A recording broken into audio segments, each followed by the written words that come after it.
o David Tua le nei o lo e whaafonga mai pei le Radio Samoa tasi lima i watolu a mo Samoa i amanuia le nei aso.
Na ole Radio Samoa se furulima iwa toru amo e tautuaina o e ilangu ngana fitu aso le vai aso.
Pefe au na mato pe pese le li ile nu ese.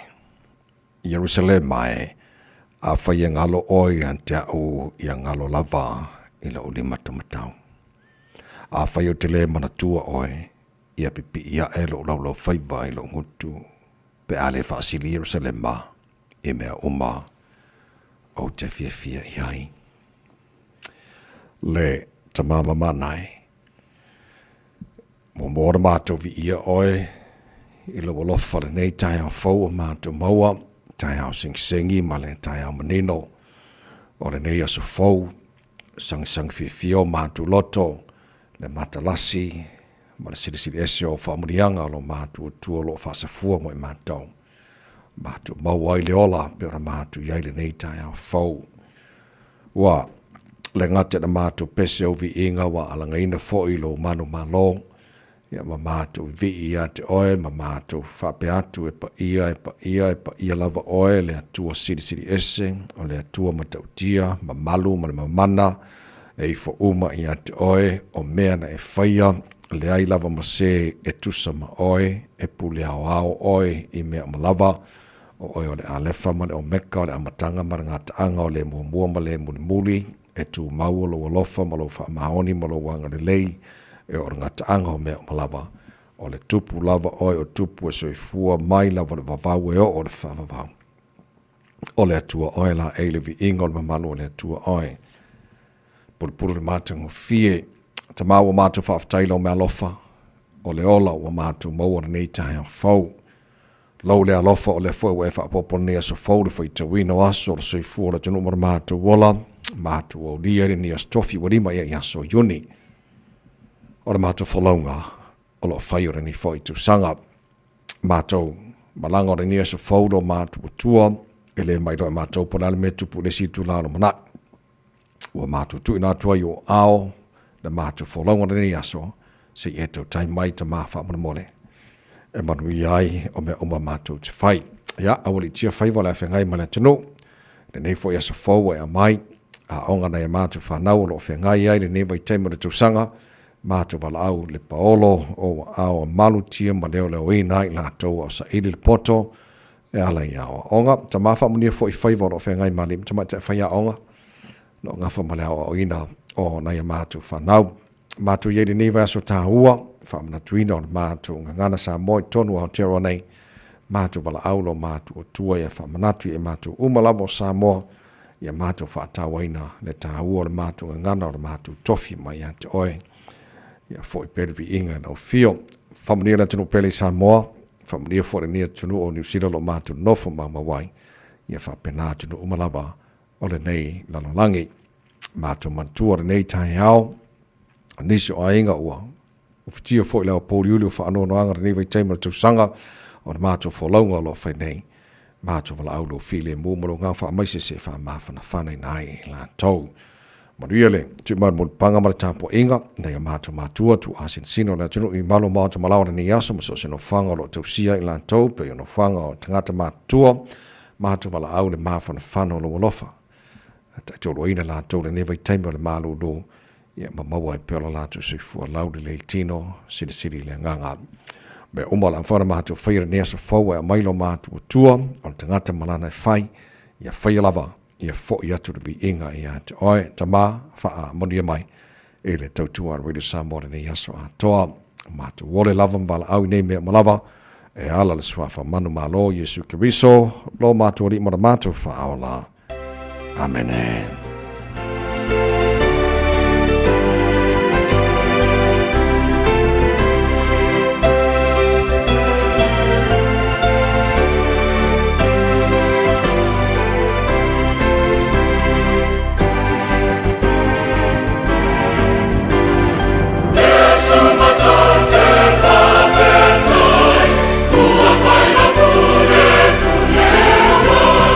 Mala, mala, mala,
su mātou te whawhetai o le vi ingo le tua langina lau whepese al korisi whawhai au I mālua le tautua mo o Radio Samoa Sfonlima Iwa tolu a mo ina watatonu le tulai ono.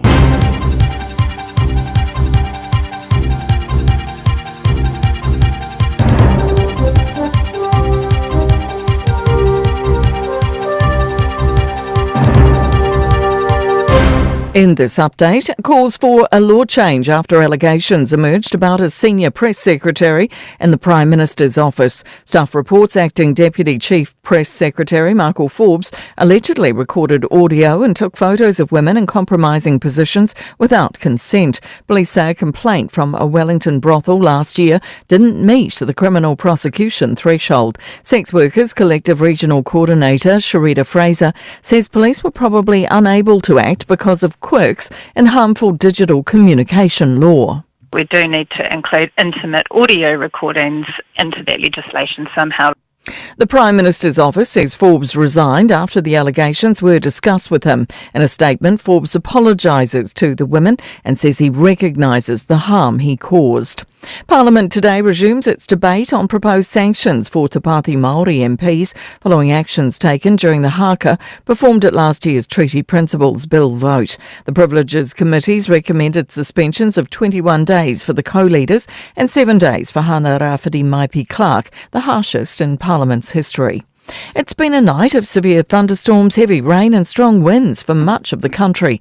More than a dozen thunderstorm warnings have been issued in the Upper North Island. Flooding's been reported in several parts of Auckland.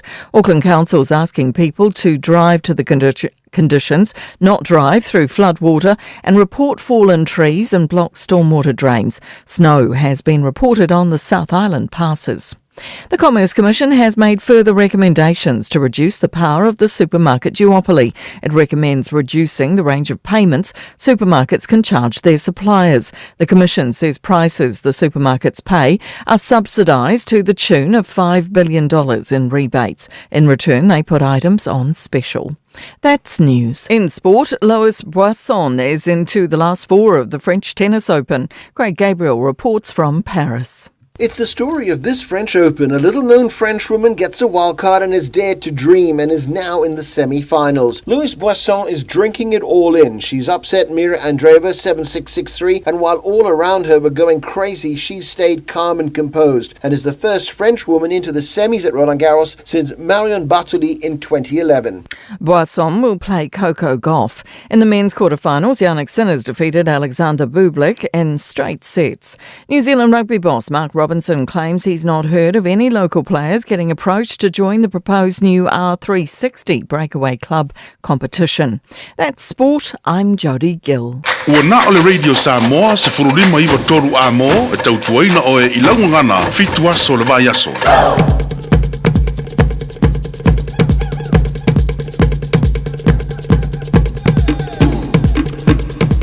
Mole tai ono whaatalofa mo whaatu lima fo'i, whaatu lou, sa mola tino pele le pa ia male mamalo lau whaafonga hanga, malo le sifua manuia, ia whaamaro fo le tino folau, whaatalofa swa whamara malo lo tātu li whaolo Yusuke Riso, ua tātu maua i le ola ma tātu o rile ne yaso, o le aso le ne whaia le tua tātu te ori ma tātu fia iai, pa tia le hanga le lei siri ese o le tātu ma tai siri le langi, i o le fo o mori manu tōsu fua mara mātu malosi, o le ua tātu fasili whai fo i lumo le nua, i le tua le nua manua le o mala, i le nei tai hao, o ai e ua tātu maua i le ola, ua na o Yesu lava. Awen vi inga o le tātu o tua, ia mal tātu whanononga manu, ia tau tailo tātu ma taile langi, tātu wholaunga le nei aso, ma tātu wholau le laulo na lofa, o tātu iei le neifo ia stofi o lima iei aso iuni, o le tātu wholaunga le nua whe lua se fulu ma le lima usi. Mai lau whafonga le porkala me manu le tai au. Ala Radio Samoa Sfolima, i matonu a mo, whianga ngalwan mana, tāsha ma alua. Social mai, insini o tātu Facebook, ma le YouTube o Radio Samoa, Sarah Tasi Pantia, ma le whianga pesta, Alge lo sio, ma tō ona nei tamai meni, tātu waina aise pa ele tū la hiva, i le tai au nei. Ya, ngalwan mana, ma lole, se fomaria le nei tai au fo. Fatsalo fats foi mau folo fats maranga fie I lau sunga le o tawai malo le langi e mama. Ta lofa Samoa le atu no upele malo le folau le nei fo tai au fo. Ma no, whakawikia. I waka fiki vole vai aso. Saungi ka ingo fala. Saungi ka ai fala vai aso. Ya wan masang alfa wiki male man whakawikia. Ya, le tunu malau, mai mo malau whafong man nei tai au. Ya, ole, lui tau. Man aso.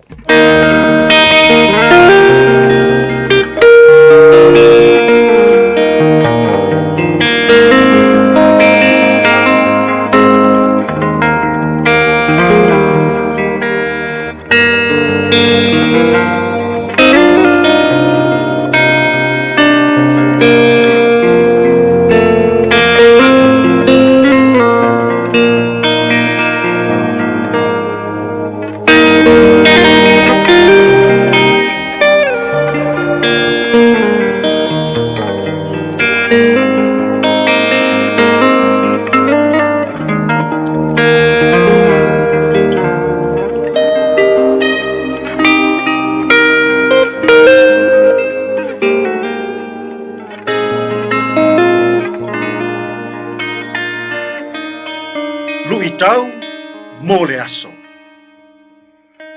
Na o Yesu e malu ai le vasa o laufo launga I le nei aso. Ma reko lona mata upu e wha o te whaita wina le foi upu e tolus fulu maleiva. Ona tu lai lea o ia. Mana vavao atu I le matangi. Ua whetalai atu foi I le vai. Whaalolongo ia. Ina malu ia. Ona mate leo le matangi. Ile ua matua malu. Ua o malanga Yesu malona au soo I le isi itu. I lunga o le va. Peitai. Fai mai le tala mareko. Whafua seia o na angi mai le matangi tele. Ua whawhati mai pe au I to tonu o le va. Ua tali ngoto.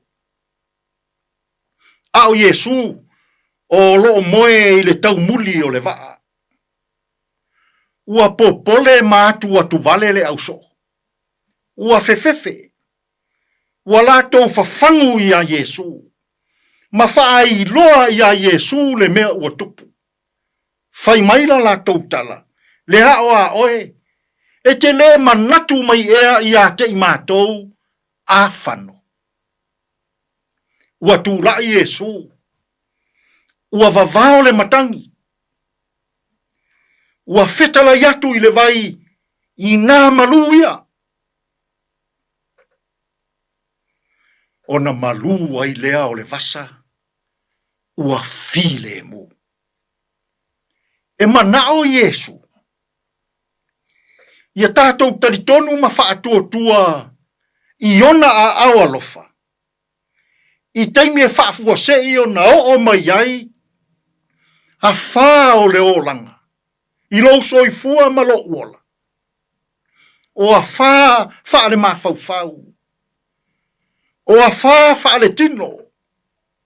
Ma wha le anganga. A o mai mea ia.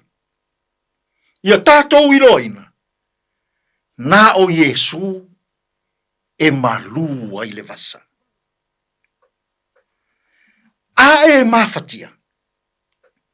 Whai loa ia Yesu wa e mawhatia. A e puapua ngatia. Tau ia Yesu wa e puapua ngatia. A e tingaina. Whai loa ia Yesu wa e tingaina. Ona malu ai lea o le vasa. I lau fō launga o le nei fō iaso. Tele teimi e. Whafua sei mai ai a wha. Te ia wa e. Totonu o se ma se senga wha le ainga. Ma se sei ma lo uso. Lo tua whawhine ma lo tua ngane. Ma se sei ma lau whanau. Ma se sei to tonu o ekalesia. Ma se senga I to tonu o wo ma au mea mamai. Ai fai mai Yesu. Taua ina ia e whaatua.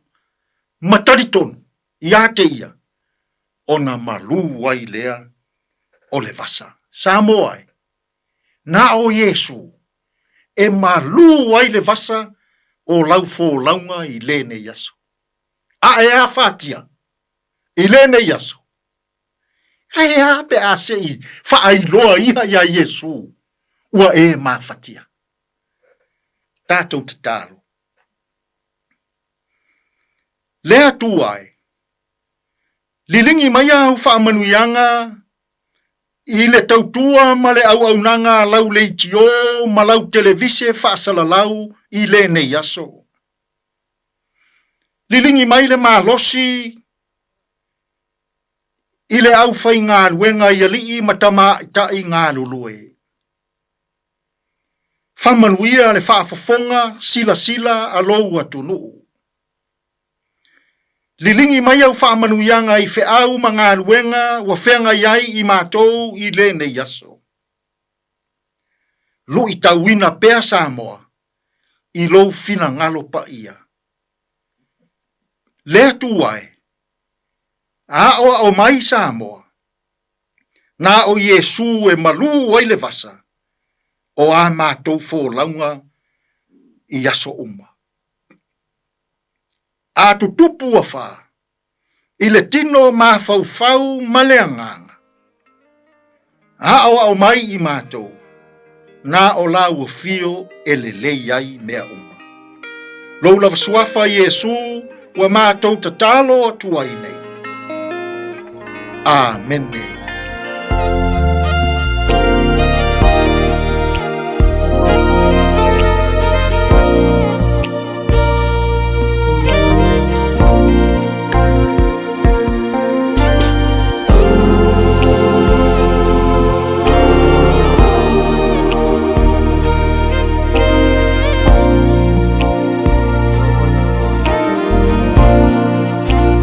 I'll find you in the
tayo matangi al bese malafai bese Sound of Praise. Ino was full ono lo jani le July ono to to more with Samos for lima tolu amona minuto ona fanga solo for ta musika so ifei filo le nei tai au fa mala si au le tunu le lo su tu manga wenga o nei fo ya toffee. Ia mafa si vai ma oil tai au te ai lo ma alili to quarter fitu le town nei ma le pe fa abona mai so taimi mo le taro bokala me a reto le ola mai a pasta la fa le copa fa te fiti ai le neva yaso fa le fo le nama tato ma lu tai au fa le nganga mo ne stofi o tato ia today in history tato ba vai pa le mena tupu la so limo unit te lo to sanga ba vai le tai no fitu i le town le fa po tal fo le gan protania pa tal fitu tato bokala me a matana o le ne fo tai au ta ba nga matana nei lunga ole awala fo nei Fatalo fatu foi avita vale uma lava le nei taimi o tai au lunga o tato wala tele lo mai tau watu o le nao lo o feo lo lava foi le nei taimi ele o yeise fa lava tau ta vale le foi lo mai tau watu nei vaenga ye masani ona pisi le tai au ya o le taimi le nei o nala o lo o feo lo al kaimi ngai lo na winga o lo o so longa le pe tato Southern Path lava lai I takanini na pau lava le nao si fasi au wala leo te vava ya to le lanu mumu mai lunga o tato waka kotahi map o lona winga paule na si vaenga si ala tele na o lo pisil taimi le nei o iso vaenga uma lava fo ilanga ia tu taulanga autu anga ia tu sifo anga ia tu imatu so longa le leife o lolo uma tato taimi le nei o le taiao ia manu ia tele aveta avale lau fainga malanga faisi to ulu lava fo yo le timu ia o le na lava fo o lo o lau fa autu tanga fa tau tai o lo sa ina ia saunga le mule nei taiao malo ia aveta avale na wa na vanga luenga I le po ana po anga I fo I mauta malawa le nei taimi o tai au talofa lava malu o le tai radio Samoa se fulu valu minute te ai le tulai ono Malo soy fua o le se fufonga Samoa Radio Samoa tasilima I vatolu amo se kia Radio Samoa Ua mawhai ona awina atu le tala o le tau Iaso Taitasi ona o le lango mai a le Pacific Finance Limited. Telefoni o Varselau fitu whawha lua fitu. Wai ngā mata I le tala o le tau ora nei fo I tai au fau le no whanga whasalonga Radio Samoa Tamaki Makaurau au ki lani se fulu mare ono I le malu lūre nei vaenga o le tai au. O te papa ia tolo tu mau ia lapta inga lanu moli ia mo le tulanga o iei timunga whapena fo le malo sur savili ia peona ia nei tai au a winga fa mo wino tau mo le nei stofi la fa sono awa o le tau e pa una wanga di so taimi e angi malo si savili mai sifo fa sono atu ina mo watu malo sur la savili e di so taimi o le tai au nei se fon mala iwa mo runga na malo e fa mo wino mo au kilani e nei fo yaso a via tai au la fa sono awa o pa una wanga di so taimi langi le leifo inisio vaengo au kilani se fon mala lima mo runga na malo lu fa mo wino mo au kilani I le aswan tai au o le vainga yon tuatu le asto nai o la fasora na awa oalang le lei pa unai wanga e le asto nai nisio vainga au ki lani faisi maru do le asto nai si futolu marunga le malu do fa mawina vainga yon tuatu la pa utimu le tela vainga au ki lani le aso sa fasora atu ina awa oalang le lei le aso ngafua ma la aso lua na vaiaso pa utimu le aso lulu o le vaiaso o luma na iatu matuo tatu iai le masina momuana yo le winter ia fisu ia inga na le tau maltulanga ia ile susuma le maru lu le air ia monta to ia kilani le ngate au kilani o telefoni o vaenga o New Zealand panga solo po kalami maru le tai au nei fo ia so fo la fo taro pa tulanga ile tau telo si vaenga o New Zealand fa pena fo le tau Samoa mane se vaenga o kelope talo tau Radio Samoa na tro fa longa le Pacific Finance wa lo le tau tu le Pacific Finance in nonga tupe mo so se fa mo maliu fa ponga aso fa nau sa fa I fainga balo longa ba so se fa la ve apa lai nei lo Pacific Finance .co.nz pe bala au le over sa lau fitu fa lu fitu e talo sanga sauna nonga tupe ile ba le lima se lau tala ma le lua se furu hafetala e lua minute fai lau talo sanga online www.pacificfinance.co.nz ai tasile tu lai fa tali e se tali e ai inga fa bitoa bala au lo le Pacific Finance Limited ile over sa lau fitu fa lua fitu over sa lau fitu fa lua fitu Lua se folo ole wa jale July ono wa se mai kolisia malu fo se talafa I fianga Radio Samoa nei tai au na tunu anga juta manga luenga o tai au fo o lo su fia sar ko momo maria fai nei aso se le mo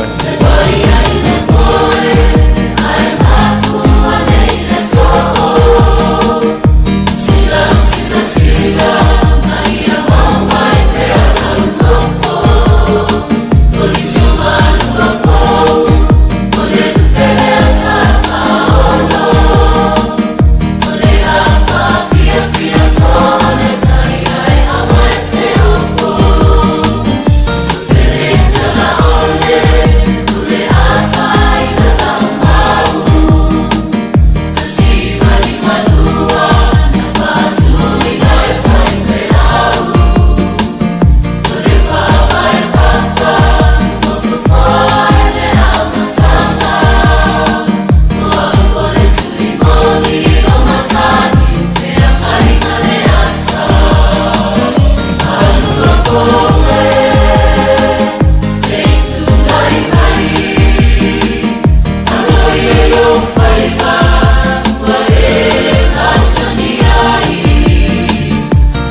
e kau de vi le hor kai au lo so lima mala fala wachale tulai ono le fa fonga le porkalame malo le tai au avere sama so lima e batolo ha holo na lima ne waso la masina lo na ono o le tara folonga le lua fe lua se furma lima malo la folonga mo le atu le faingo fia folonga ni tu sanga te le me tupu la langi ya fia ita tou ya ai vai o puto tino ala fionga le tu le aia ma se mea o langa nei e o ala motiva ma ne o te le se ne fa te se ne tanto le lofu tu no tatu tua e ala ya Yesu ke riso no na fa na o bolo tu se fo ma tu ola le fo ta fo ya wala ya na no lava ya le fa fo mai le tino ma te dia mai tu tu tono lo mauta tono ta vale tono fa fainga wenga lungo le Facebook ma YouTube o le samo ma no lava fa tai ata lo fa toi tar panga o malava lungo Facebook ma YouTube o le samo nei vanga o tai au ma lo le sifu mo ria fa lava vanga lo langi ti atu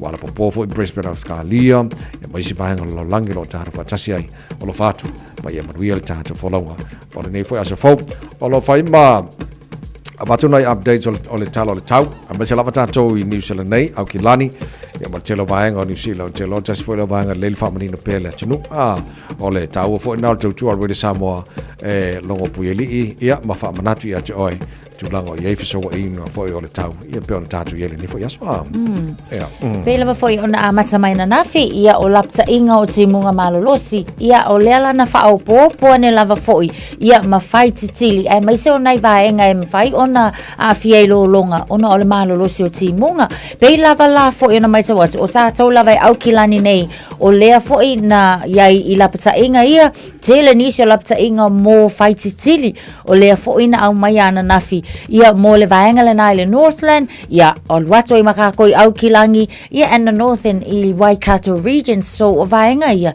tau lawa ia i tātou o na utangia ia matau mawhai foi e usita ia ni lapata inga e mai se lava foi pe atu tupu vaenga nei a o lea fai malanga tātou i lunga o le ala tele i ave ta avale foi o le isi tūle nā o le tā ua lava foi o le wha manatu mai ma le tui mai ale ofisa o vai tau ona o le tūlanga e a fia lava foi fe malanga inga i lunga o ala tele ia pe aha o ina tūlai ia wha alave lave po o tūlanga whaale nā tura ia peila o tātou Coromandel o Waikato Bay of Plenty and Tau i o la kokako umai o lea e a fia i le lapata ingala leo matangi i o whaititili a mai se foi o le timu ia manai vaenga o nololo vaia ma tō foi nā watu le talo le tau le asana nafi o le telo lapata ingala nei sa wha moe tau o na muta le pō na pō le sfurulua po na po ai pe ta iolo e pena ni sala pta inga mota to wa ye o kilani ya ele le fo fa manatu mota to o lo titilo atu sala po le tela for sfurulua po ya na vese o mai telo ni sala pta inga fo le ai o lo tu ma pe ni sio vaenga o tatu o kilani o no afia i matangi ma lo simba timunga fo na nei aso ya o vaenga tapen pena le ye ta to ya me se fo fa manatu mo avta vale o lo ina o na ma rosi savili ia mo palasi fo timo ia mase se na wala mana ia la pa fa ngala lapta inga fa protani le tele na mai drive to the conditions ia war sawa le mota to ia anga fo tute mangar wenga le ta hao ka si ba venke aku ia ki muse o ka ko maru winga fo ni vai kan ka ko maru ruai pe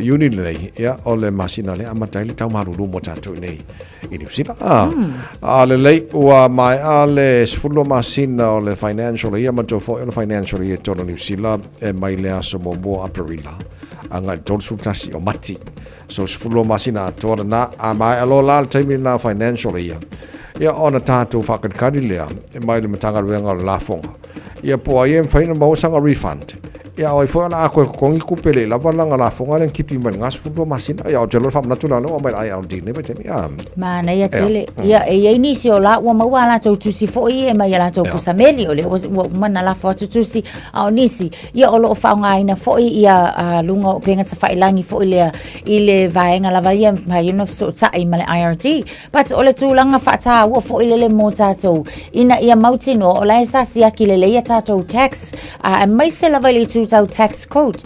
A wā a whaapea ai se lau tax code ngā whaonga inga I le tau sanga atoa mai le sfululua māsina talu ai.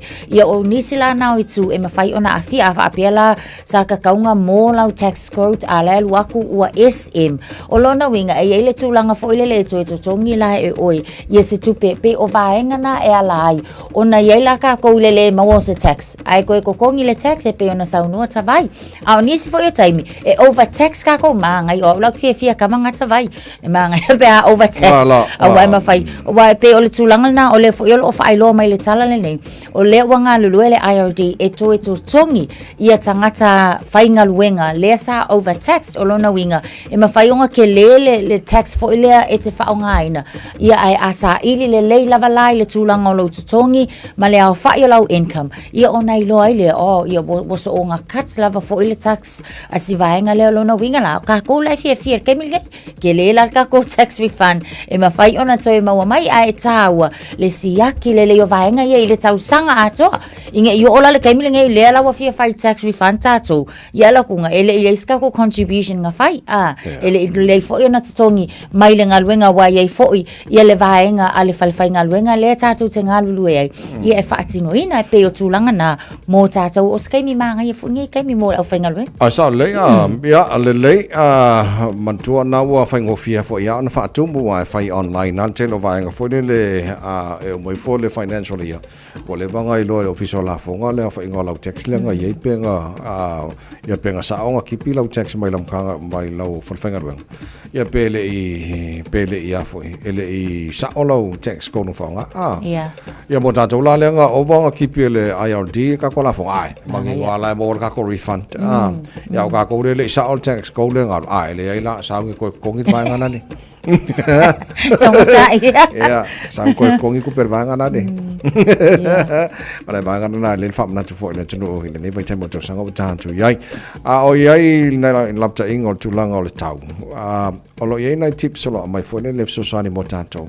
O ani mem fai no so sani ata tu pe o ina lutia tato le drive. Lai malo si se vili timung ia ai ke le la ko ha ka mai nei so sani mo tato. Ina ia le ngate na saunga le mu ia ai fa pena fo yo na mau tato le telefone o vai fo le fa sau ina mai e me ono la veka vale e onga o le uska i fo ka ko te ron lapta inga la mai mana ia lapta inga mo la vala pe on sau no tavai ia o le fa onga inga o tato headlights fo ia mo tato ia wa le kaimi a fa apela o la tato wipers fo ia po le salutimu e tato fo la ona ola ia headlights lena ina ia mautinoa o lai lava le loa mai le sita avale le fo ile visual tato e mafai ona i loa to fo ile tu o le si vaenga lona lua be cautious on flooded roads so lona winga o ka ko isi kai miso le ava ia kul vai o ka nga fia ngai ma kwa fa masau ia ka avale fai mai e ata mai fa ale mula uta avale ma ia ta ma fai fo ile le alo ese mai tulanga le na ina ia o fo ina fa ale ngai nai le afia ka avale io e a wifi al fa sawa ia umangi fo u fa le tonu le afi o le isi o vaenga e pe ona mai ta watu ia o tulanga ia o lo ia mo vai fo ie e mafaila mo aqua planning ia e te taulanga o kuinga ia nga fa ma fo ile o le omi o ka ko accelerator ina ia le mule alo le ta avale ma ia mafai e pa o le ka avale o le nga o le vaenga na ina ia mafai o nga ai le pa o le ta avale wa manatua o vaenga na ma se o lungo le tele ia ai te taulava la ona le ia le alu fo ile o pa o le ta avale ina ia o nga ise e toi ma le ta avale le si vaenga ia fa tele ina ia le ava no fo ile tu e tato ile se ta avale ia malau fo isa ile ta ya pole increase following distance ina ia lava fo le time ia wai pe ka ko le lua se konge ia ai ho lai time tau le anga fa pe e ma fai no fa nga le lima le ono se kone ia rules se fa nga tato pe ama mafati munga ia ele fo ile sia ki le waffle ka ko ka avale le vaenga uma ia le ma al ta avale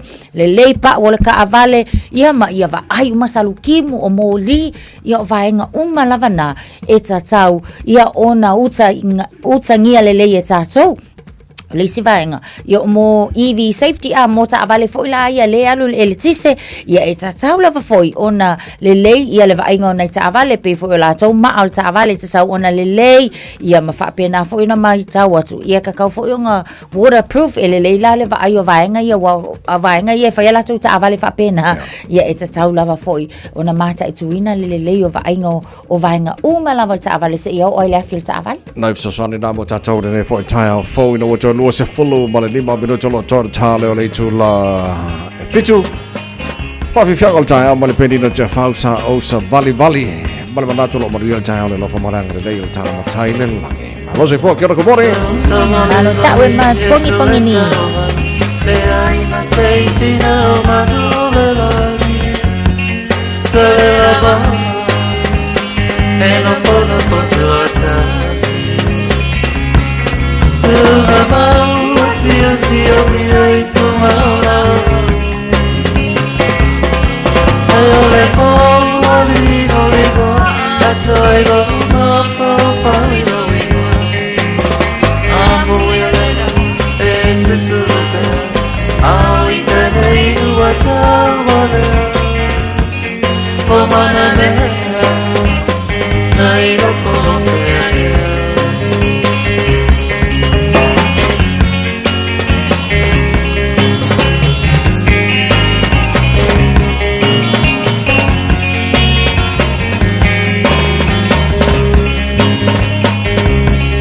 De Martina, wala se tanta, wala mole o fanai roto, de te ti amo, o te ti solo.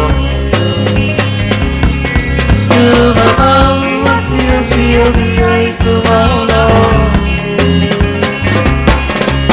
Ole como mi mo, toi no ma fai no.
ngalo lau fale o loa o le Eveni Pacific New Zealand I au kilani. E tasi lava le fale mawaila e o alii se maitai ai maisi le whanau. Susu mai I le Eveni Pacific New Zealand store. I suisui ai au tairi. A wā le whamana tuina o le vaiasu o le ngangana Samoa. Ia malu lau sa, fo lau I langi maa.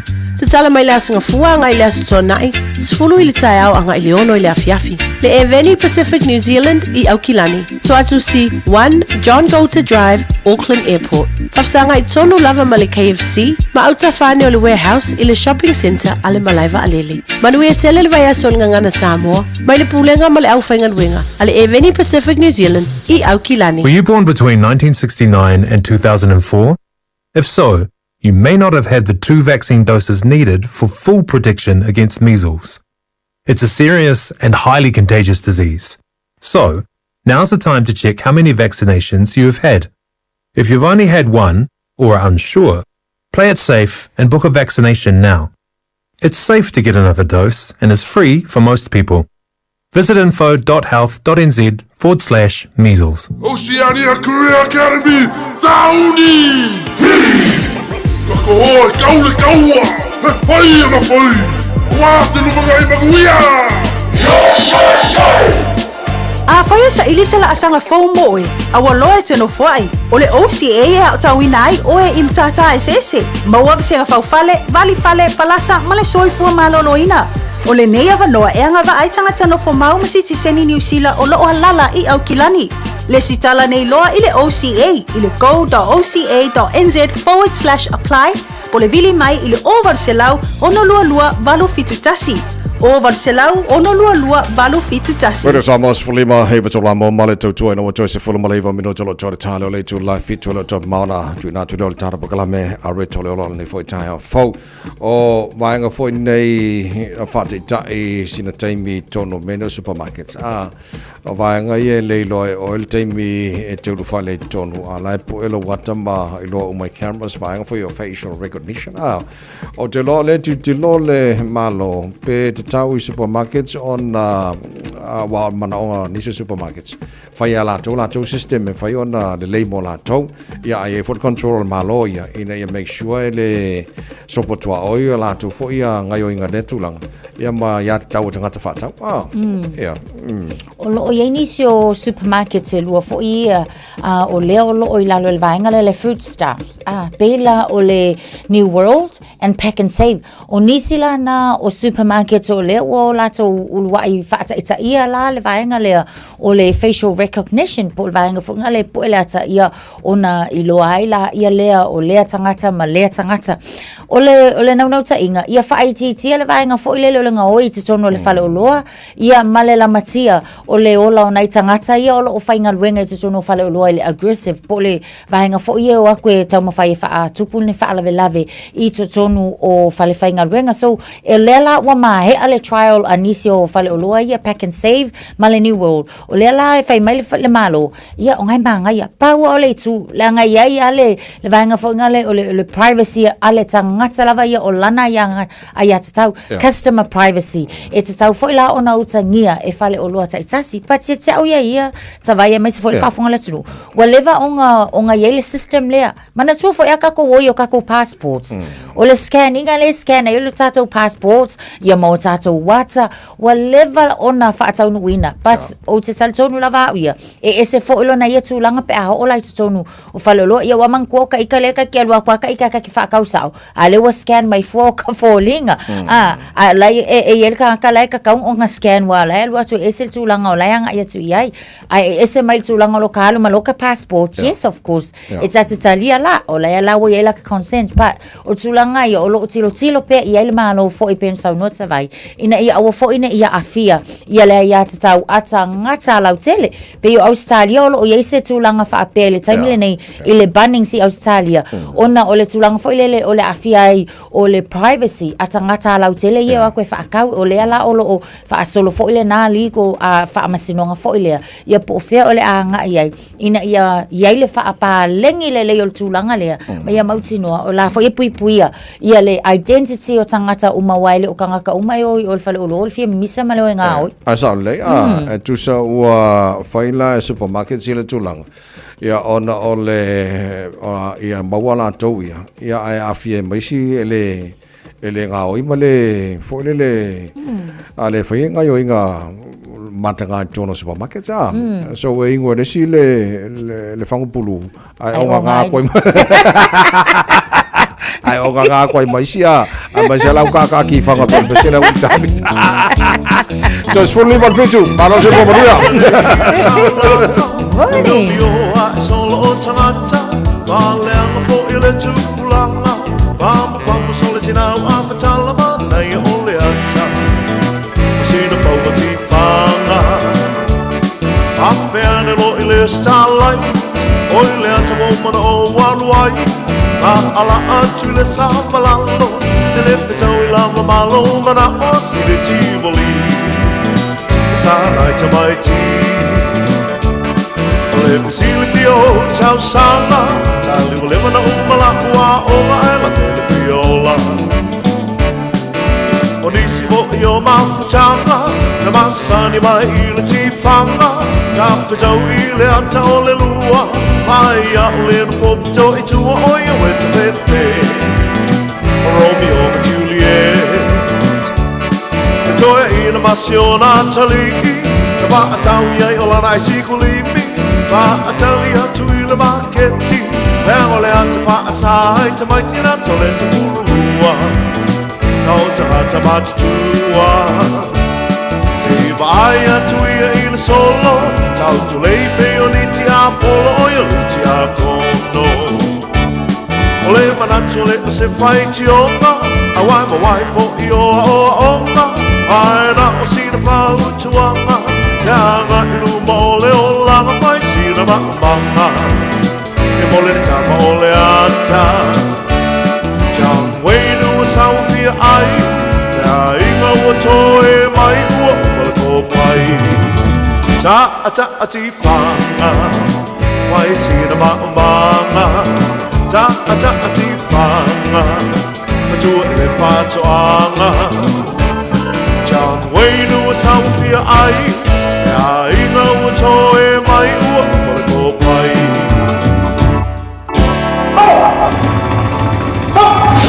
Radio Samoa, tasilima iwa tonu amo. Yei ni se vaenga lala tele mai ta watu taimile nei ole na lava foi ua vave lava ia ona mamafale traffic ile nei taimi e pena mai ta watu la tatou i lunga le Northern Motorway lea olo o tele nei vaenga i olo mai ta watu mu lunga le tatou map Greville Road to Constellation Drive ole na foi olo o mamafale traffic ia a nga iane Constellation Drive to Tristram Avenue fa pena foi Esmond Road to Ornera Road ole na ua vave lava foi o nga pisi tatou na ile taimile nei Franshaw Street on-ramp to Auckland Harbour Bridge o loo whapena fo ina mai ta watu na ua vavina pisi le taimile nei Silverdale to Terry Flat Highway Interchange o le na fo i o loo mamafa mai le traffic i le taimile nei on State Highway luasuma lua loo mai ta watu le taimile nei pe amales full tolumi nu te le travel time le o loo iai lunga le waka kotahi ia e whapena o mai ta watu Drury to Runciman Road fai fo isi pisi le taimile nei ia e whapena fo i la Runciman Road to Great South Road intersection o loo makua i slow level traffic i na le taimile nei Pukekohe East Road stretch o loo mai ta watu foi fai si pisi le taimile nei o le tae au awe ta avale fa mole se i tautua na lunga o le ala tele ma low saunga le mu mai ta watu foi o Nera Road o le foi o loo fai si slow down i le nei taimi o le tae au nisi na o vaenga o lea ua vave o na pisi le nei taimi o le tae au awe ta avale tau ina ia saunga le mu pea lau whainga malanga mafuta mai le malu tae au le Radio Samoa ina ua toes fulu ma le 2 minutu ntale o le tu live alu Talofa, we're the Katinas, and you're listening to Radio Samoa on 1593 AM. Bread of life sent down from glory. Many things you were on earth, a holy king, a carpenter, but you are the living word there now. Come on.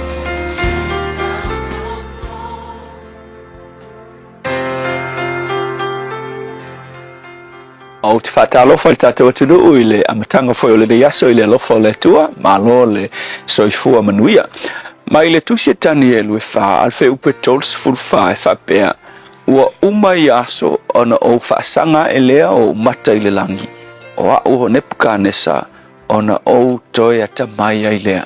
O le upu mo o le aso le nei, o le whaeaina e mai le langi. Whai mai tala tu spa ia, mana tua nafi le sa whai fo le tala i le pa ua le tupule o ne pukanesa ina ua wha maulunga. Whai mai la le tala tu spa ia, ina ua iloa e ne pukanesa le mea e whaasanga iai. Ona toe whaeaina lea o ia. Whai mai la na tala, wa te pae o mata i le langi.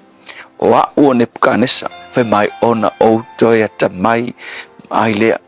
Wa te pae o ia, wa te pa i le tua. A wafoi, o lona tepa ifo ia te ia ma mea ua ia whaia ma lona malosi, ngā mafu ai, o na pa u o ia, lene ma ai e na nawhin tala ne pukanesa whai mai, e leo papelo nia e le nei, sa o whaia i lo malosi. Lea langa i taile tua, ma wha maua lalo i ngā wā ua vivi e ia i lava, ia ai ua le vi ia le tua, e ou mea ua wha manuia iai.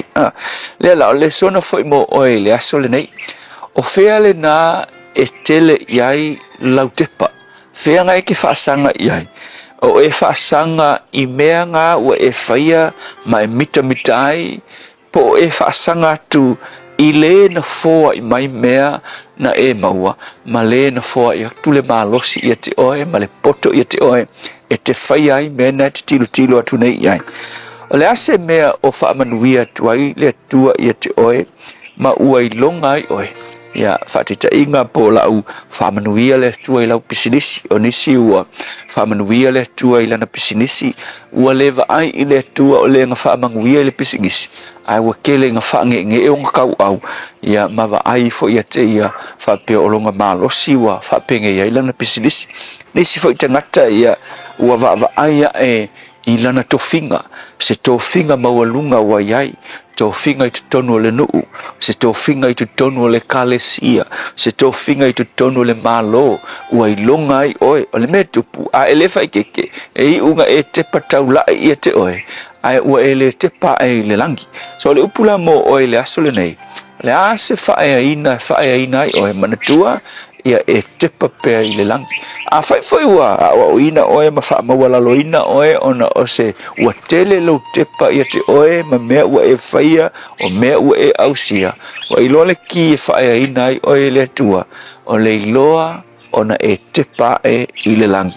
Whai mai tala ne pukanesa, ua umai aso, ona o whaasanga e lea o umata i le langi, o a ua ne pukanesa, ona o toia tamai ai lea. Wa iloa le mea koe restore ai le mamalu ma le tamau ainga ia ne pukanesa ma le whaia ina ua iloa e ia ona toe tepa e i le tua i le langi o le pule au o le na te tuofia tangata ma tuuina i lunga tangata ma whaamanuia i tangata. So le upwhaila mo oe le aso le nei ia iloa le mea ki whaasanga iai pe a whaamanuia ina oe a whaamawalalo ina fo i oe a ua le whaangongoa ai te pa e o mata i le o tō whinga umalava ma whaamanuianga. Le tua whaatai umatu i loa o lau whio e te tuuina i lunga tangata ma e tuuina i lalo nisi. Matu te talo i a matu i loa na tepa ia te oe a wa o oe e te whaia ina so se tasi. Vi ia o Yesu. Amen.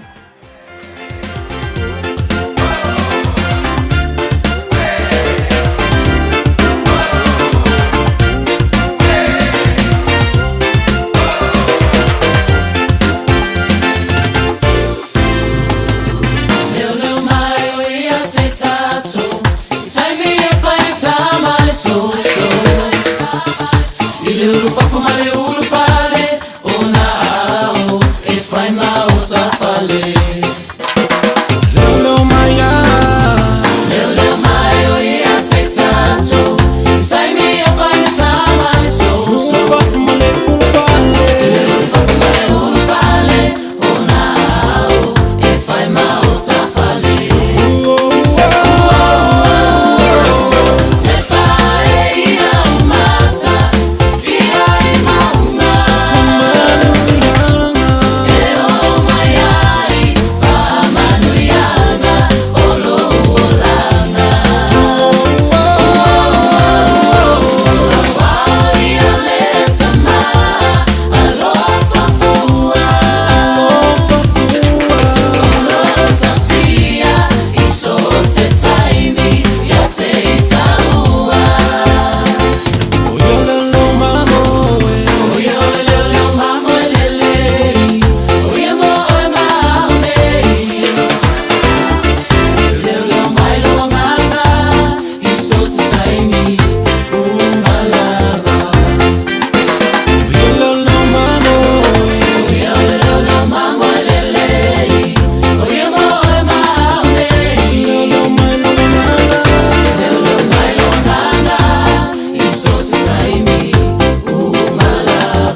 everlasting praise mo le pese te pae o mata whamai ai le pokalame a reto le ola le tai au na wato tolu minuto lo tole tā le tulai fitu le so 5 o Iuni. O are mena tupure nei aso e tau sanga mawhai.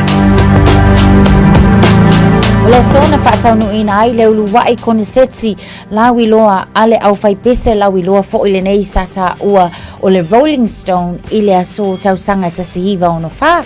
Tau sanga tasi iwa ono valu ile aso na tangata wale ina ai tasi mai Palestina ia lefo isa avea ma Palestine ia le sunga ia Robert F. Kennedy ile nei aso i se whaatasinga fo i po o se campaign sa whaapena o na whaatau ina i se hotel i te tonu o Los Angeles.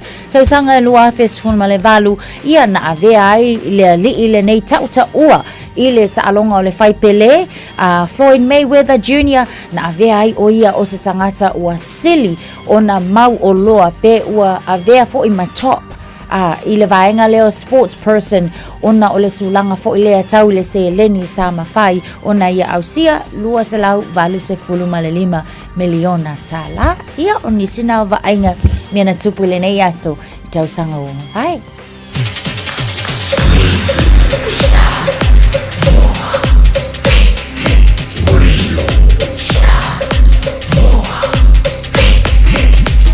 Tasi limoi votu amo. Awane ngalo lau fale o loa o le Eveni Pacific New Zealand i au kilani. E tasi lava le fale mawaila e o alii te maitai ai maisi le whanau. Susu mai i le Eveni Pacific New Zealand store i suisui ai au tairi a wā le whamana tuina o le vaiasu o le ngangana Samoa. Ia malu lau sa fo lau i langi maa. Te tala mai le asinga fua anga i le asu tonai, sifulu i le tae au anga i le ono i le afiafi. Le Eveni Pacific New Zealand i Aukilani. To atu si 1 John Golter Drive, Auckland Airport. Fafsanga i tonu lava ma le KFC, ma auta whane o le warehouse i le shopping center a le malaiva alele. Manui e tele le vai aso le ngangana Samoa, mai le pulenga ma le au whainganuenga, a le Eveni Pacific New Zealand i Aukilani. Hey! Au ona ia vea oe pei o isi tangata e manatu maa i le wha iti ngā. Ele na o le inu le vaiti polo na seki ai lea. A le vave tonga fitia le wha iti ngā. E ono o le tūlanga e maua i le fever rheumatica, ma e le ai lava se tasi. E mana o e o se e pele le nā tūlanga. Aia. Ave loa na o walo, e whaile siaki le fo mai whale ainga, o le tausi mai le aonga, po le whale talavai, e vave, whaingo o fie, ma le mea sili o na tāua, e le totongia, e ma whai foia na whaile tui le paisilen, e ki lia atoa ai. Saula ia Samoa, i le nei vai tau o le tau mawhanawhana, ia tausia le leina i o tātou alo ma whanau, whaile siaki, ma whai loa le tonga fitinga. Mo nisi whamatalanga, sa iliana i lunga le social media, Stop Sore Throats, pe asiasi i lunga le upenga ta whailangi, stopsorethroats.nz. Talofa Samoa, o Ateshna Ryan, o le Licensed Immigration Advisor mo le Auckland South Immigration Consultants. E visosoani mo so se tu ai ngā visa e malanga mai e New Zealand po Australia. Telefoni mai nei loa i le o valu o tasi o no valu whawhitulua. Po le olua tasi o no valu fitulua tolu o. Awane ngalo lau fale o loa o le Eveni Pacific New Zealand i Aukilani. E tasi lava le fale mawaila e o alii te maitai ai maisi le whanau. Susu mai i le Eveni Pacific New Zealand store i suisui ai au tairi a wā le whamana tuina o le vaiasu o le ngangana Samoa. Ia malu lau sa fo lau i langi maa. Te tala mai le asinga fua anga i le asu tonai, sifulu i le tae au anga i le ono i le afiafi. Le Eveni Pacific New Zealand i Aukilani. To atu si 1 John Golter Drive, Auckland Airport. Fafsanga i tonu lava ma le KFC, ma auta whane o le warehouse i le shopping center a le malaiva alele. Manui e tele le vai aso le ngangana Samoa, mai le pulenga ma le au whainganuenga, a le Eveni Pacific New Zealand i Aukilani. Hey, hey!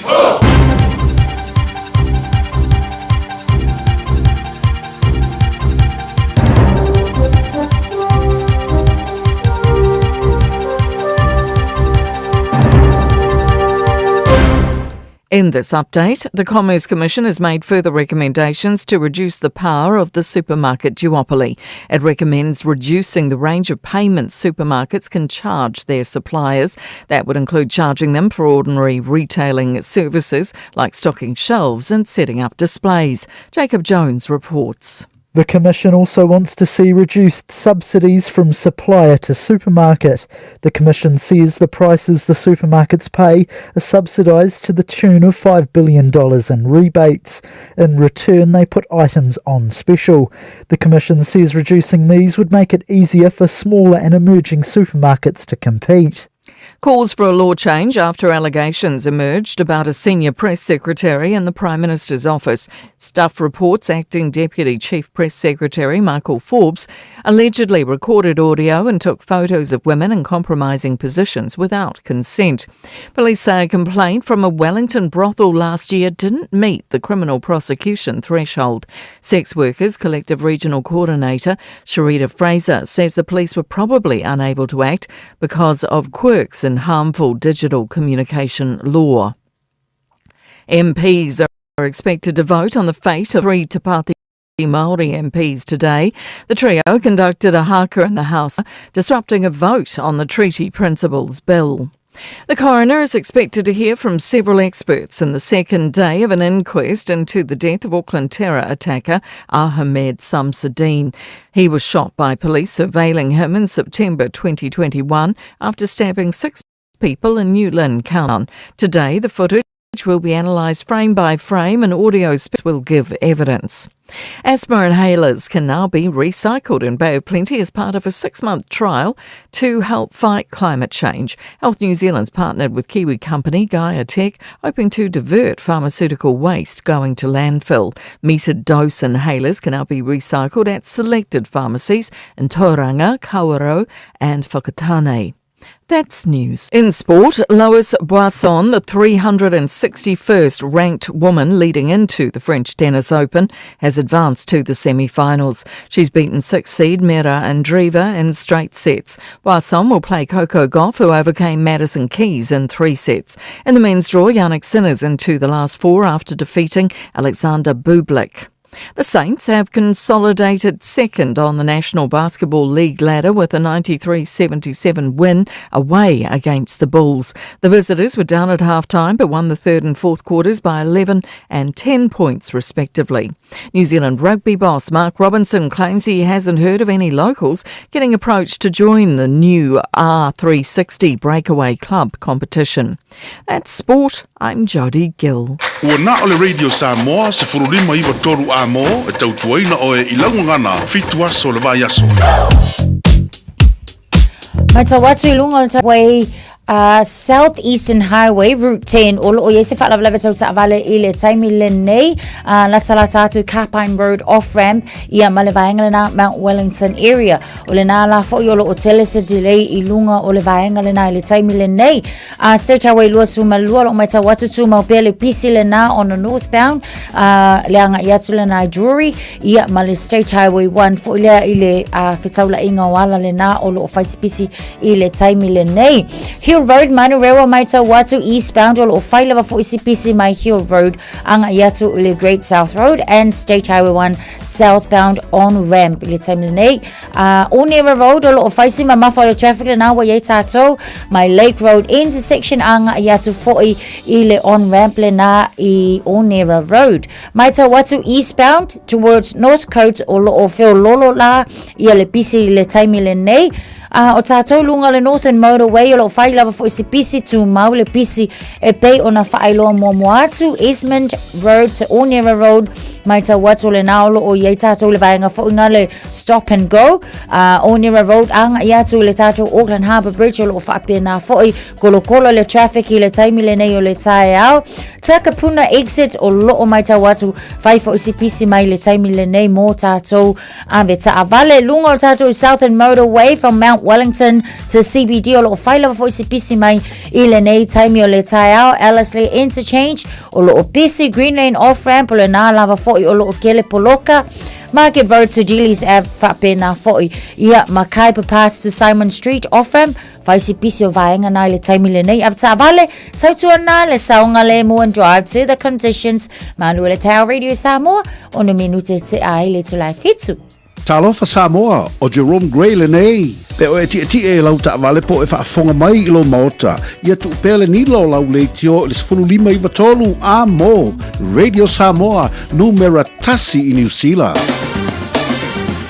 Ua mawhai ona awina atu le tala o le tau i aso taitasi ona o le lango mai a le Pacific Finance Limited. Telefoni o Varselau fitu whawha lua lua fitu. Malo whafta jele la tino i lau mai mo malau whafonga e le nei taimi o le tai au. Ia ma le tel tununga lo manu i le tai au le lo whamaleanga le lei o le tara matai le langi le wainga lata mai le nei e le tala o le tau.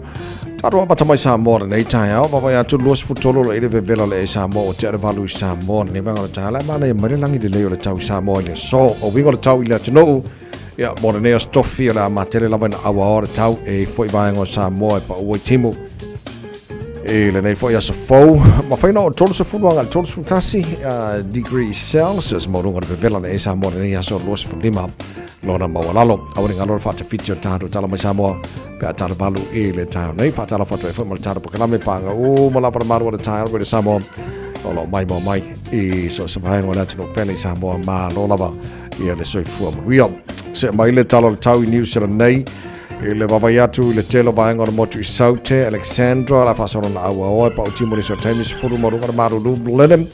Pasalo ina pa una e wangarang le lei foi ni so times por fitu marunga na maru fa mawina ya mole so i le baba atu telo vango in mega gol la matele na awa pa utimo le so yang i malo si masavidi mai sifo ni so times le so baru marunga na maru lu kai kora pa utimo lang le lei ni so times for tolo marunga na maru lu Nelson pasalo lang le lei le tau Queenstown pasalo na awa pa utimo Marosi sa vidi mai sauti sifo baru marunga na maru lu le so timoro pasalo pa utimo lang le fo inisio taimi Dunedin wala pasalo ina awa ofo e pa utimo inisio taimi lang le ile tayao pasalo nang marosi sa vidi mai sauti sifo inisio taimi e atu la uli male fiafia nei ya wa mo atu marosi na fo isabili ile ayo fungala au kara estete ma lola borsi fo manuie pa utimo pasalo lang le tau wala fa solo fo nangi malosi marsavidi mai sauti sifo inisio taimi ia ole awa uli sifuru marunga na maru lufa mawina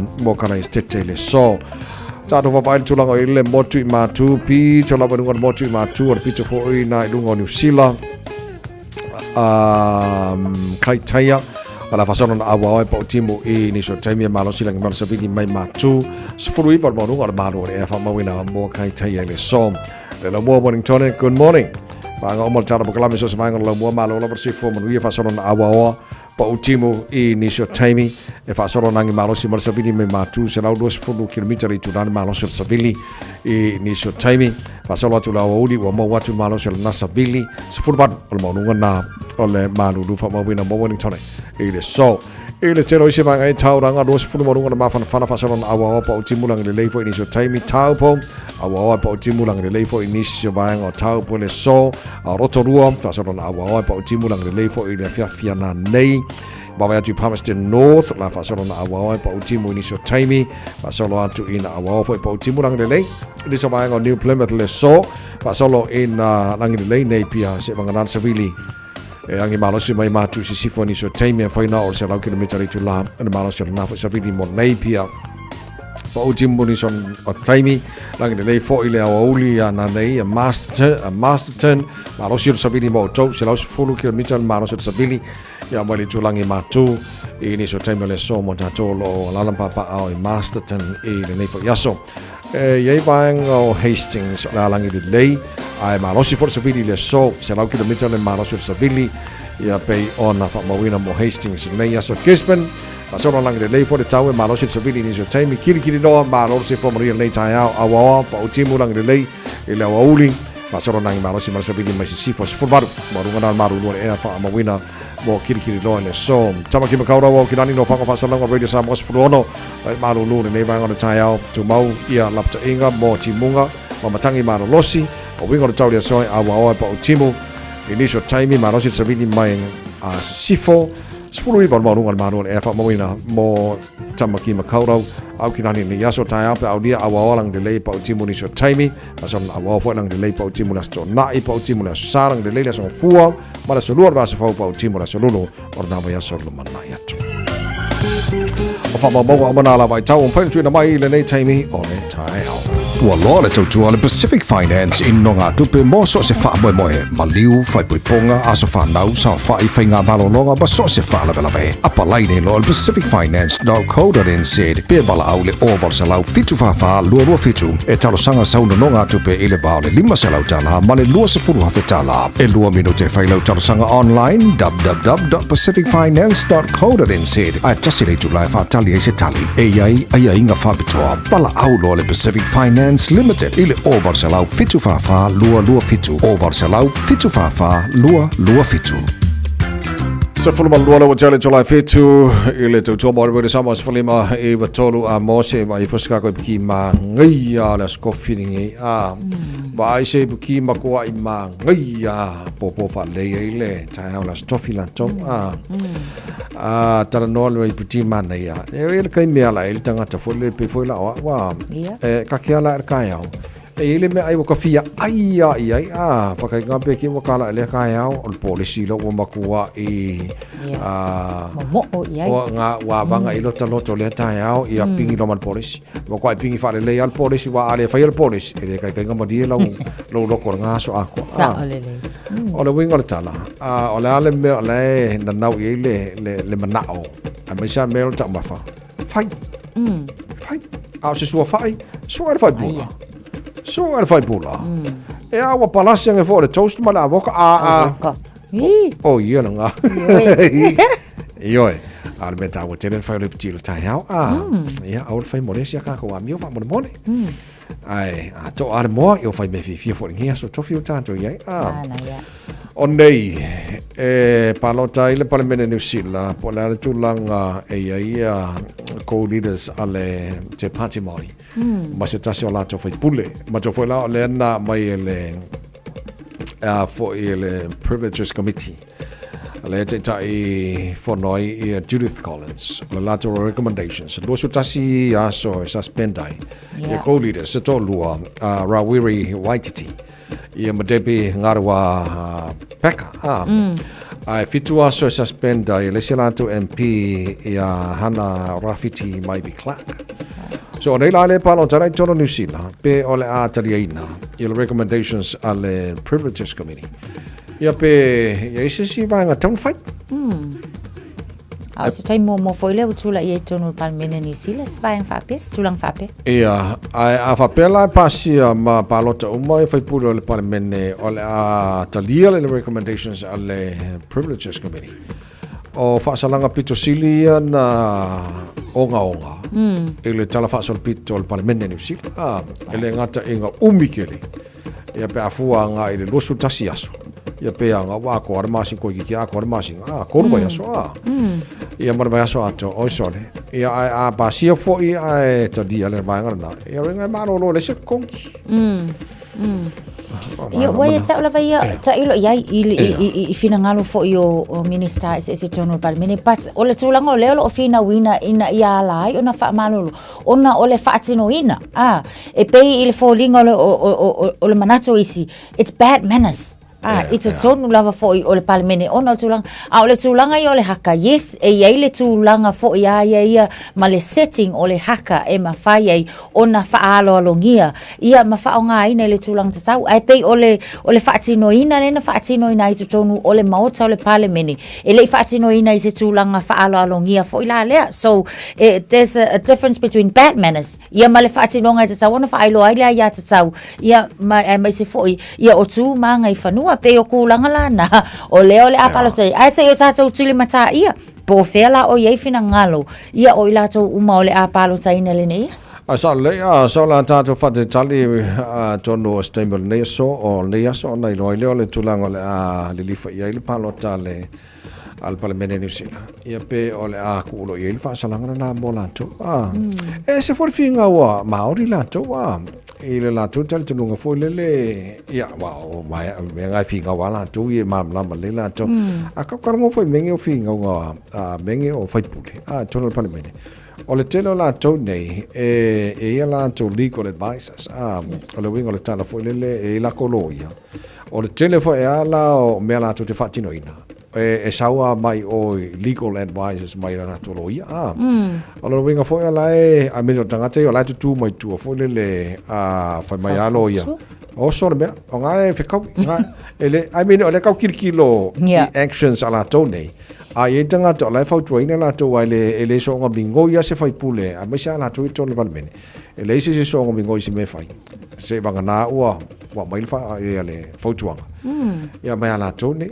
so o pawala mela kau kilo ako o le finga mai fai pule ia pela o fai pule al te party mori ia ai tatu te le lo o la ia la kolo ia la e ku mai ku fa kung mai pe ia me kau fanga mama fo ia iraki ding fa yasola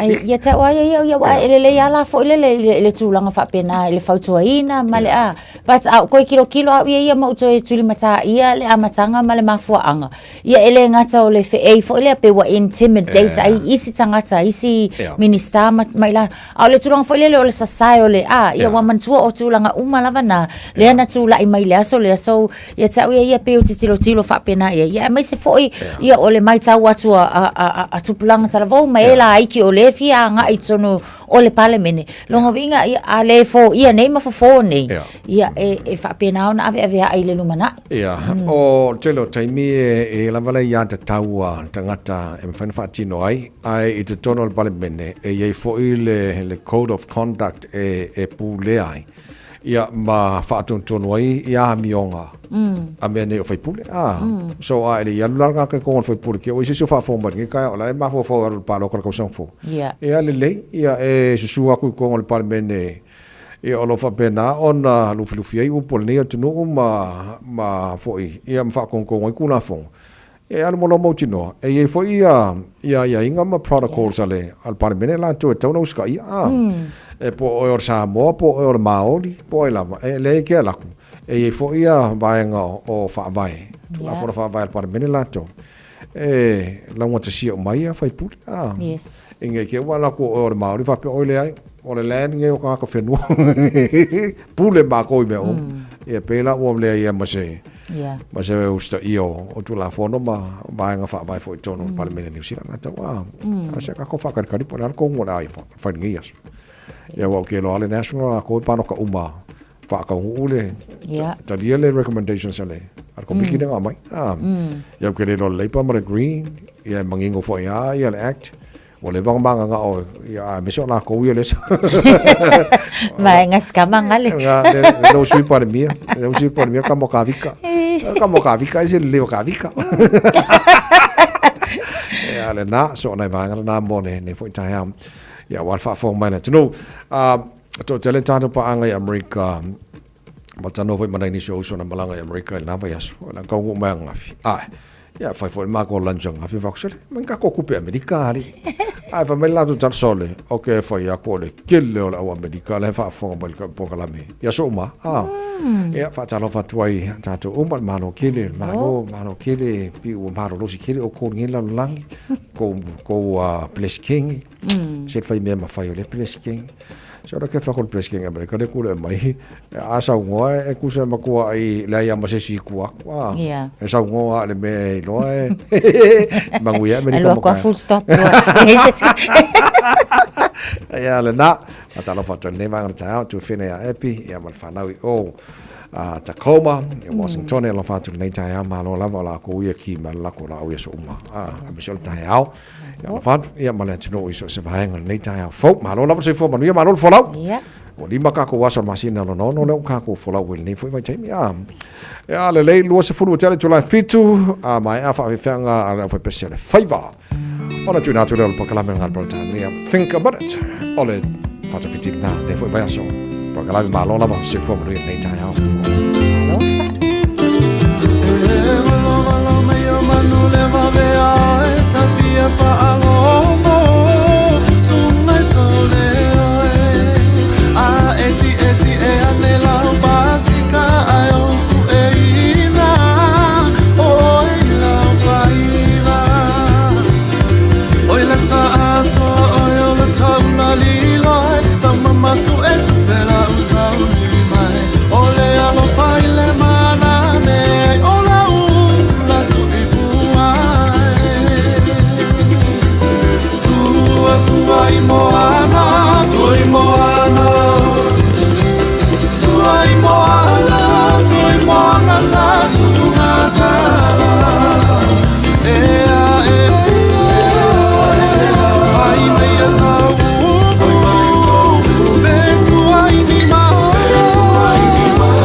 masu e tu pera utarima ole alo faile mana me ora una sulibuai tua imoana tua imoana tua imoana tua imoana za tu matara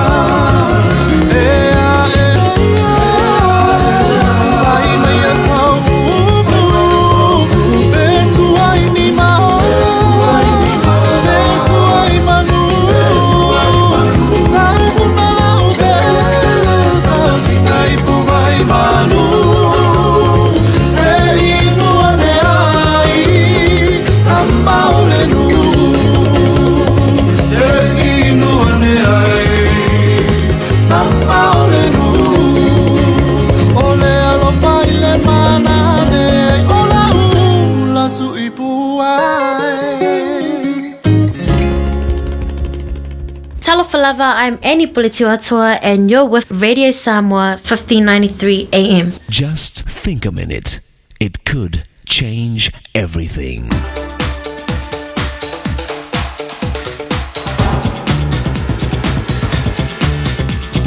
Think a minute. Remember Christopher Columbus, the great bold explorer from Europe?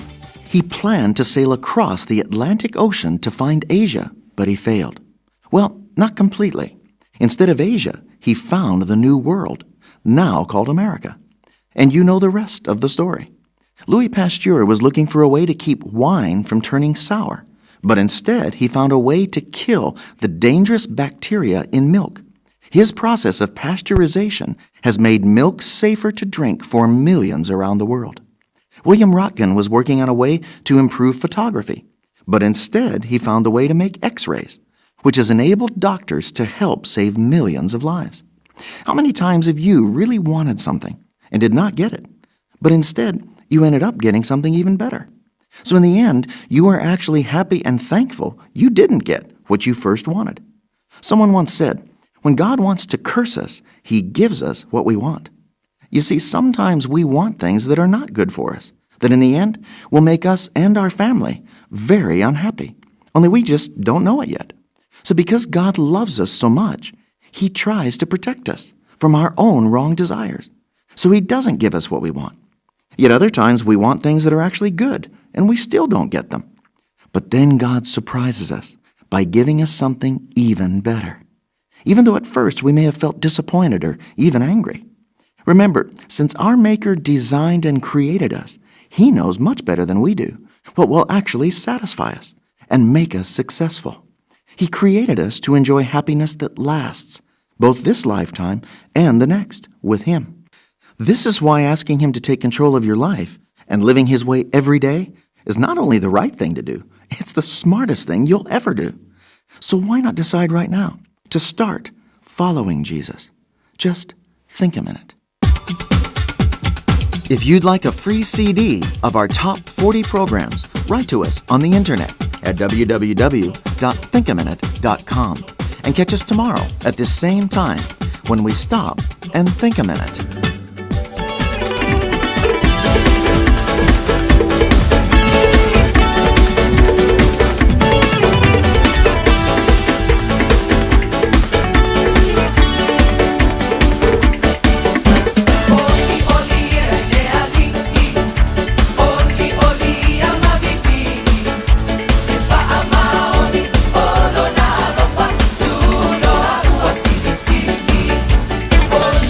Yeah.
Eva mali pese. Malo le whafonga Samoa. Malo fo ile eva ile musika. Radio Samoa #1 New Zealand akoa. Sipso.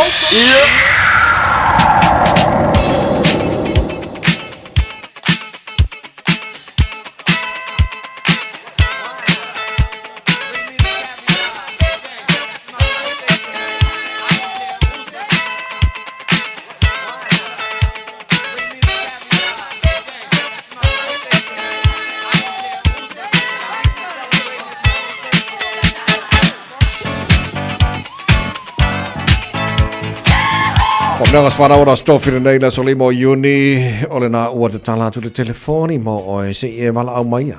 Ma se ave se whamnia ngai se o whamna tu no nasa whanau le so e le se tupu te tongi. A ole fo se mea lofa wala valo wala au mai ia ave Radio Samoa lau mea lofa I ole ka le whanau ngas whanau. A foi fo se la ko paki ni vai mai ka ko manga I fo. A mo vai na rungal tatu I meli.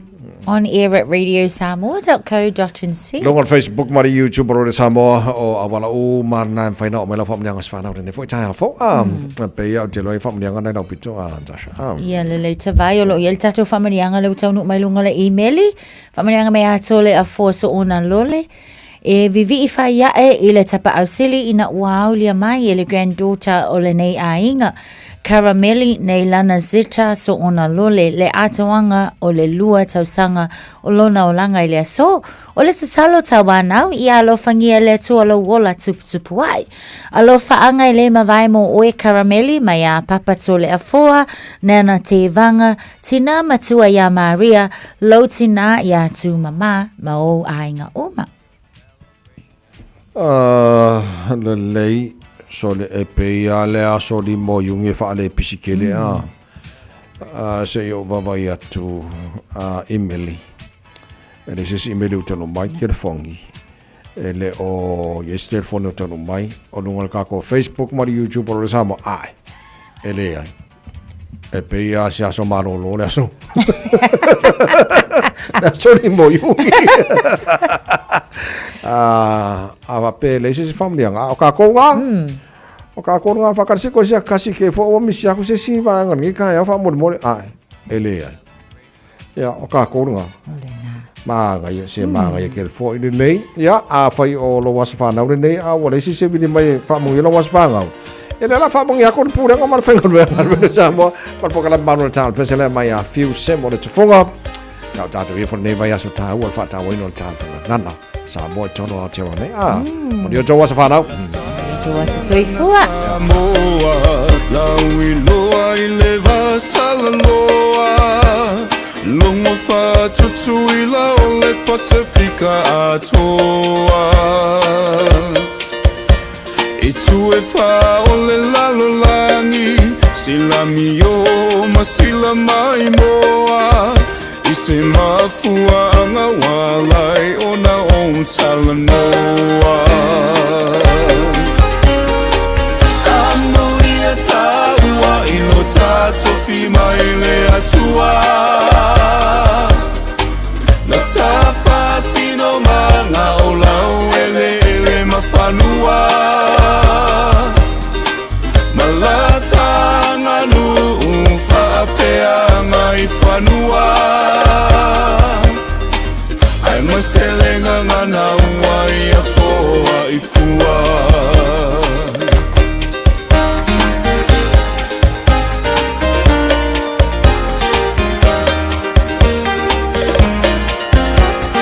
Whai mau ungi tamitanga Bea talanoa I la unga ngana E a whele whaalo alo ni saunoanga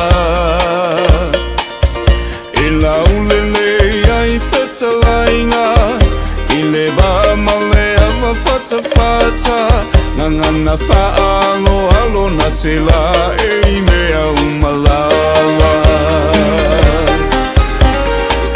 Amo ia taua I lo tato fi mai le atua Na tafa sino manga o lau ele mawhanua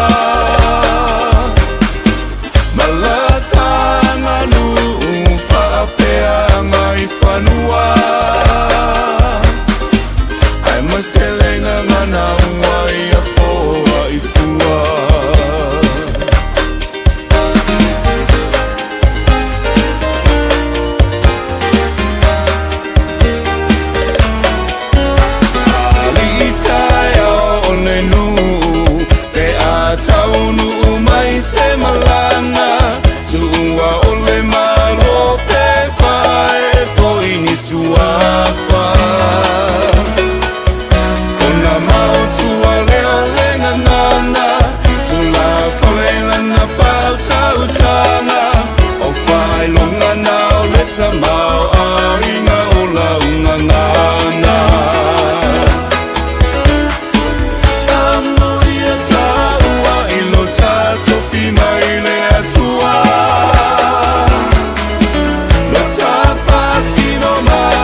maselenga ngana wai a foa I fua Amoi a taua I lo tato fi mai le atua Lo tafa sino mana o lau ele mawhanua Na lata na nu whapea ngai whanua Ai maselenga ngana wai a foa I fua Ai maselenga ngana wai a foa I fua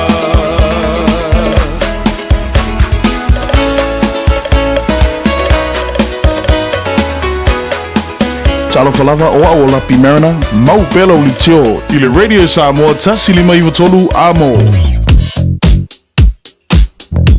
Lisa vaenga lo pisi lunga la tele Esmond Road westbound my Lake Road anga yatu lunga tatu State Highway 1 on ramp o leo lo mata watu faila wa foisi pisi mai le taimi le nei o afiaila vaenga ia Barris Point Road intersection Esmond Road on ramp to State Highway 1 southbound fa amole mole avta vale o le na foi o lo mamafa ia le vaenga le na westbound ile anga yatu ile State Highway 1 male Auckland CBD le taimi le nei ia o lo fatu langa mai la pea Malis fululua minute le travel time o near road le time le nei o le na fo lo mamafa le traffic ia ma yai fo vaenga le na o lo poloka lava fo I le nei time Lake Road ilanga ia tu lo I lunga le tato on ramp le State Highway 1 o lo maita watu ia le na lo tele poloka Sylvan Avenue anga ia tu fo le motorway on ramp o le na fo o lo pisi le time le nei lo maita watu fo ia tato I le vaenga le Route 26 on Great South Road corridor area o lo maita watu o Tahuhu to Old Tara faila fo isi mamafa to etele nai poloka o lo yai mani rewa te takanini o lo whapena fo ia maisela ia tato intersections I le taimile nei o le taiao State Highway Lewis fulu on the northbound Puinui interchange to Mangere Bridge o lo mamafa lava fo I le taimile nei southbound Mangere Bridge to Coronation Road off ramp o lo mamafa le traffic mo tato I le nei taimi o le taiao Roscommon Road and Wirral Station Road lata le luas State Highway Luas fulu lo maita watu fo I o le na fo I lo tele vaenga le na o lo poloka mo tatou I le nei taimi aveta avale sautuana saunga le mu lau whainga malanga ina ua toe se fulu maletase minute ia ona tā leo le itu lai valu 21 minutes ona tā leo le itu lai valu Radio Samoa Tasilima Ivatolu Amo Radio Samoa Tasilima Ivatolu Amo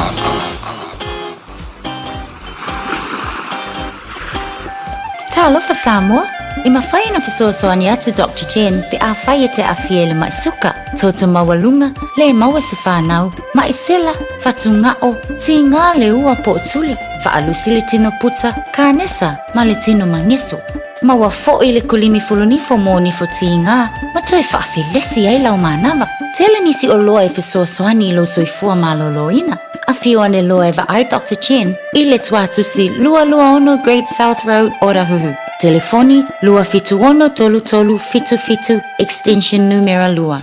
Awane ngalo lau fale o loa o le Eveni Pacific New Zealand I Aukilani. E tasi lava le fale mawaila e yoalii te maitai ai maisi le whanau. Susu mai I le Eveni Pacific New Zealand store. E suisoi ai au tairi. A waa le whamana tuina o le vaiasu o le ngangana Samoa. Ia malu lau sa. Folau I langi maa.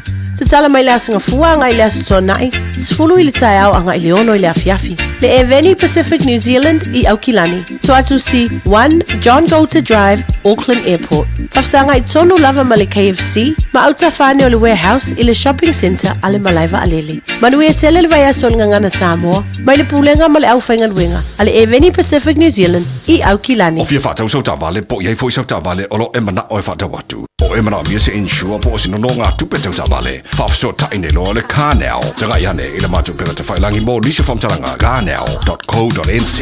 O le tai au fau pua se ia o ngā amata, ua se lia ma le se furulua tausanga o lana au nanga i to tonu o au kilani nei. E lua o na la i to tonu o le ai o mangele, o lo au na ai fai a o ngā whauina, a wale a o tawina o alo ma whanau, e le ngangana Samoa ma le ngangana Peretania, a wā le silafia i le tū maanga wha le anganuu, wha pea le tusipa ia. E talia whanau a mata mai le tolu masina, se ia o i le ono tausanga. Tolu masina e a o ngā fuailo walo, pe a resi tala i le taimi nei, e iai ona ia inga whaapitoa, e 5% le whaapitoa mo au a inga. E mawhai ona o ngā fualo walo, pe a atoa le whao tausanga. E saunia e le a onga mea tau mafa, mo le whanau i aso taitasi. O lo o iai fo i le au nanga, mo le piki ina matoe mo moli atu o lo walo, i le taimi e tu ua ai le a onga. Resi tala nei loa, lo walo i le tai au fau, pua se ia onga amata, mo nisi whaamtalanga, fe soota i mai le numera, o lua fitu, lua fa, lua lima. Po le e-maili info@taiaufo.co.nz. Awa o le tama e tusa maonala, a o ina matua, e le to e te aese ai. Awa le ngalo lau fale o loa o le Eveni Pacific New Zealand i au kilani. E tasi lava le fale mawaila e o alii, te maitai, ai maisi le whanau. Susu mai i le Eveni Pacific New Zealand store, i sui ai au tairi, a wā le whamana tuina o le vaiasu o le ngangana Samoa. Ia malu lau sa, fo lau i langi maa. Te tala mai le asinga fua anga i le asu tonai, sfulu i le tai au anga i le ono i le afiafi. Le Eveni Pacific New Zealand i au kilani. Tuatu si 1 John Golter Drive, Auckland Airport. Fafsanga i tonu lava ma le KFC, ma auta whane o le warehouse i le shopping center a le Malaiva Alele. Manui e tele le vaiaso le ngangana Samoa, mai le pulenga ma le au whainganuenga a le Eveni Pacific New Zealand i au kilani.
silua tolo fa. Hey, lea ko lava choice full tolo le valu taro tala mai sa mo pe ta. Ile tu la valu le fata fiti foi na tala mai sa mo ne foi ba yaso. Mana tu solonga le tai le lo fa malanga le le tara matai le langi, mana tu fo mo fai se puti le tai ao. To ale le moa, fai tuti ma fe au masani, nei matua te pena te maiti le onga, ta to nga lue, e a le ya fo il pa o me fai nga wenga pe a ko le moa a. Ale me na ana fang watu fai le puti le tai ao. Fai le madu le tai ao ma nei te le na a. Ba so ta wa nei mo le ta to tu no sa mo ni se le nei. O ba ya so lo ta to fa ta we nei ta tu ngana.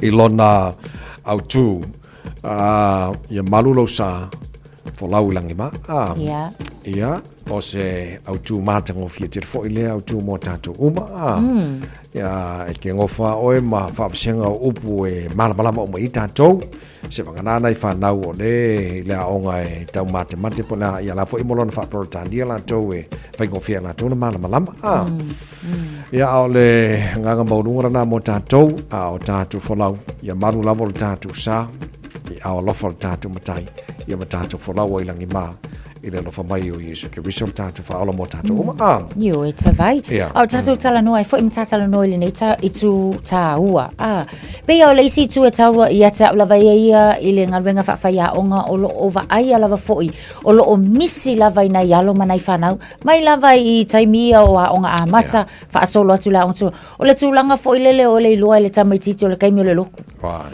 awa e ka ko ke pakia pakai I ma o e ka uma fai fa atu mau le ngana o tu manga ia loa le tamaiti ana mionga ia e mai se o anga tau sile te tau ona ai a misi le kamai kiki le kaimi o loko fiafi e loa ia le kamai kiki o le taimi le te tau ona o tatalo e ia le atu te tau ona o tatalo ia o ia le kaukai awa po fia lava tatu te fai ai a le ai le atu matato ele malu ka ko sa ia ai pe o se fautuanga le na mai la pitola au fa ya onga ona ole tele na o la ta ita mata ita maiti le nei vai tau e pe e misia ya la ko le vaenga le o le olanga o oina I tu manga fa kerisiano ai mai se fa mau tu wino lo la to ola fa kerisiano ese tapua inga ai o tatou lava ia o e o lo tapua ia ma fa pena ona fa sia mai foi le sa mai aso na mo I tapua inga afi ma le loa ta maiti o le taimi te talo ai ma tu fa alo ia pe o la ta ita le na tu walalo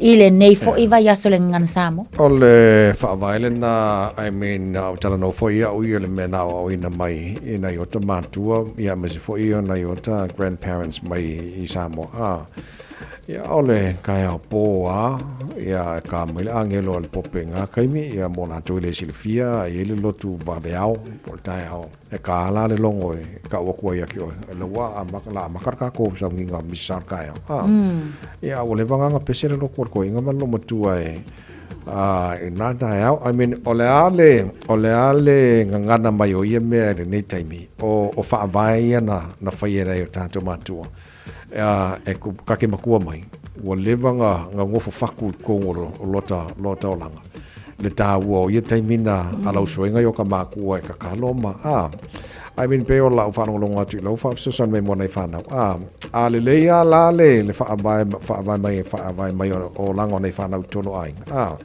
e ma tu fa ala to e o fo ila onga ia o al kai mo fa le morning tea ia say grace wailo le ka makile wingole o mena la fa a le fa kul fa ya let's say grace ya la ka mi solo ka makiki ko ile lo pola lo mena fa so to fo il fa vai a malua I tono ainga ia wala o ngata wala te lo ya u le ai o lai lo o langa to langa le na malu ma le fa vai na mai tono la ainga fo le ele ma fa ona ngalo fa vai o me uma ole tua e fa vai me uma tanto e pe ole isi lava le tiu te o tatou matua e le faatonuina ai o tatou e faatonutonu folau I le folau ngana I alo manai whanau ia ua a faatamala tatou ia e faapena lava foi ia ona faisi pa ua le itu I le o langa manai whanau a ve fa malo tol pulo nei fa onga la tone o fa onga I so sa onga foi le lo faatawa ina tatou ngana o la tu foi le lo ngafa manai whanau ia so umalama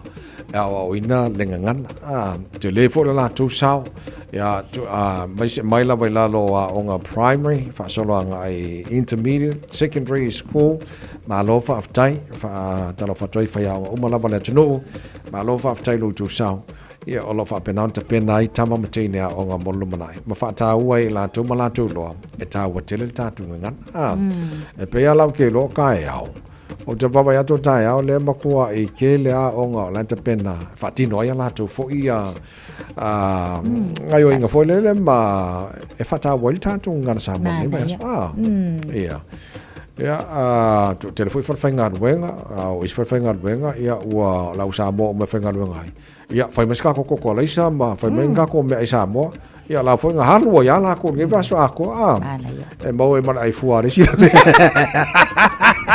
ia o se falawa foi masinga si amu popo ia so I mean o vai mana lo tato fa ta wena il tato ngana sa mo ele ngata o la ia pio ye ko ke foi la ko se silane o lai fai a lo fai le ula fala I mean o ngana mo mai ne me le ta o tato ngana sa mo lo fa ta o ni foi mai haswa to ya ma mangai ngai upu fai ngo fia a maka koi fo ile fale le fata waina ia le fata lo fa le fatu fa o tama mal tsene ia lo fa ko fa fai fai ha onga pe o malas asa le ma se ia lo fata to tato e ton fa ngal wenga ai o pala langi ma maoli ma sainga ma inkia e fai ngo fia fo ina o upu sa mo ai o le fa manatu a o ye upu sa mo le le ma le fa alo io ia lango ko kere fo isainga mai si vai o nga o pu ma ka nga ma pu ma so ia o nga o ye o sa mo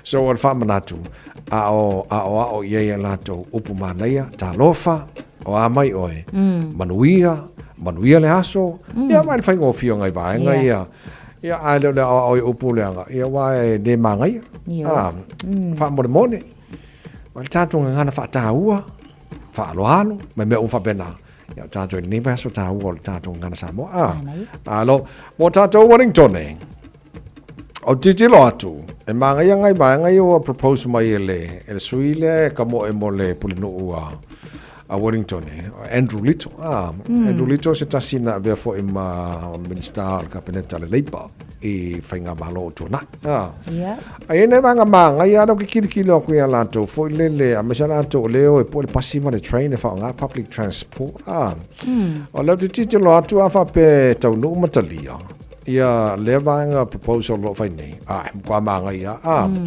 o le vanga fo le pe kilo aku overlo ma le valu trips ile vai aso o le sila trip la so e free ya fa te inga la fa pe o ke fainga wenga fa so vai aso ava pe pu ela pasipola train le ngarwenga ma ko fo le fale ia vai kaulau malanga kasi la so fu lua la so fu lua la so lua la so ko la lulu mala so ko badu o le sila malanga le la alo ngele pasipola train free kwa banga ya so le e mana ia mo la tau ia whainga luenga o lo whaonga ina ia passport trains fo i le vai aso atoa ia walo mai tau aso a whaapela o ki whainga luenga ia ai te whaonga ina lava le train po le pasi i aso e lima le vai aso lona winga e o atu la so lona lima ia ua maua fo ila o e alufu e le pasi po le train so e le ila spasi se ila so lona lima aso e whaatongi ala so a lesi fo itu mana ia tawai a whaapela i se ka alonga i ila le vaenga o le i le weekend a whaapela ka alo Phoenix po le hurricanes i le vaenga lea ia e maua lalau trip fo ile le kongia e fuli lalau walu le pasi mal train pe afa pe ole ke alu manga ia fo ina ia vaenga mai tau atu fo i ile nei fo i model wa itu se pe o se model fo ile ole o lo wa faata mai ia e so so ani fo ia lato lo fa nga ina ia au wall of malanga in ia sa ole le ia so le au tanto il vai aso ngana sa mo manga ia mo ile fasili ka ka se tu ma wale mo mai lungal ka ko Facebook awal fasili manga ia ko pai o pesa wa ile upu o ka se fasili nga manga ia ai sa le ia vai a e se fila po fesa ile upu ko pai ia feel free ko mai sau ma fu anga lungo le po fesa wa nga upu manga ia manga ke le fasili setu maua fa fa ke le mo fasili wa ka ko ngwa do ma fo ke le lo po le po fesa Apa wan lo fia ko pai. Au ke no po fe sa no po. Saki, ai se fia po fe sa no po pai. Feel free comment no ka ko Facebook por YouTube or Samoa fa mo ne ah. Fa mo le. No please. Awoy. Sorry. La farka fa malos kiwo. La fa. Oh, lo le kam samil ko pai. Ala farka fa Palestino, mo fa Palestino so matala mai Samoa, e ka kana Lia Billy. Au ke pole. E mo lo fa Palestino so makala mai Samoa. Nei ta ngawar wa. Aiya. Sabili la ko ajua. Yo. Billy tua sau au. Luma.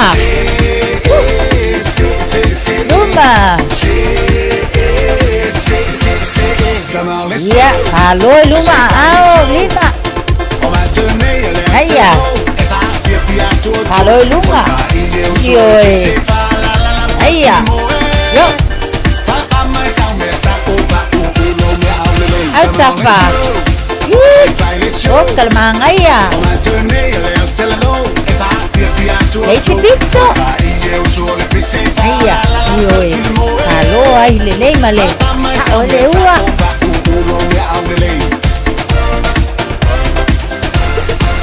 Iya, kasi dua, tolu, luma, kasi dua, tolu, ya alkafa, dua, tolu, alkafa, dua, yoy, bunga,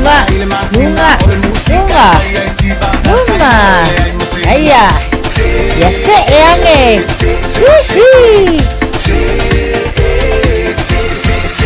iya, mak ayaw tapa, ayah, iyo eh, ayah, lazy pizza, iya, ayah, luma, yuk, bas, tolu, bas, dua, tolu, alpa, kasih, dua, tolu, mama ayah halo kas, dua, tolu. Yoi, halo yai. Sepuluh second. Yaman, ya kole sela mana batsonu, mana vai fafo, manu via telele ne yaso malpalungar ko pai. Radio Samoa. Taslima ibatol amo.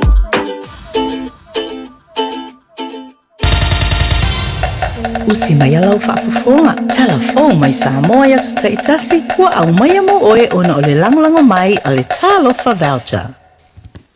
Whatalofa ilo tātou atino i renei fo ia sa fau.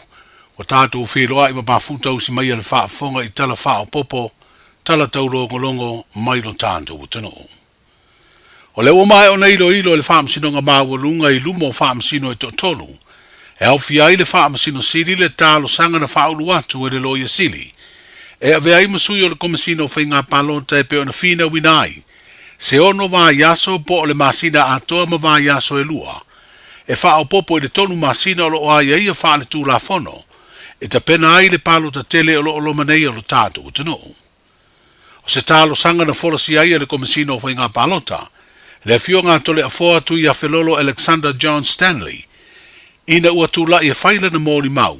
Mafuanga o le tālo sanga ina o le whaamsinonga mōni whaatonunga po orders. E whaatonu tonu ai le tūla whono whaavae. Whaasino i le tolu masina o lo aia ia. Pe tāla whea ngai ona whaamatu le temi whaao popo ua tālo sanga ina. E le ngata ina sāwhola sia le komisino whai ngā palota mafuanga. Ai whaapea fo i le whinaunga le loia sili. Ma ia whailo aia inga o le tūla whono o loo mawhai ai le pule whaatanga le whaamsinonga. Ona whaia se whaai unga. Pei tai o loo whinaulo ia mō nisi o pāti whaau buwhai. E pe o le vaenga e pui ai a le tau o tangata.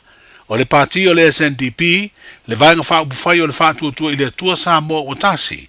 Ma le pāti whaau buwhai o le Democratic Republic.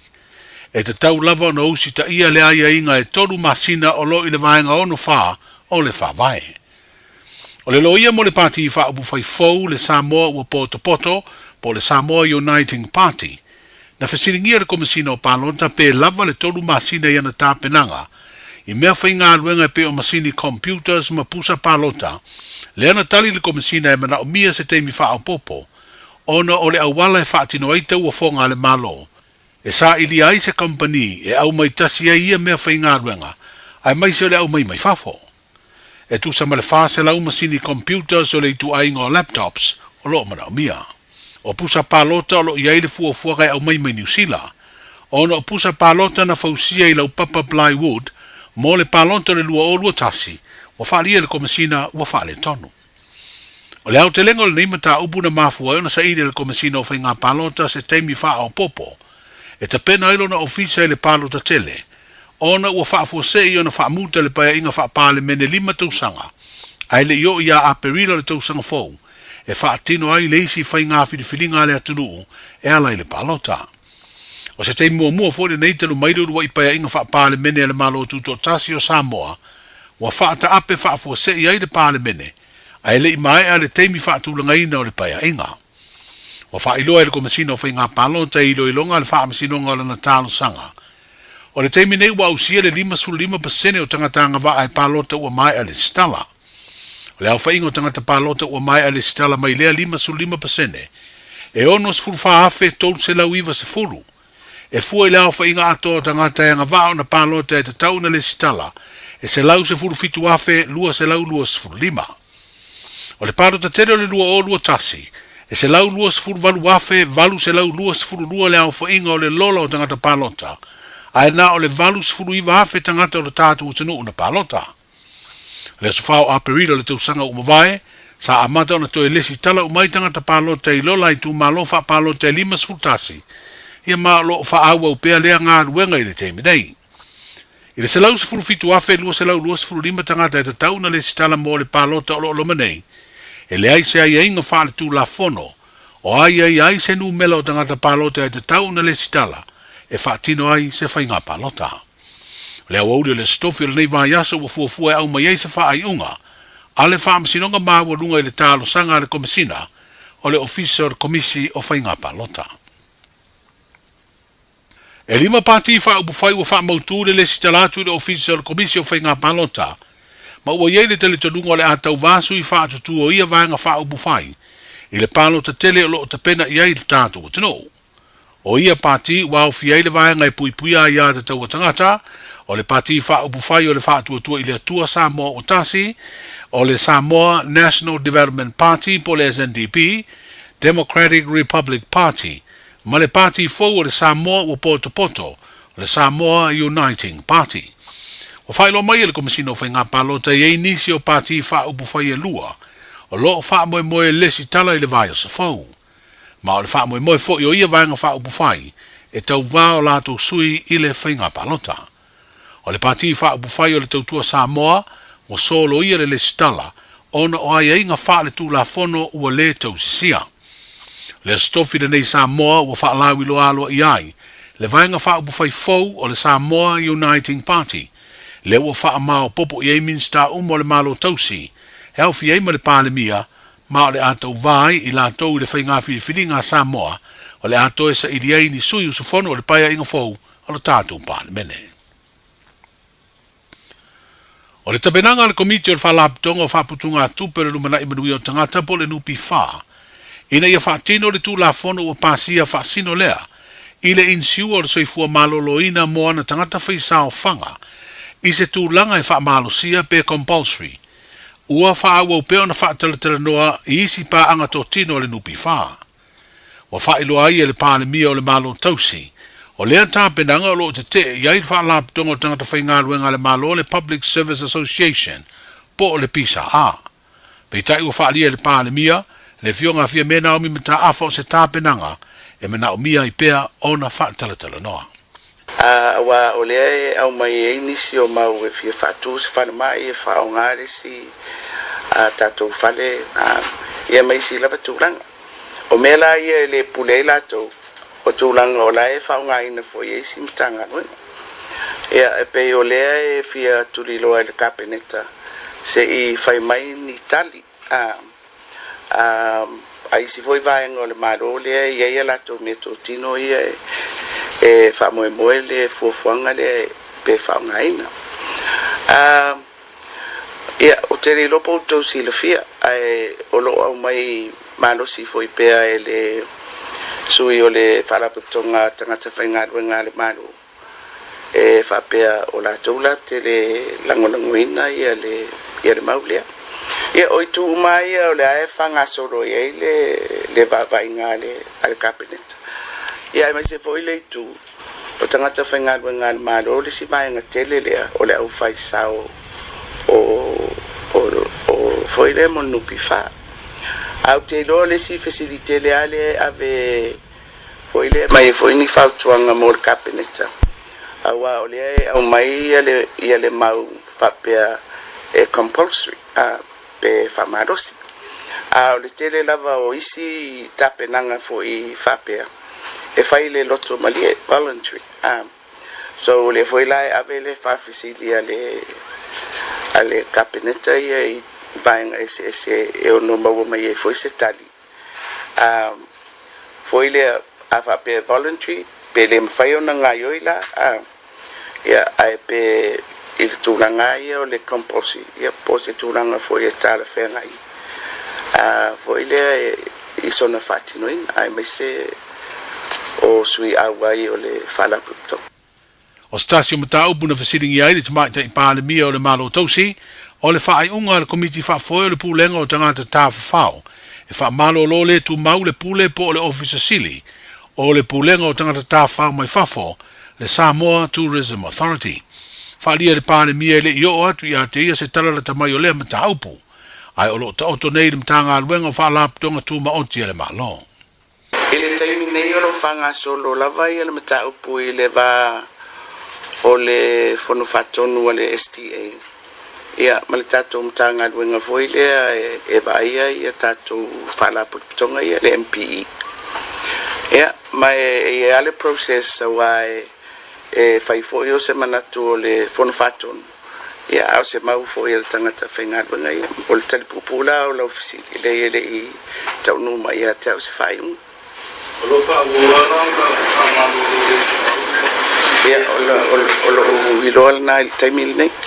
Le fionga fia mena o mi mata afa o le pālemi o le malo tausi, ai o le minsta foi o le pūlenga o tangata tāwhao mai whafo. O savalia nei le whamasina, talu mai Februari o le tausanga nei na whaamalo o lo le tu mauai, le tamai tai officer city o le pūlenga, le fionga to le afoa pati vaine pe taia te vita. O le mafuanga ua whaai loa o le whaai unga, o le whaatinonga o nisi o tiuti o le officer city, o le whaamari eina. O se tamai tai ma se tinao le tātou o tunu tere tausanga o ngalue le malo, o le ua si ilo na au e tau vai le palo te tele, ile no fōle tu malo wha palota o nganga e maunga nu mela lua, ilo tātou motu tele I sara whai. O le fionga ngaluvao mateia leota velma ngaluvao, o le atau wā mo le pāti wha upu whai e pui pui a ia te tau tangata, ma o le saludo le vai aso nei, na mamori atuai I pe tesa le no whanga tū tonu, o lea vaenga wha upu whai. O le tu malo nganga e maunga nu mela lua na tu lai mai ai le tofi fai pule le paia inga wha pāle mene ua wha anta ape, le tō whase ua muli fasi toma, o le vaenga wha upu whai o le wha tua I le atua Samoa ua tasi. O le solulu foi, na mamori atuai le wha tua I le atua Samoa ua tasi, le sui tau vā mo le tofi wha ori o le tu malo lo tofanga, le sunga fiaola I o sua lole. O le tu malo wha palonta lea, sa vea le sa fa pito le fionga fia me na mi mata afa ma la tu sui fai pule sa vea fia me ma sui lango o le fa tu ile tu sa mo o tasi ma vea mata tai pe tai e pe o si le fia o fa muta le vanga fa bu fai lona to e vea ma sui lango o le pati o tala I o le fa tu fitio nga wengo le va yaso fe lo ya tai au mo le to runga soifua. Talofa, we're the Casinas. Talofa, this is Pat Lam. Talofa lava o aola pimerana, mau pelo litio. Ile Radio Samoa tasili mai vatolu amo.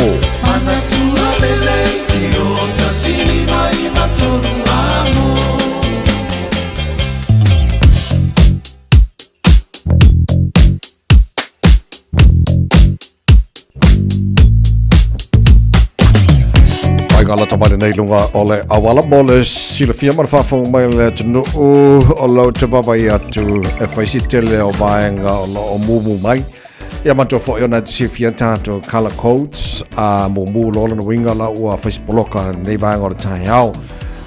E lunga o State Highway fulu ono tato ia malanga mai sisifo anga taulanga au kilani. Lau te wawa i atu whiololo link mara sifulu walu anga i sifulu ono i Westgate o i nalo amatan poloka whaasolo mai le i Royal Road ma Lincoln Road. Ba te ara tu ma Rose Bank o whiololo o lai pisi a lai flow pasi mai Rose Bank ia o na whiele o le tātou State Highway lo sifulu anga le tano ia e whaasasao sifulu ono anga i teiri taulanga i pia o i au kilani ia o lai poloka fo i newa anga o tai au.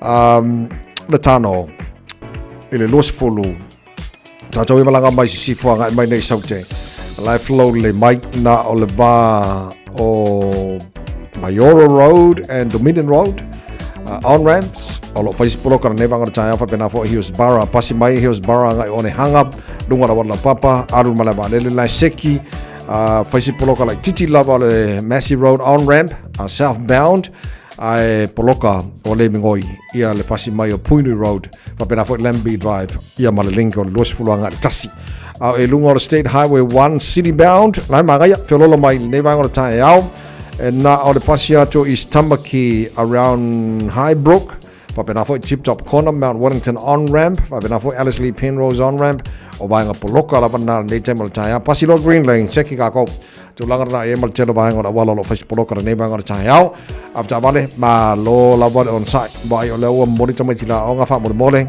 avel fa mo nei fa na time ko si la wala fa le bu le lo sa ya mai sa ngane mo fe malanga ingo nei fo i tai au.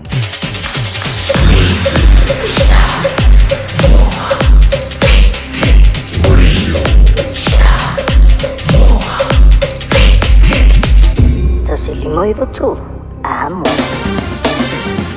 Ua mawhai ana au ina atu le tala o le tau i aso taitasi ona o le lango mai a le Pacific Finance Limited. Telefoni o Varselau fitu whawha lua fitu.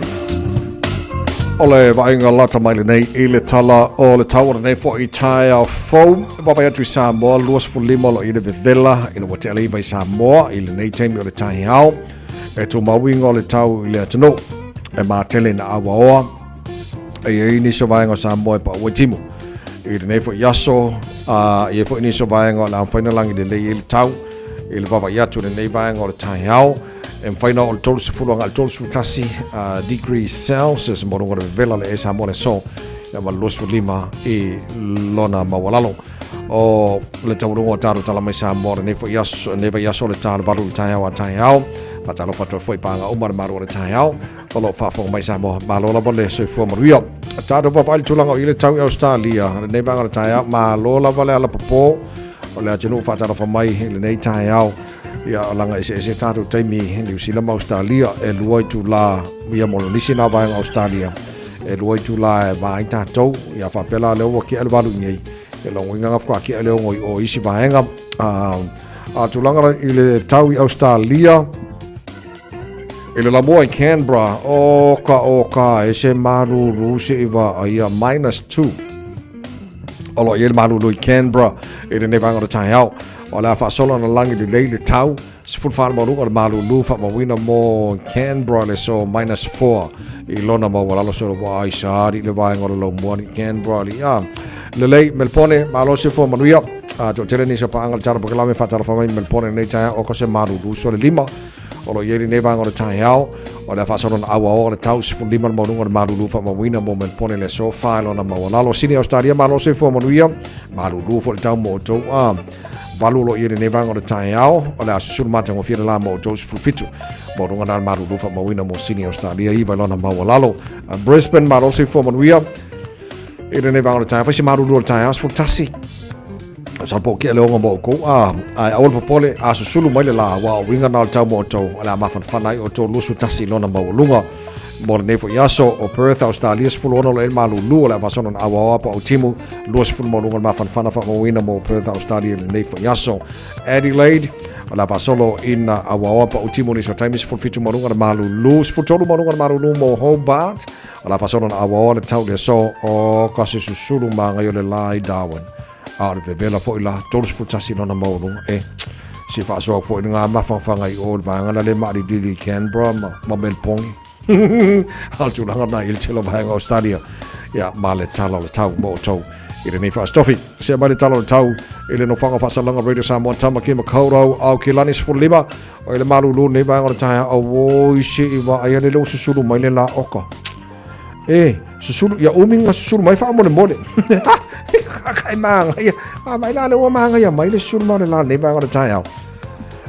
O winga nao tau le so, o le whaasono ina awaoa. Pa una e wanga langi le lei foi, whaasono nangi malo si malasawidi mai si sifo, sifunu iwa, manga ia foi. Sifunu iwa maurunga le maru le ea mo tatou le so, tai au, pe au dia whaisi maru lua kai au. Ia ala whaasono foi langi le lei le tau, pa una e wanga le sua taimi sifunu lima, maurunga le maru lua mo tatou tai au. Asko ngai la, o wako le maru lua sifunu tolu, whaafonga le mai o kou leo sun malai, kwa i whai leo fu mawhanga e fulu wangi se si wha mo le mone.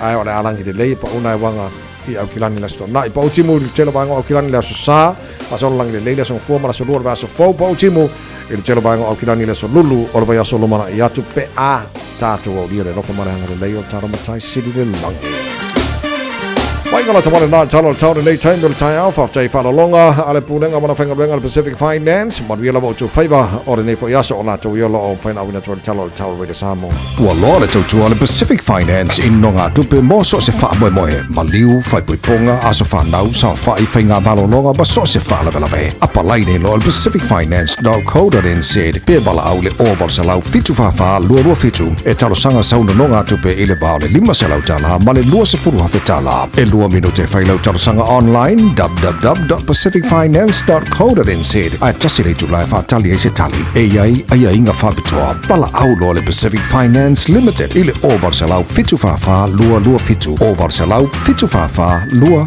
fitu O le whata fitio tātou tala mai Samoa pēna whaafonga le tino le nei tai au le mpaintua whaasalawina mo e pēna tala tu lai se furu mare lua leo le so mara fitu puana nei taurungo tala mai Samoa nei pēna sol tala valu i le tai au a tai au e whaafonga wo whanongolongo wo e siri fia wo o loa o mena o lo tupu Samoa pe ona liputia i le nei foi tai au fau o lo no winga la lau whanongolongo pēna whapesa lau whanongo se teima la uri nei e tauna mo i se tali mai le whaamsinonga maulunga i le tarsanga komsina o whainga parota i le whapopo le siono vai aso mo latu tapenanga au le whainga parota mantua la o le ala tatu whate tali wa le mautino le temine nei mo whea tonua ia le aso o le ala apa o i le whainga parota le snap election le la whai nei o lea o vaenga masania ia tolu masina mai temi na fatapel pale mene pone ila mtanga nei va yaso ia o le tal sangal kom si no fenga palota si ono va yaso masina mai afa pe ke wakalia lo no winga ka kikilo nga fama afa masina mai temi nei ta velo tano fenga palota de motino po iai vaenga motino lima partile ua fa monia restala fatu tua ile tua Samoa Watasi, but fast HRPP, SNDP, Samoa Democratic Party, ia mar Samoa Uniting Party.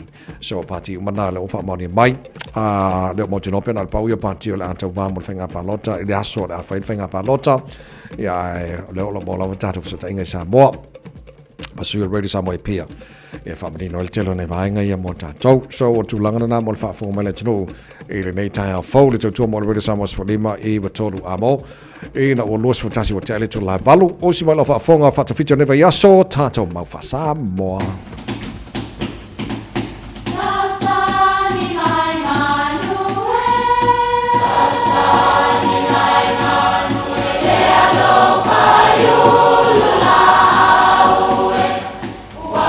E o whanga manu i ululu o la au, awa e whawhanga i funga o la au. A o le tangata e whawhanga i upu matala. O le mawhileo o alanga upu mamuanga ngana Samoa maona whaapongai e a fua i lona sio mianga. O lona lea sao i le whaatufunganga o le iloa whaale aso mai le tautua se ia o ina pule. O alanga upu mamuanga ngana ua lantou mamanuina le tō whamanino a Samoa mana tua fo'i e tāo fitau muli le atunu. Ua tangi le fatu ma le ele. E whapea le tala o le tangi loloa ale ali o sale vao ina uoti si ona tina ile afi. Na le mawhai ai o na whaana i le fia na whai ai samana i tufu ngā taiwai. O lea na toe ave ai loa ea itu sale vao, ma toe whaia le isi fia tele i le malaeo sa wā i whaletoi. Whai mai o le fia lea, na whaatumulia i tangata, na o lava i la au ma itu na toe tutua e na i o lantou tuunga mau, na sisiva uma e tau whaanale tama. O le tumu o le pō, na mawhatia ai le ele mamaa, o na safia a waifo i mamatamata le ele mamaa, ai na pupuni uma masolia e tangata sa tumu ai. O le tumu o le pō, na mawhatia ai le ele mamaa, o na safia a waifo i mamatamata, ai na pupuni uma masolia e tangata sa tumu ai, o na whetangisi ai leo maa po fatu ma le ele. O i tonu la e maua ai le upu nei, ua tangi le fatu ma le ele. Manatua, o le fatu, o le isi lea ingoa o le maa. O upu e whamatalai se mawhatianga ua matua o ngaonga o na o le maliu o se tangata e sili o na pele i ante oe. Ia, po se whaanoa noanga i se amio ua le tusai, ma ua le solonga le iai se mawhtanga. E masani o na whaafonga i sa awhiawhinga pe a whaini whaasilasilanga i se maliu. Ua utu nei tua whanua manu o le awhiawhi. Ai longo leo malie le manu i vale ina ua whaalia langi o le awhioanga. Awa ua langona le tangi rama e tangi ai nei le fatu ma le ele ona o le maliu whaafua sei o si o mantou tina. Ia a whaifo i o se mafutanga ua whaina. Ia au te manatua na tusi e se tasi whaia onga se pese lau i loa. E whailo ai le whaanonoa o se tasi whaia onga. Ona o le asosi vale o tangata i le ngā luenga whaia onga. Ona whapele o upo le pese. E tangia le fatu ma le ele. Ua e whaia u maufala se. Sa moae, aua e te mantele tele, o ita ua masani i le whaiwau se. E tangi le fatu ma le ele, manuia lau whasaunga sa moa.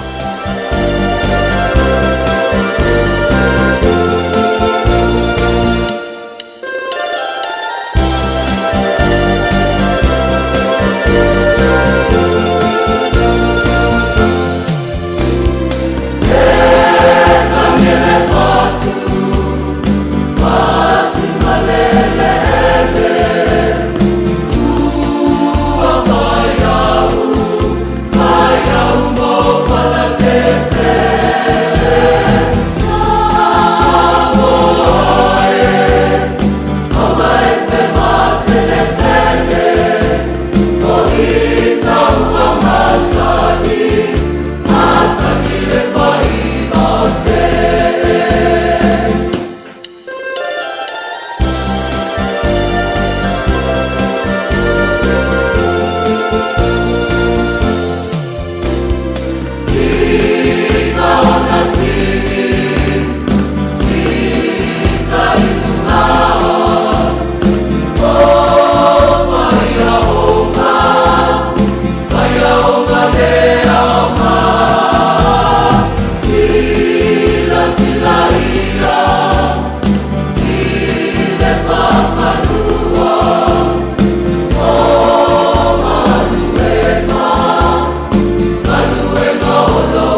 Samoa.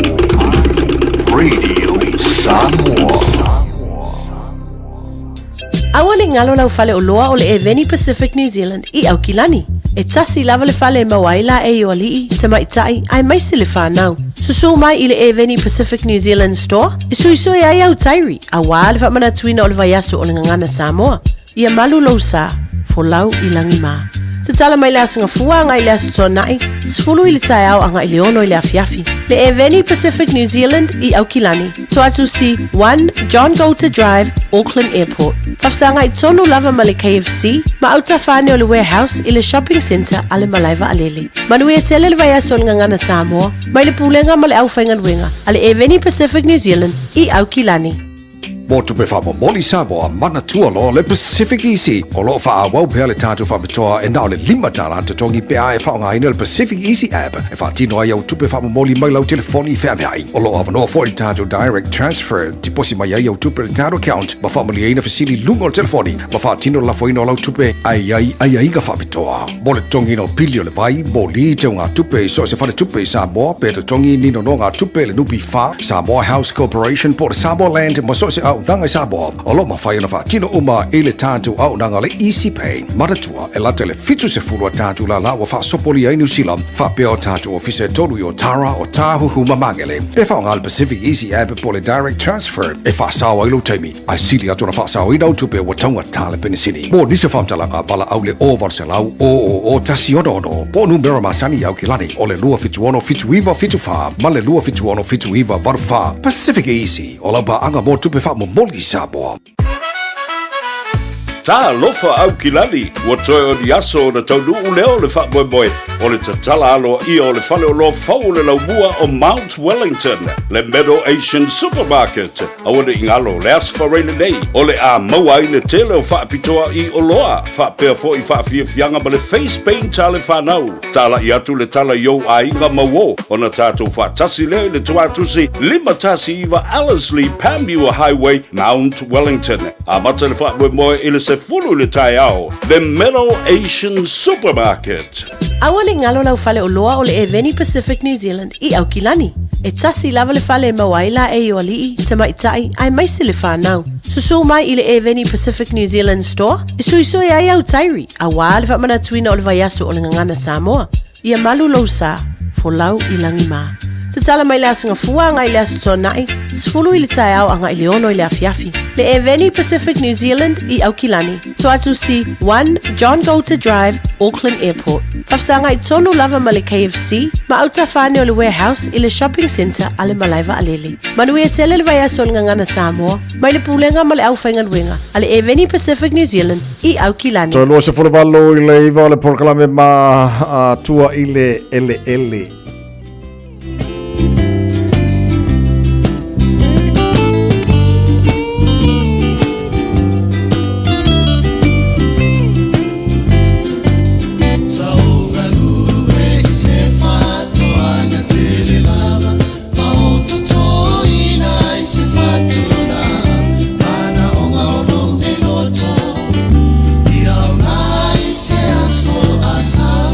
Nau te ngau mana o tātou e whaile whaatoanga te tōle tia pula ia mala au o le whaatoanga male nau I au ngā I aso a sau whapena fo nau te inga le tua ele ko anga kore la au mama aile lei fua la au e au ngā mō tātou walo se fua malolo ina malo wola malosi sunga tula epero pena kovati mara tāra po kalama nei tai au tula epero malolo se fua maruia Atalo fa tula sunga to vai nita e fa talo fa fo malo lo fa fo nita o le nita o surmella fa malo so fo mo mella ngima ai sa ori karsia yo umiri suro le lari ora mele se suro mai le la ne ka minute wakim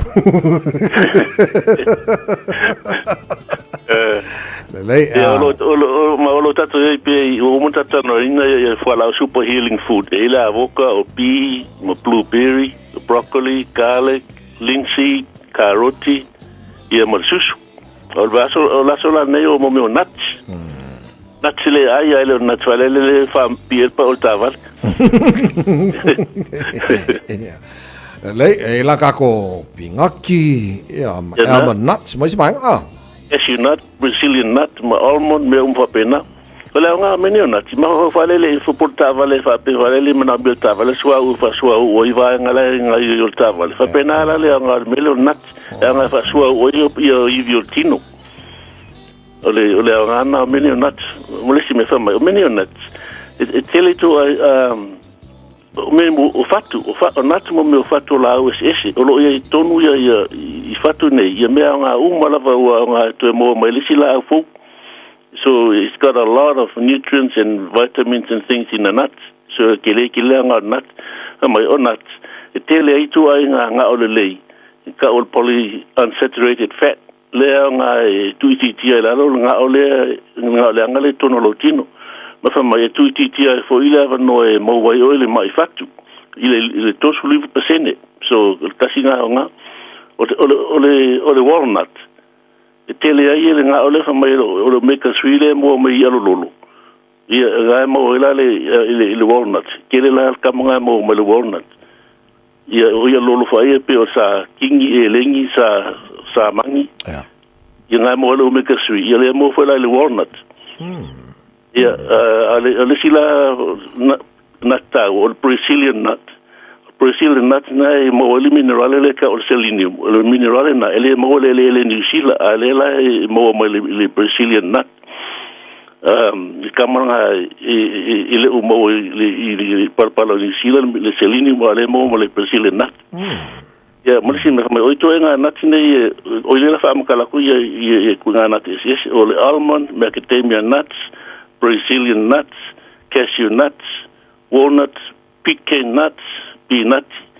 Ia nati umana mai fotuanga tau fai pe tolu pe fane nati ai tai au pole ai paga tsmala breakfast ia ma peanut ia ko misi peanut ia mai ole peanut so mai nga pe fa pa peanut fa vela e mo mai me nga na tonu peanut pe fa ai makai le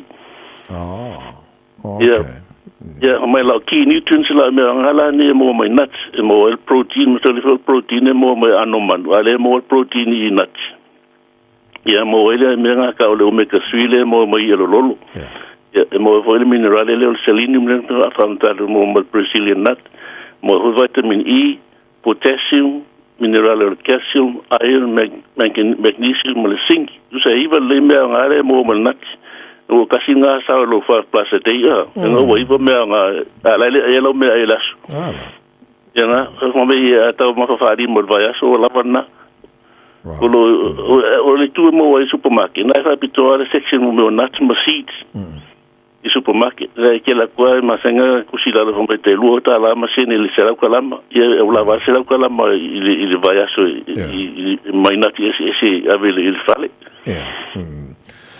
mana ya utaya I amesa mango peanut langa ye ni so tato fifir kamo foile o onga the salted peanuts ele lepe ele ya o lai tele pe so se me va o so ngai tele so se me ai lava o so ngai tele lava ele ai lai titi wala ngal salt for ele salt but too much salt is no good for the heart ya na so I did tell later to le tuna Okay, lei so kama fo ia mai ama fakuna manga I pe pinga ki fo ia ka ngwa fo ai ka mangar va ya na e ko fo pa ule ai mal pa o ya manga ya tele me le pa ul pina okay lei e mana e fo ia kama ia pe also in between o meals fo ia la so be ya na fo ia lo breakfast ai o malai pe lunch fo la uli ai na ti la uli snack kai le uli Ia, asa wa.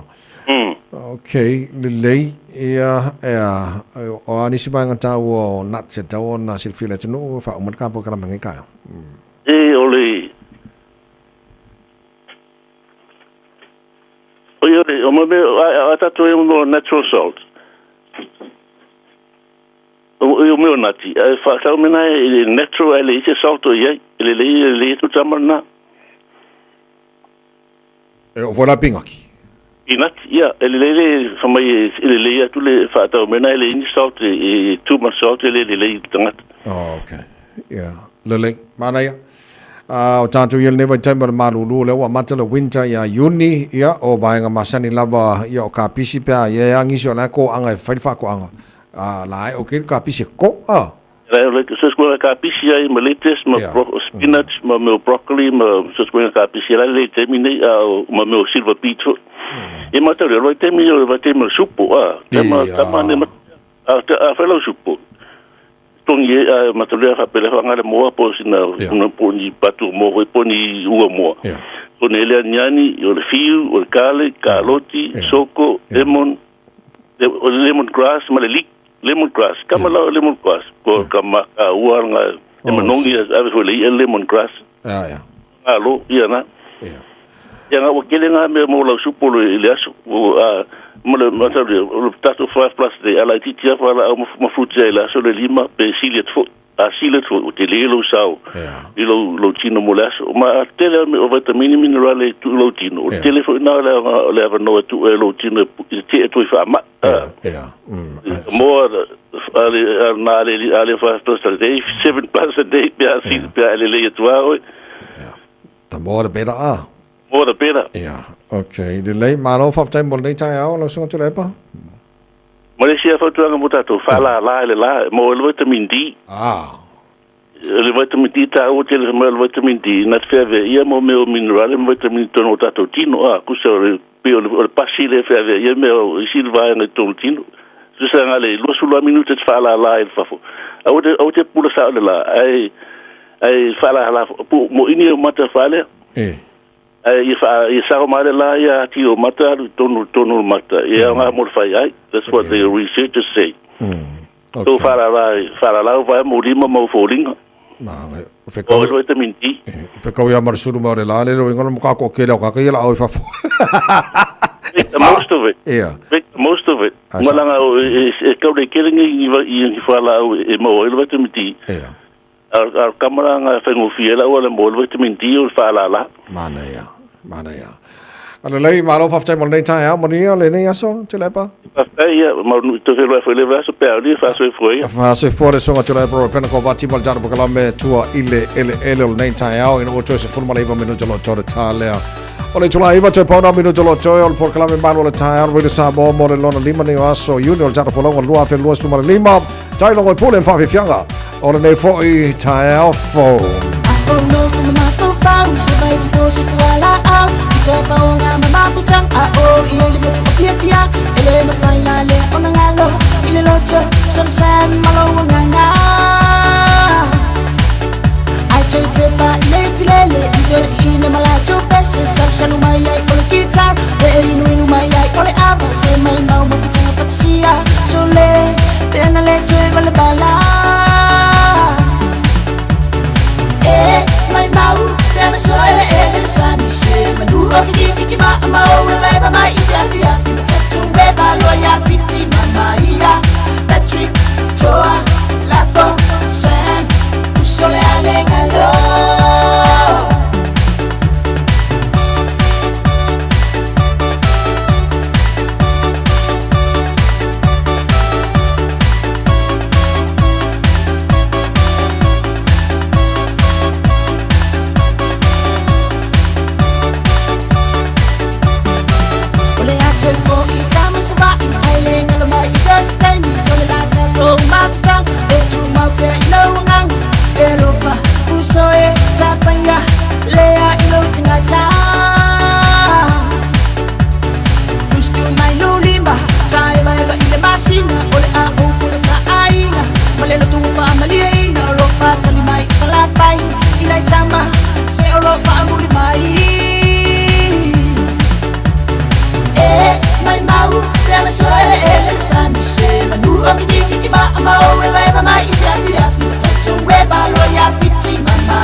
Sai mai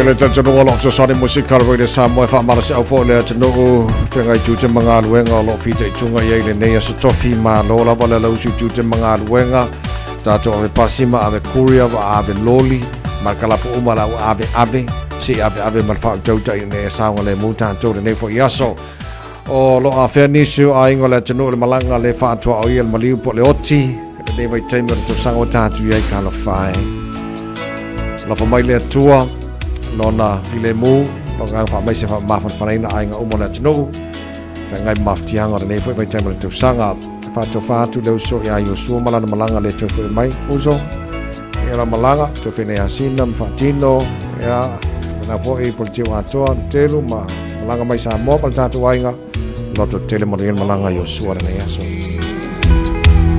one more tonight I own a fear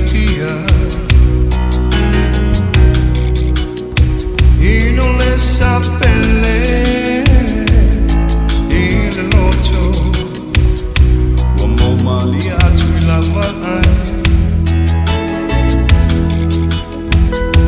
oh me lo fa if you tawa tu abanga wa ele la mona maya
Samoa sa lo tole pese mai la pese le Hapa Light Express in o toi ono miro tolo tolo talo le tula Eva. Ele to mo mo Samoa mo pokala me malo le tai ao. Amaya pese ngai matalena. So mataru telefon pe tala i le tai ao nei. Mana to maria mai ore nei tai ao pela mo fa fonga ba nei ba ngore tai ao. Tono lo mau tono ta vale tono fa fainga luenga lunga le Facebook mari YouTube ro Samoa. Alo fatu lau mai mo lau fa fonga nei tai ao pesele.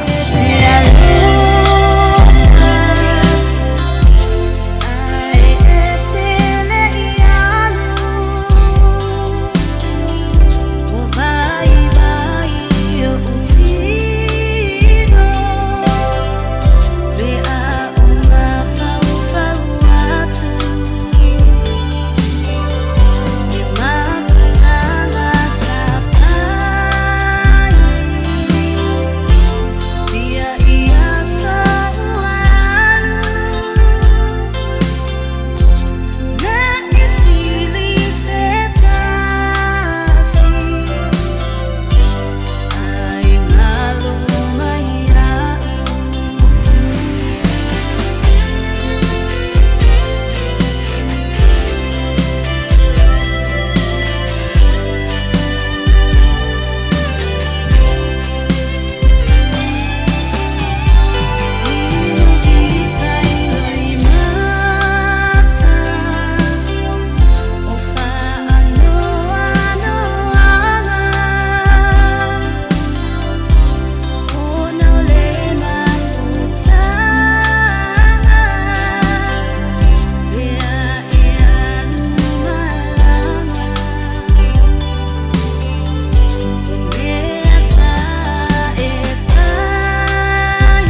i vatolu. Amo.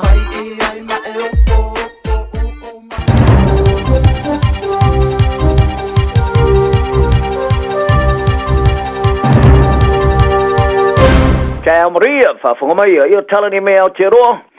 O le atu tu wala ma fau mai pole vale. E ma whana li matai te inai li tulanga maulunga o la matianga o a fianga o le ngalo mea pole dementia.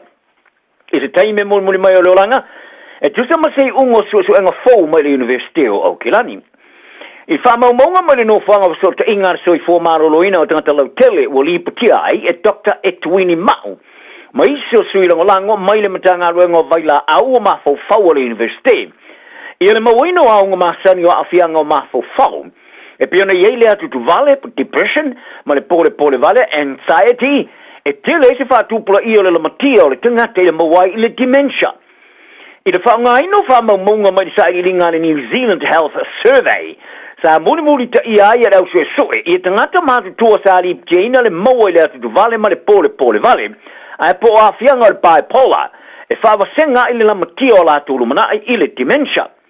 O le unga sa whailo ai, o le pole vale, pole anxiety, e yeso tanga bali 12% o le mawalunga o le lamatia i le dementia, ma le atu tu vale sa sitia le lamatia i le fast 4%.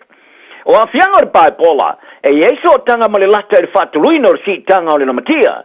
O le mafau e si ma le whaaluaina le lamatia i le ngalo mea, ai lata le whaatuluina le whaatuna ngano le lamatia ai, i le unga o le mafatia o le mafau. O mau o se whaia o ngā sinia ma se fō mai whaapito o le mafau e whaia whiutana ingan.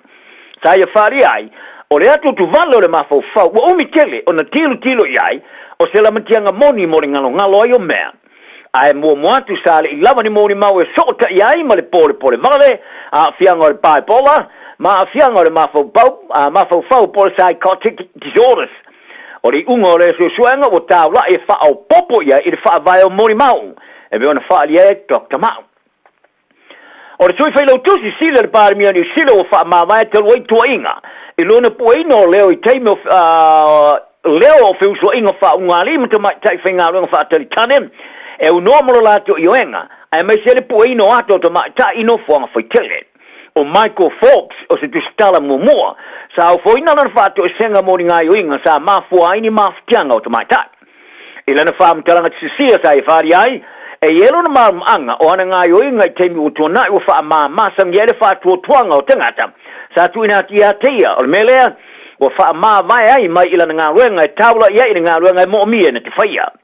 Whaari ele suso upu mai le ofisa o le pārmia. Sa longoina i lato i le wha vaenga i le whai le fiafi o le surua. O pāti whaporokiki le mwhera maali le whaatasi le whaasaino o wala sota inga lau telepo social media ban. Ai o le silia ma le awhatanga te kiwi e langalongoina. Le whaasaino tūpulanga i lalo sumalano te usanga. E tusa mani sa i lingo la ngona le lei Johnny Sila le RNC Read Research. O lei unga a tilo le whainga malo i a wala e whaia. E tapula ai le whaongaino o wala sota inga lau tele e tūpulanga laiti. Ina o te ena i le tūla whono whai pure te o tasi le pātia le National e le pātia le Act. O se tūla whono tau whaofia le mwhana whanga ioi. O le tamatai whai pule le National Catherine Wett i le langolango i aia le taio i a Christopher Luxon. Sa ia tuina i luma le tūla whono tau whaofi le masin te ruai. Le munmuri ai whati te inga Australia. I le sa ilia whata pito ai o company te tele mo a wala o so te inga lau tele. O le tūla whono tau whaofi mo o mi ai fuafuanga whaatino i whaamaoni ai le mātutu o tangata i lungo o whaavaio o wala o so te inga lau tele po le platforms. Ai sa te ene le spātia o le whainga maalo sa whaatasi le act, o lono winga, sa vao ia i Luxon mai le tūle i luma oni ai inga whaatino o te tūla whono tau whaofi ar malo.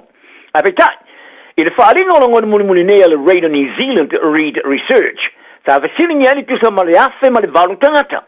Pe langolongo ina le whaasar suma le ono tau sanga ma le roane, i le whaangaina leo o wala visota inga lau tele.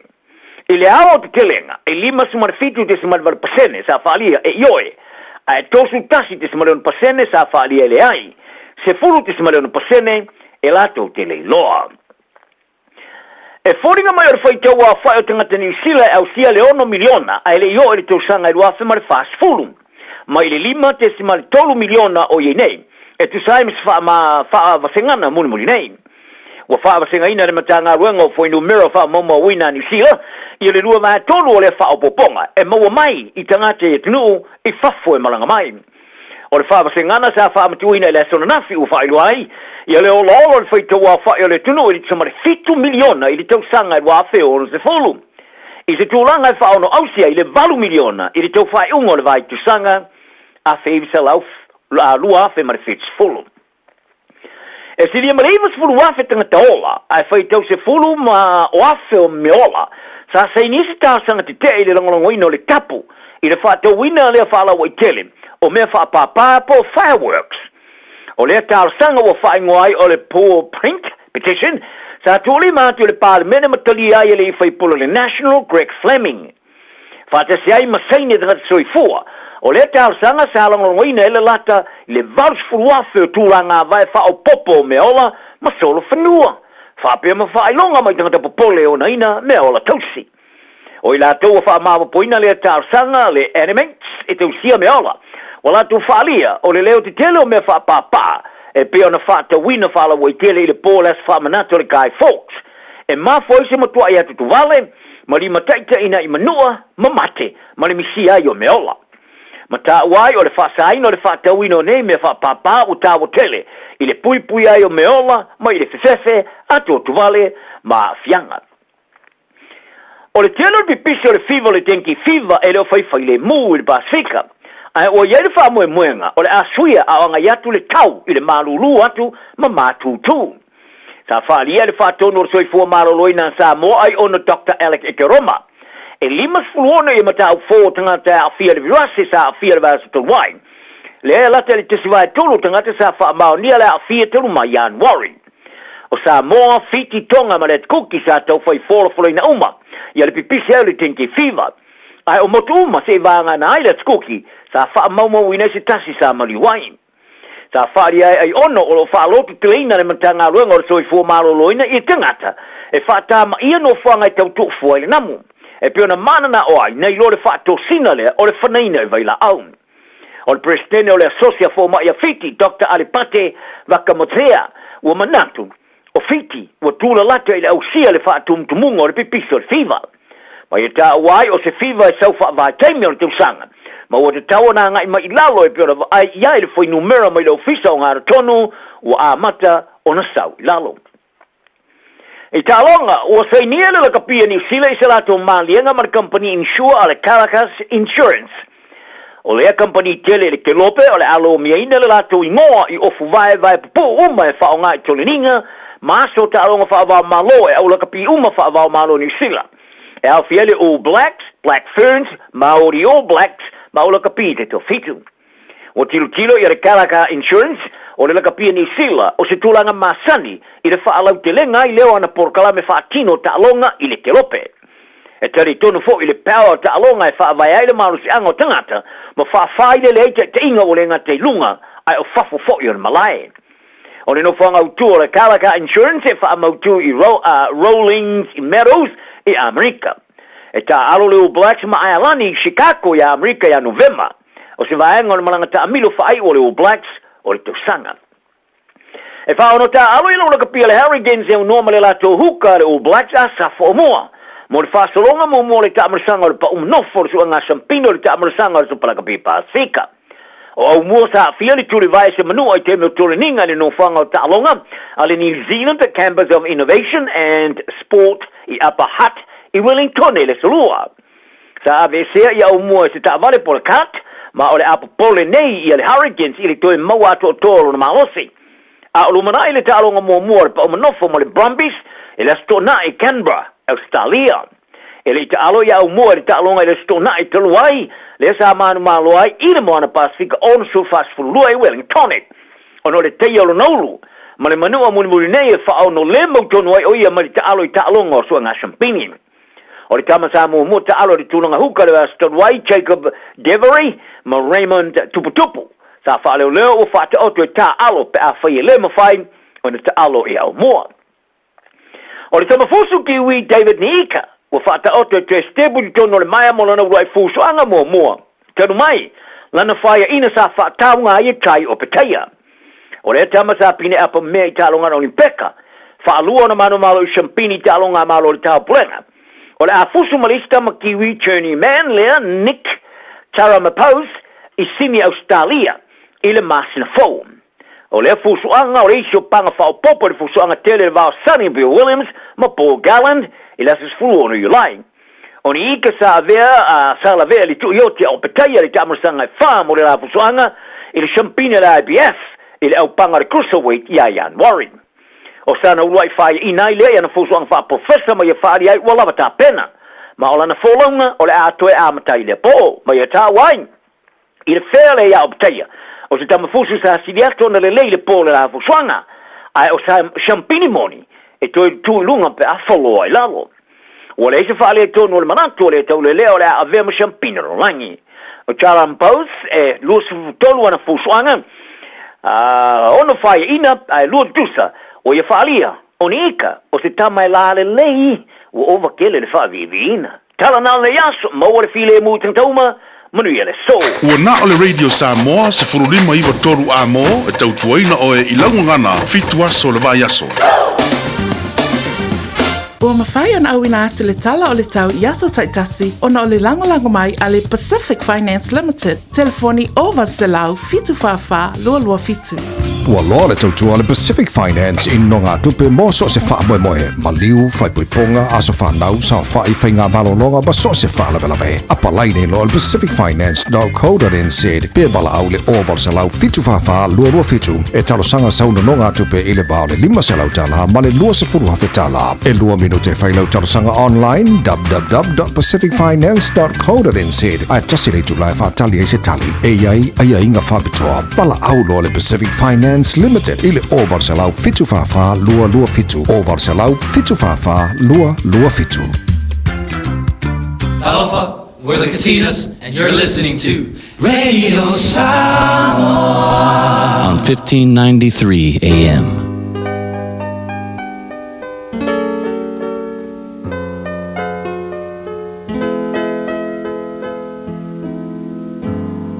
Faitauina le upo le poto no le tautua matavela linga Fusi and Sons Funeral Services i Mangele ma Samoa. I taimi o mawhatianga ma whaanoanoanga ona o le maliu. Manatua linga Fusi and Sons malana au nanga o le a whaamama avenga atu mo oe ma le a inga. Wala au i le telefoni lua fitu lima tolu o fitu.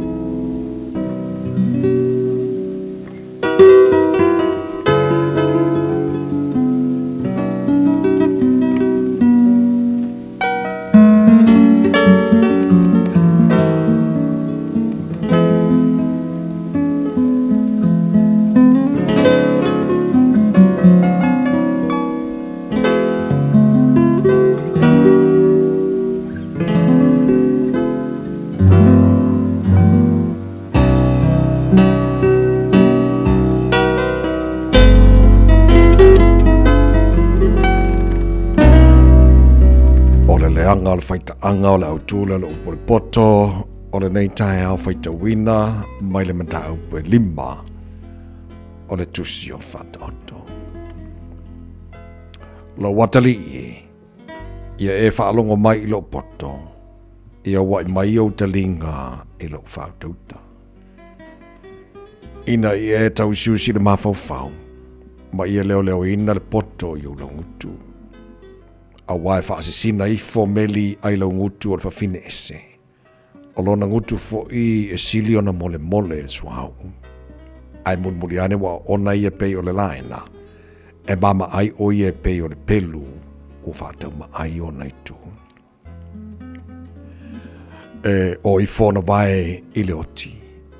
E taunu watu ona la sanga i se oli. Ina nei e mawhau i le alo le ola, o le ofesea i aiona ala, e te le mawhai ona e loa. O le nei le whanawe, i au tau whaalongo mai an te au. Awa fo i nei alo e se au tau i upu o lo ngutu. I a tau mamaolo wala i a teia, awa fo i te whaanatalata le whaito to aolo na whale. Ina nei e awatulo mātango fie nisi. Ma o tau sanga i leo sa wā. Ina nei mari lia tangata ese iau oloa. Ne iai fo i mea na e tinga i le fale o tangata ese. Ona e o iai lea i ona po amuli pe a wha o matia lau tino oma. Mai wha pe ane sa tele na walo ina o awa oina. Ma ua te atu e lau loto lea o inga. Na o le wha longo fo i upua e na o mai ante au. Ma ua le wa i atu o utalinga i o uawao. Toi lava ua atoa mea leanga ua o iai. O i luma lava o le wha potpotonga ma le sofa inga. Ia e no vai ai lou lava vai lepa. Ma vai e tafe mai ai lou lava vai eli. Ia whaasala lau solo vai puna. Mo vai tafe malai. Ia whai mo oe ia vai. Na o oe lama. Ai awale whaatasi ma oe tangata ese. Ia manuia lo vai puna. Ma ia e fia i lau avana whai a oe taule lea. Ia pei o le aila pele o ia ma le oti o le vao e matengofi. Ia malie o i ona susu yaso oma. Awa leo noa, ona e matua fia i lo alofa ia teia. Lo watali e. Pese hafo ile me te fia il fafine ese. Ma e fusi le fata o fafine ese. Awa olo o iluma o fofonga o Iova o ala o tangata. Na te fuatia foi ona ala uma. O ana mi o leanga e maua i lava le wangasala. O mai o ana ngasala e tau fia i oia. E oti lava o ia a o le ia o oina. O le tele o lona valea. E se ai o ia. Ua awina atu le upu o le poto i le nei aso o no le langolango mai a linga Fusi and Sons Funeral Services. Ua mawhai o na tu whātasia o au nanga tāla whea ngai i ni tautau ngō fia tele. E fsosoni atu ai, a o whea ngai oe ma le popole ma le whememea. E mori whātasia atu ai ma wha mai senga, ma wha mawhana whananga mai a linga Fusi and Sons mo a inga uma o Samoa ua whea le maliu ma le oti. Walau mai loa ia lingalinga Philip Fusi lingalinga, to ia whaapo lingalinga, to ngia si ulavea, pe susu mai i le luas fulwalu Canning Crescent i Mangele.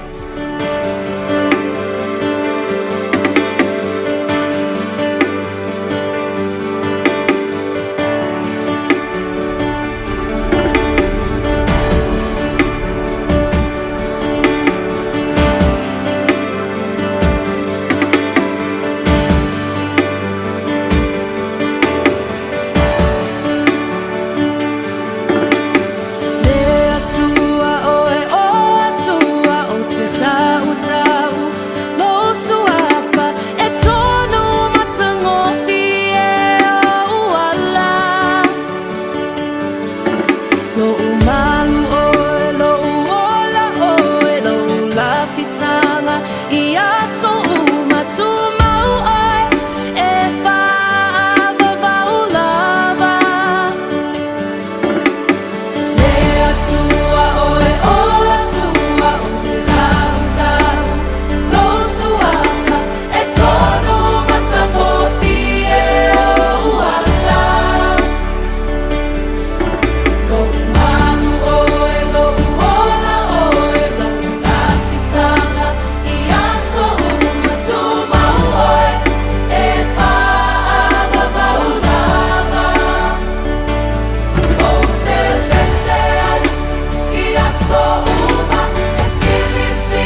Samoa Tasilama Ivatolu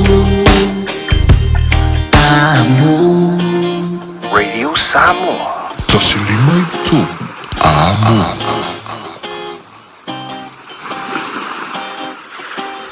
Awane ngalo lau fale o loa o le Eveni Pacific New Zealand I au kilani.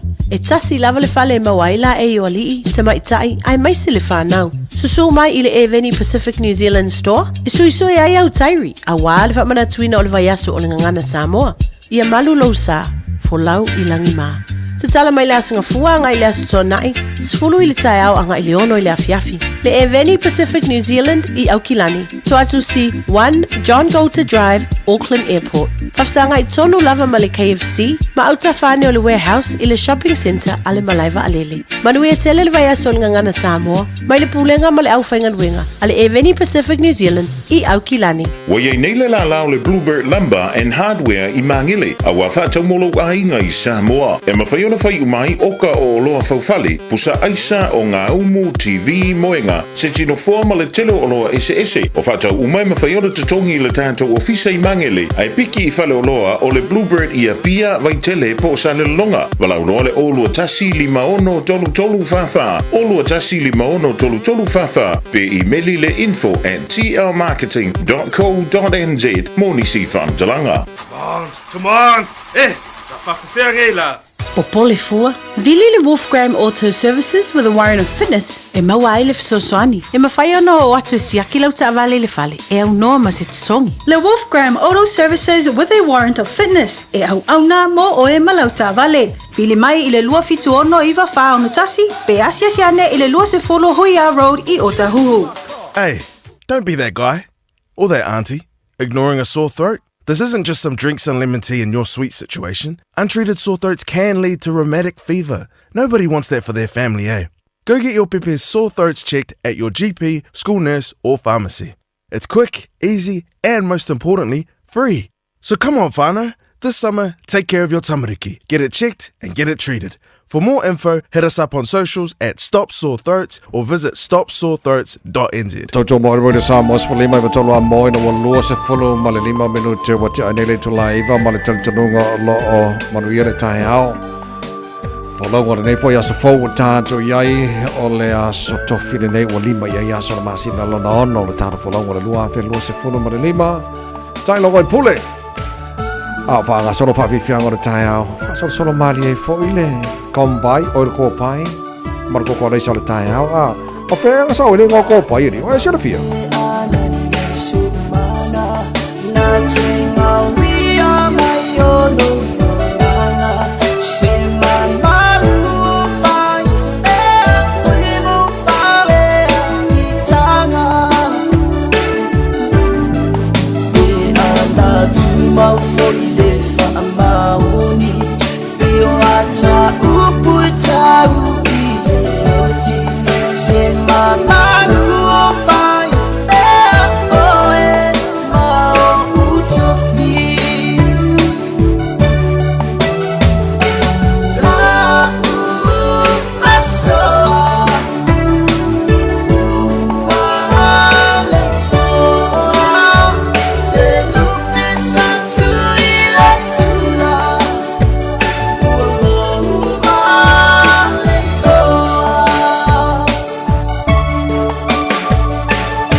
Sao vậy? Một sao cái con cổ ngủ đấy. Kok kira-kira ikut makom orang? Awas sahaja kena kong orang ayah dia.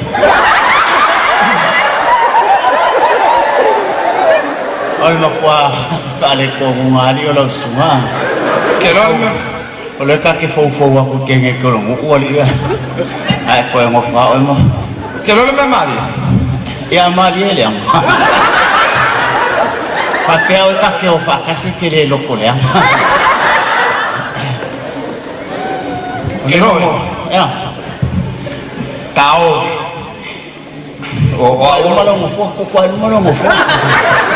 Lo wika ya ke kina ko ngumso. Oh. Esa mo. Oyo harus kayak gitu orang makom. Oh harus kayak gitu orang makom. Ada lah ulah punya. Ayo. Faku po harus kayak gitu orang makom. Ayo, aku kami boleh wipe lo makom. Bueno, el makom sama so ngusuk ese sino mal farfiao. Kiro, tau kala ya.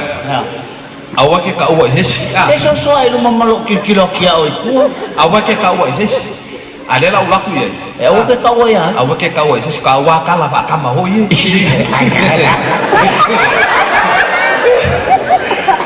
Ngaya lu mau ya? Awak ya.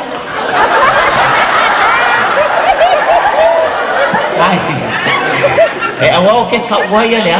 Ngaya lu mau lagi ke ngam. Yo la ngo fo mo fa nga kala kau fa pi. Wa lo ke fo ke pakel.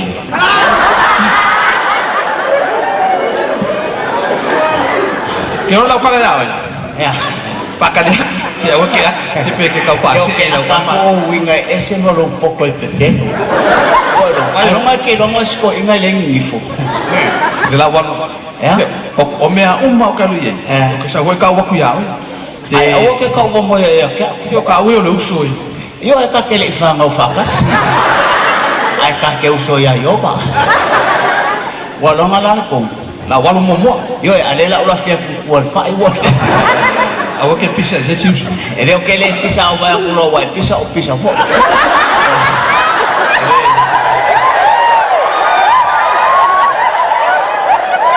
Ele fa bale fo me. Ele o uye ele se kama kai pisa so oi. Ai ala ngo pisa ai lo ngu e ka.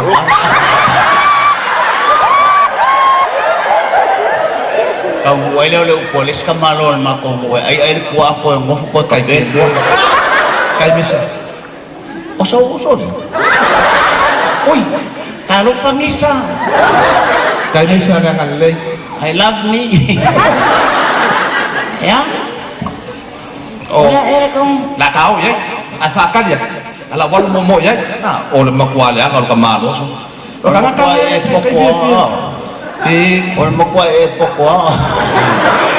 Kau mau walu buo ke makwa. O emang aku alfa makalangal kamar le kuangan ore pe kalengal gay ako. Mua la kulo makwa. La walu mo ke sa wa ka wa ku ya kyo. Ya ko wale le per mako. Ya, la wa per mako. Ya, afkan. Ya, I love me. Malo na soy fua ya kyo el kamama kuwa. Ya kalova.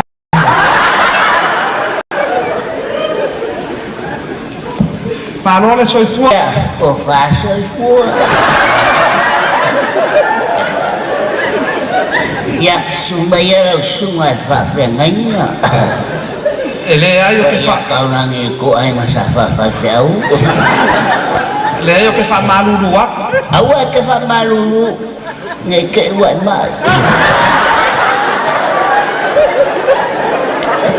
Ya sao mọi ấy xe ra ngay ngay studio mà cùng lâu ấy. Oawe, oke kau makamu de ka waku ya ke or kamal me wo mayai. Eke kau ha? Oawo kau makamu de ka waku ya ke or kamal me wo mayai. Kalau phải mắc quá ra ngay me ke mana.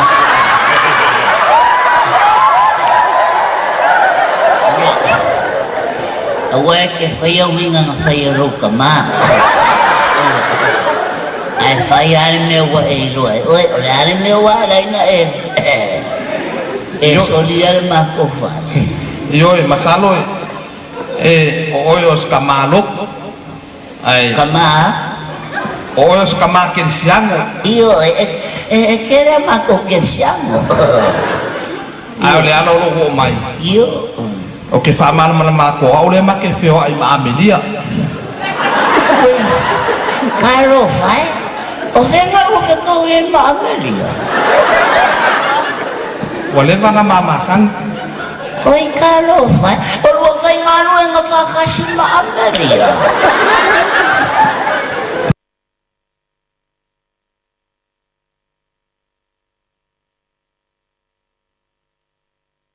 Baby, Lordy! Hey, hey!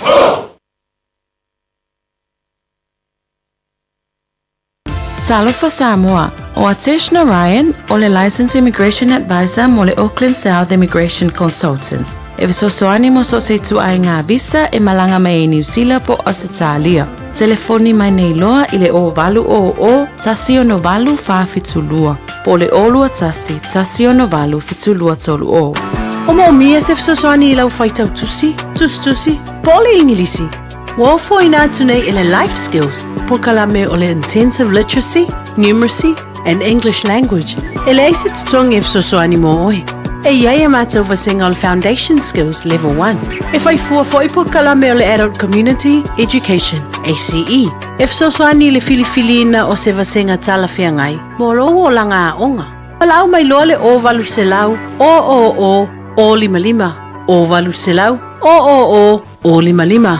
Life skills made for life. Hey, au ona ia vea oe pei o isi tangata e manatu maa ili wha iti ngā. Ele na o le inu le vaiti polo na seki ai lea. A le vave tonga fitia le wha iti ngā. E ono o le tūlanga e maua i le fever rheumatica, ma e le ai lava se tasi. E mana o e o se e pele le nā tūlanga. Aia. Ave loa na i o walo, e whaile siaki le fō mai whale ainga, o le tausi mai le aonga, po le whale talavai, e vave, whaingo fie, ma le mea sili o na tāua, e le toto ngia, e ma whai foia na whaile tui o le baisilin, e ki lia atoa ai, saula ia Samoa, i le nei vai tau o le tau mawhanawhana, ia tausia le leina i o tātou alu ma whanau, whaile siaki, ma whai loa le tongu fitinga, mo nisi whamatalanga, sa iliana i lunga le social media, Stop Sore Throats, pe asiasi i lunga le upenga ta whailangi, stopsorethroats.nz. Talofa, o waleni o se Electrical Inspector Samoa, tolsu 5 tausanga o tautua ma o resta leino fo i mole waina o lo mota, falsam fatwhainga luenga, whapeli pe ina o vaivela ma o ngā umu. Walau mai lo waleni o le Amos Electrical i le o lua fitu, lua no tolu ono fitu ono lua, o lua fitu, lua no tolu ono fitu ono lua.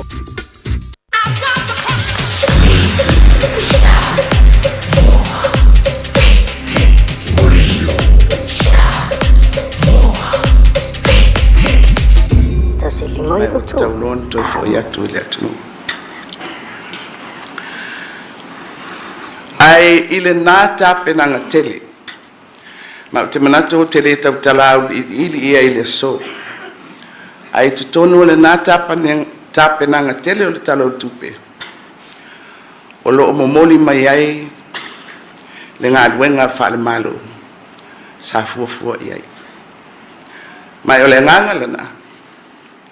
Ina ia mawhai o na whaawau whaatini.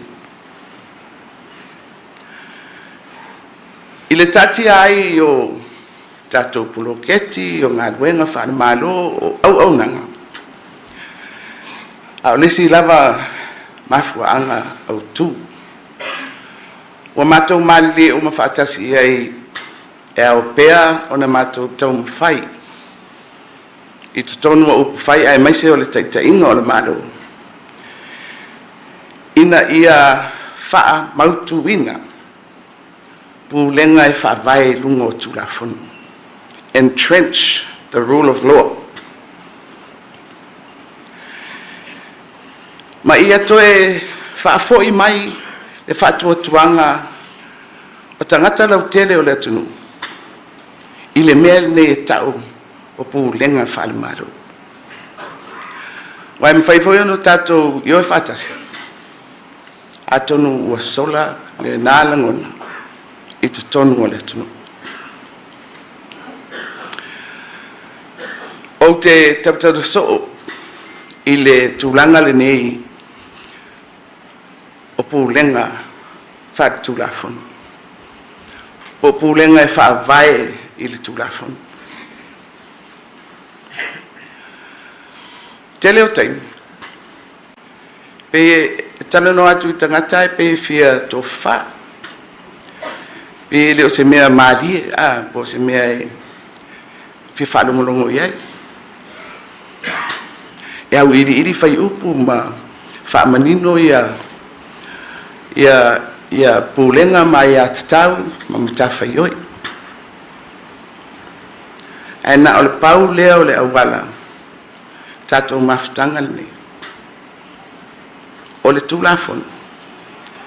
E na ole pau lea ole malu. Mō tangata uma. Tangata mautofi. Tangata mai. Tangata matutua. A tatou whanau. Le tūpau ta maitai. Pau lea ole malu mautinoa. Mō tatou uma. Mai ole mele na malili e ai o tautua amo tatou matua. E whaavai le malo fau tuto tasi o Samoa.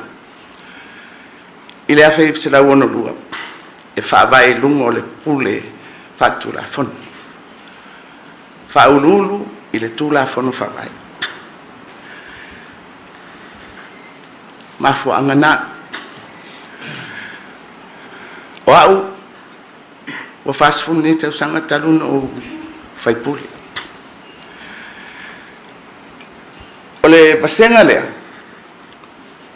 e le to tele nisi na iei mua e tono kapeneta, po le parliament. E mwhaifoni tatou whapena i le wainga lau tele, i sia matou pati o le fast. O le tala fo il na, o le fast. E le ngata la e fō, le pale mai o se vaina. Ai le to tele lo mātou whasenga. Na iei mua i te tonu o le pale mene. Pe iei ni ala tō malam na maanga. I ala o mea e whaangaio i eile malo. E whaila o lui tau, o le whina wina ai o le tofi. Ma whiriwhiringa ai tū malo. Al mel na sa fe ngai mal malo fo. O le fina wa na to si le fia. Fai le palota ia apelila. After am faina pale atu. Le fainga malo fo o le fast. Ia you like. Fainga tana luluina. Le fainga malo al HPP o mawa. Ile fast food tau sang. Whainga tae le tūlanga whaporkiki. Lu i tauina foi, i le ulu whale mai, e whafoe le whainga malo. Ai, na maua lunga lava le whamoe moe. A mātou sāwa vali i lunga o le tūra whono. O mātou ta iala aia. Mātou te sāwa vali ai. O te fia tau tala lai titi i le si o manga lea olo i ai nei upu whai e malo. Ma le tāpe nātu o le atunu mo le whai ngā paro te tele. E ese le vesi, whelau tō ai, o mawhau whaunga o tangata. Whapena fo i taita. Bevesi fo i le vainga. Il tūlanga lava lea e masaru mia ai pea e o i tonu o pūlenga whaan malo. Pe o e a su e ni a lato mea. Whaunga i ai o lato tofi. Pe o e sa iri se manuia o Samoa. O sisi o manga bevesi. Amata mai tatou palota o luful tasi. O se fesuia inga tele i to tonu o le tunu. E le ngata le whiwhiringa le atunu e tawala mai I whai unga I tu malo taitasi. A ua maua a fo I tu tonu le au whenga ruenga le malo. O tupulanga uma iei, pia whape ua fast food tausanga. E le I loa lava I lato sesi whenga malo. Na o le HRPP.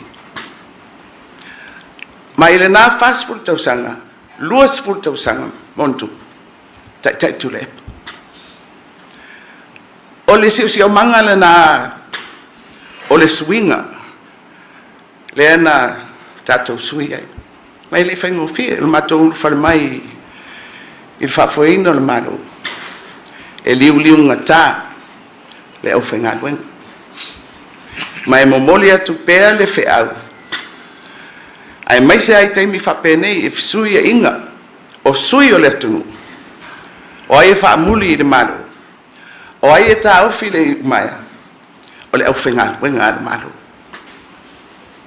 Mai wha moe, e tutu I o latou matawhai oi, ai le a fia I whenga whaporkiki. E le whapea, e le eini la ngona o tangata whenga luenga. Po whea le tu whaukwhai na te langolango ina. Ai ia tatau atu pea, ia I loa e le tangata whenga luenga. Lona tiute, mō le tautua ina o le atunu, mō tangata u. Ia, tanu noi te. Ia, te rea nai to ina tanu mai la whewhi se lau ono lua. Ia, pe taulata mai, au titilo atu I le tātou potu le nei. Ia pele atau te manutua, ia nai to ina na amata mai ai. To ina le nei tu malo, fia me munu le lua. So o mai ai mal fionga ia tupua tamsese. So o mai ai mtupu la efi. So o mai ai manai to ino va ai. To filau. Ia, o mai lo le taru fou lea e tau tutu mai. Tui la epa. La auli. Ia, ma auli e tau talatu. O le winga o la o whaamatalanga. I nei fo I mea o vaenga wha whai, ta inga whaporkiki. O pe wo ave fo I nei mea o taitai. O isi vaenga mai tauina ia. Mō le tau mwhai a se vaenga. Ia, nā o tau sirifia tu lepa. Wa tele tau sanga. Tai. Tau tua I le tunu. Nā whau o tau sirifia. Ia la au. Ia atonu o tau sirifia. I le parota taruai. Ia, o te le whaia ni tala o le aurila la. Ai tau o le nei. O le winga o le taitai. O se ata fo I le nā o se vaina. Ia, whaia le tala ia. E whai tio tangata ia te. E whai mai o te le tau tala. Ia. Ai mai se ale au tusi reilu mai. Ia, e pe lo mawhau. E ri whai asau ngā luenga e whai enia lato tala e suaira lato ngā luenga. Ai, I lo tau fi whataitai. Ma u fast food tau sanga o whai puli. O te anga I le me foi lea e tau tala ngā luenga. Mai a o tau tala foi. O te fia tau tala I se mea te tau ono tau tala iai. Ma le mea o te tau tala iai. I le tele ara taimi. O te fia tau tala I to tonu o le palimene. Ono lea. Ona nai e sui o le atunu. E mo moli atu ia i le feau, a le pule whātou. Ma ina fo e mai e tali ia mātou. Moni, whaari mai whina ngalo o le atunu. Ia e mai se ane ia so i Facebook ma social media. A i le whaangai o inga lava o le malo. O le li o lea. E whai ai tala. Ma whai ai tonu. O se whai ngā maro. O le tatou talo noa nei le whiau le nei aso. Io e talo whai le malepe. Ua o ina whesiringia. Po o lava le upenga lea o le tatou tūma le tatou anganuu. E fusia ai pe tatou. Pe o le mea e ua tau sola. Ua avea ia whainga nei o whasalaunga foi lea o le social media ma le Facebook a me whapena. Ua whatupu ai se whainga ua foi lea ua tele ana alia i mai. Ua iei se manatu. Ua iei I le saulatonga. E whaalia I lava le manatu o le tangata ia. Le tua o ia. Mai ai longa e o mai iai ia ni lape po ni whasaranga. Whawhonga tino ui se vaenga o le sonanga le whionga le sawhapito e le whionga whia me Naomi mata awhal palimia o le whainga malo tausi a kia take government o le te talalo I aina po le launch a le Party Fo Samoa Uniting Party e le Sheraton Hotel ni Samoa. Tautua mo rere Samoa Sfalima Eva Tolu Amo a la tatu siasi tautua a le Tile World and Auto Limited il nei tai au mantua fo I o la tau ian whaiona whaia le Warren of Fitness o lauta vale full service mo si vaenga o songa Victor stasi ola Samoa whaiona e tarano iai whatas ma tatu report nei tai Victor malonga lue talo foso. Ya, saya ko mama lang I maro sunga sabay aro man sa maro ko tautua patalo foi le foi moringo Samoa pinal mafuta tono mo sa malawan ni tai au ya maro la fa malo sia teuto ya vai ko vinga kaudi ta vai ko wa ko ti ko bisa ya ko singa maro hu yes sa o le ka ko ki ko fosu suru mai le la e ne ka minute o kim ya tu voy la te kaudi suru so Maltari pote uso. Kai ta vai mo no ya mata ti ta to pote sini ma tu sulua sene le to se ta utro ta vali ta to bambu I va tasi wa ta la to bua pa ko tiso ta la no lima ya ma toro aka checks ya points kan to ta ko falo lo mo to stamp pa pe utro sa ya ma to con kesi LPG I va to kalamba ruo de o fento wi fio terminate wa su varu ta la I va sene penga soaplo con kesi va kuso con kesi fo me ma to fio I ton lava tato pompe sindi pa modu sofa me se fota no me tanga va ho tanga tato se va yaso te tasi ya be la lo laki e si foi data ut fa to modo sa ia ma to tato a farisinia o le mato to atu si te suma ya ita siri matoru sta ma ki road ava pe se falero sa e le fale tonu ni le nga vore pasi pe pare wo I mo ringa so no mata sport ka skena tangana ka skena ma lo ka vale no yai Tifi ho tatou ta vale o nisi maurunga tole nisi tatou full service transmission service ava perua uma la to sanga la to na to sanga e fero full service ya temi leila va nei ya e singa fale kono tawa to walo le ta vale pera wala ai ore se swa u to va pena I tiro nga yai tatou papi tatou le sloko o le tatou pali lift mare pu pasa va pena ko sino te se mo tatou test I tatou pali nia pero que feeling ata so LED light reflex refeo e pale so ma so to ma fa por sa te ko ta so wo pero su sala te so mia ko no no por la vez le hace que su ma ai a pelo de por warn I le ta so pale sinia do mo so sta ver po I le ta so ta vale a ta ver po ta ver tu SUV cars hypercars ta to a for wheelie to your drive over drive lo ele for winter halax mani sen umana risi umana teu a ta vale umana vale pa ta temende umana fa pise que me fo lava a uma fa fo ya ko sang warranty tawa umma temene umma foi na service sa lese ne ko dei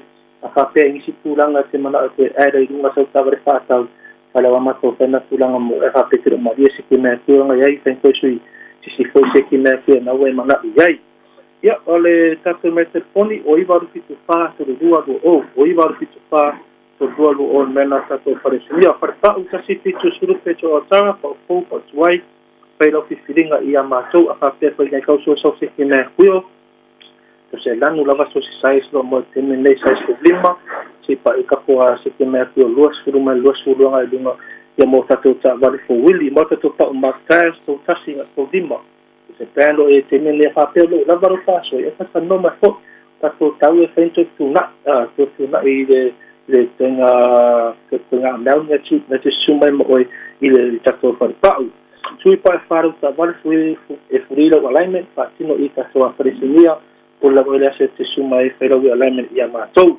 ta vale neva yaso i ole hude na como todo lo que su casi to sanga bi sik to to que me pu fo man fa pi o le spoila man tu ia ka to ta bar fa ta vale na mo neva yaso kadia ta to si pe ya ta pe le pai ma de busco ma tu ta to finance yes su varu ma sinale ta to industry ta to finance uma la va nga temen le ile ta ko a company telefoni o i varu fitasi to tolu to o i varu fitasi to tolu to on man na le ta ko a fa au ye te gri mai mo se so sani mo le te mi fa ta vai mo no o e manuia foi mo tu ne tai au se foi me manuia ho kai dava Victor of time le poti le nei tai mo ni foi faiva ole nei foi so tofi taro proclame na mal to mo nei foi tai fo mo ni tele la nei aso le fone to fa se fo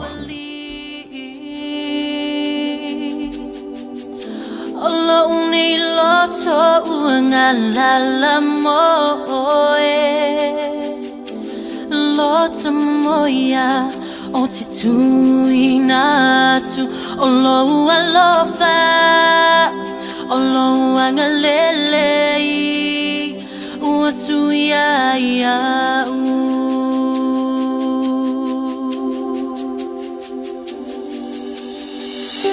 avatua lonely olo une loto uangala loto moya o ti tu inatu olo alofa olo angalele uasuya ya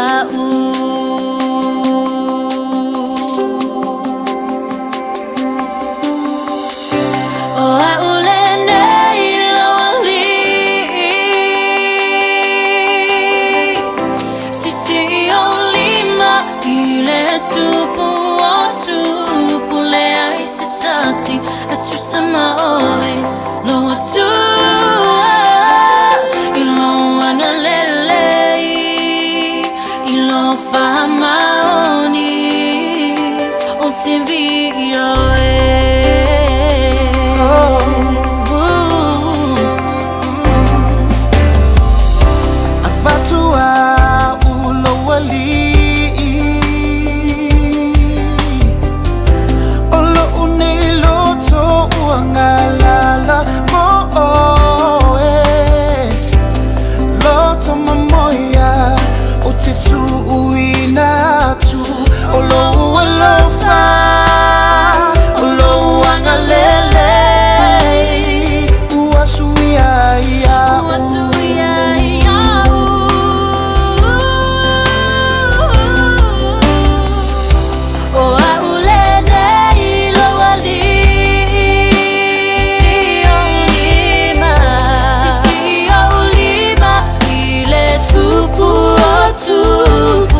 Kaya Maria fa fongomai ia talani me au te roa. O le atu tuwala le mafau mai pole vale. E mawhana li mataita i nei li tulanga maulunga o la matianga o a fianga o le ngalo mea pole dementia. I se taime muli mai o le olanga. E tusa masei ungo su enga fau mai le universite o Aukilani. I whamaunga mai le no whanga so ta ingar so i fōmaro loina o tangata lau tele o li patia ai e Dr. Etwini Mau. Ma iso sui lango lango mai le matanga ruengo vaila au o mafau fau o le universite.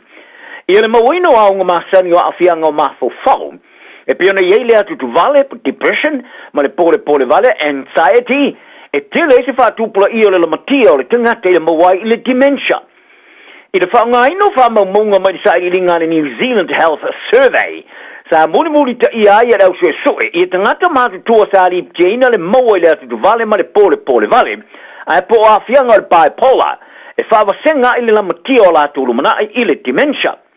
O le unga sa whailo ai, o le pole vale, pole anxiety, e yeso tanga bali 12% o le mawalunga o le lamatia i le dementia, ma le atu tu vale sa sitia le lamatia i le fast 4%. O a whianga o le bipolar, e yeso tanga ma le lata i le whatuluina o le si tanga o le lamatia. O le mamafo le mafau e si ma le whaaluaina le lamatia i le ngalo mea, ai lata le whatuluina le whaatula ngano le lamatia i le unga o le mafatia o le mafau. O mau o se whaia o ngā sinia ma se fōma i whaapito o le mafau e whaia whiutana ingan. Sa ia whaari ai, o le atu tu valo le mafau wa umi tele o na tilo i ai, o se lamatianga moni mo le ngalo ai o mea. Ai mua atu sa le i lava ni moni mau e sota i ai ma le pole vale, a fianga o le bipolar, ma a fianga o le mafau pole psychotic disorders. O le unga o le suenga o taula e whaau popo ia i le whaavai o moni mau. E be ona whaali e Dr. Mau. O le sui whailau tusi sila le pārimia ni sila o wha mamai te luai tua inga. I lona pueino o leo i teime o leo o whiuso inga wha ungali mata mai tai whainga runga wha atari tane. E unomoro lato i oenga. Ai mai sele pueino ato ta mai ta ino whanga whaitele. O Michael Forbes o se tustala mua. Sa o whaina lana whato e senga mori ngai o inga sa mafua aini mafutianga o ta mai tai. I lana whaamtalanga tisia sa i whaari ai. E yelo na maanga o ana ngai o inga i teimi o tōna i o wha masang yele wha tuanga o tangata. Sa tuina ti a teia o melea o wha vai ai mai ilana ngā ruenga i taula ia i ngā ruenga i mo mia na te whaia. Whaari ele suso upu mai le ofisa o le pārmia. Sa longoina i lato i le wha vaenga i le whai le fiafi o le surua. O pāti whaporokiki ele mwhera maali le whaatasi le whaasaino o wala sota inga lau telepo social media ban. Ai o le silia ma le awhatanga te kiwi e langalongoina. Le whaasaino tūpulanga i lalo sumalano te usanga. E tusa mani sa i lingo la ngona le lei Johnny Sila le RNC Read Research. O lei unga a tilo le whainga malo i a wala e whaia. E tapula ai le whaongaino o wala sota inga lau tele e tūpulanga laiti. Ina o te ena i le tūla whono whai pure te o tasi le pātia le National e le pātia le Act. O se tūla whono tau whaofia le mwhana whanga ioi. O le tamatai whai pule le National Catherine Wett i le langolango i aia le taio i a Christopher Luxon. Sa ia tuina i luma le tūla whono tau whaofi le masin te ruai. Le munmuli ai whati te inga Australia. I le sa ilia whata pito ai o company te tele mo a wala o so te inga lau tele. O le tūla whono tau whaofi mo o mi ai fuafuanga whatino i whaamaoni ai le mātutu o tangata i lungo o whaavaio o wala o so te inga lau tele po le platforms. Ai sa te ene le spātia o le whainga malo sa whaatasi le act, o lono winga, sa vao ia i Luxon mai le tūle i luma oni ai inga whaatino o te tūla whono tau whaofi al malo. Ai peitai, i le whaalinga o longo muni nea le Radio New Zealand Read Research, sa vasilingi ani tusa ma le afe ma le valu tangata. Pe langolongo ina le whaasar suma le ono tau sanga ma le roane, i le whaangaina leo o wala visota inga lau tele. I le awa o te telenga, e lima sumar fitu te sumar var pasene sa whaalia e ioe, a e tosu tasi te sumar on pasene sa whaalia le ai, se furu te sumar on pasene e lato te le loa. E fōringa mai o le whaitau a whai o tangata New Zealand au sia le 1 miliona, a le ioe le tausanga i ruafe ma le fast fulu, ma i le lima te sumar 3 miliona o ye nei, e tu sai mis wha vasengana muni nei. Wa wha wasenga ina le matanga ruenga o whainu mera wha mauma wina New Zealand, i le lua mai tolu o le wha o poponga, e maua mai i tangate e tunu i whafo e malanga mai. O le whaamasengana sa whaamatuina le sona nafi u whailuai. Ia le o lolo le whaita wā whai o le tunu i tamare 5 miliona i le tausanga i wā o le fulu.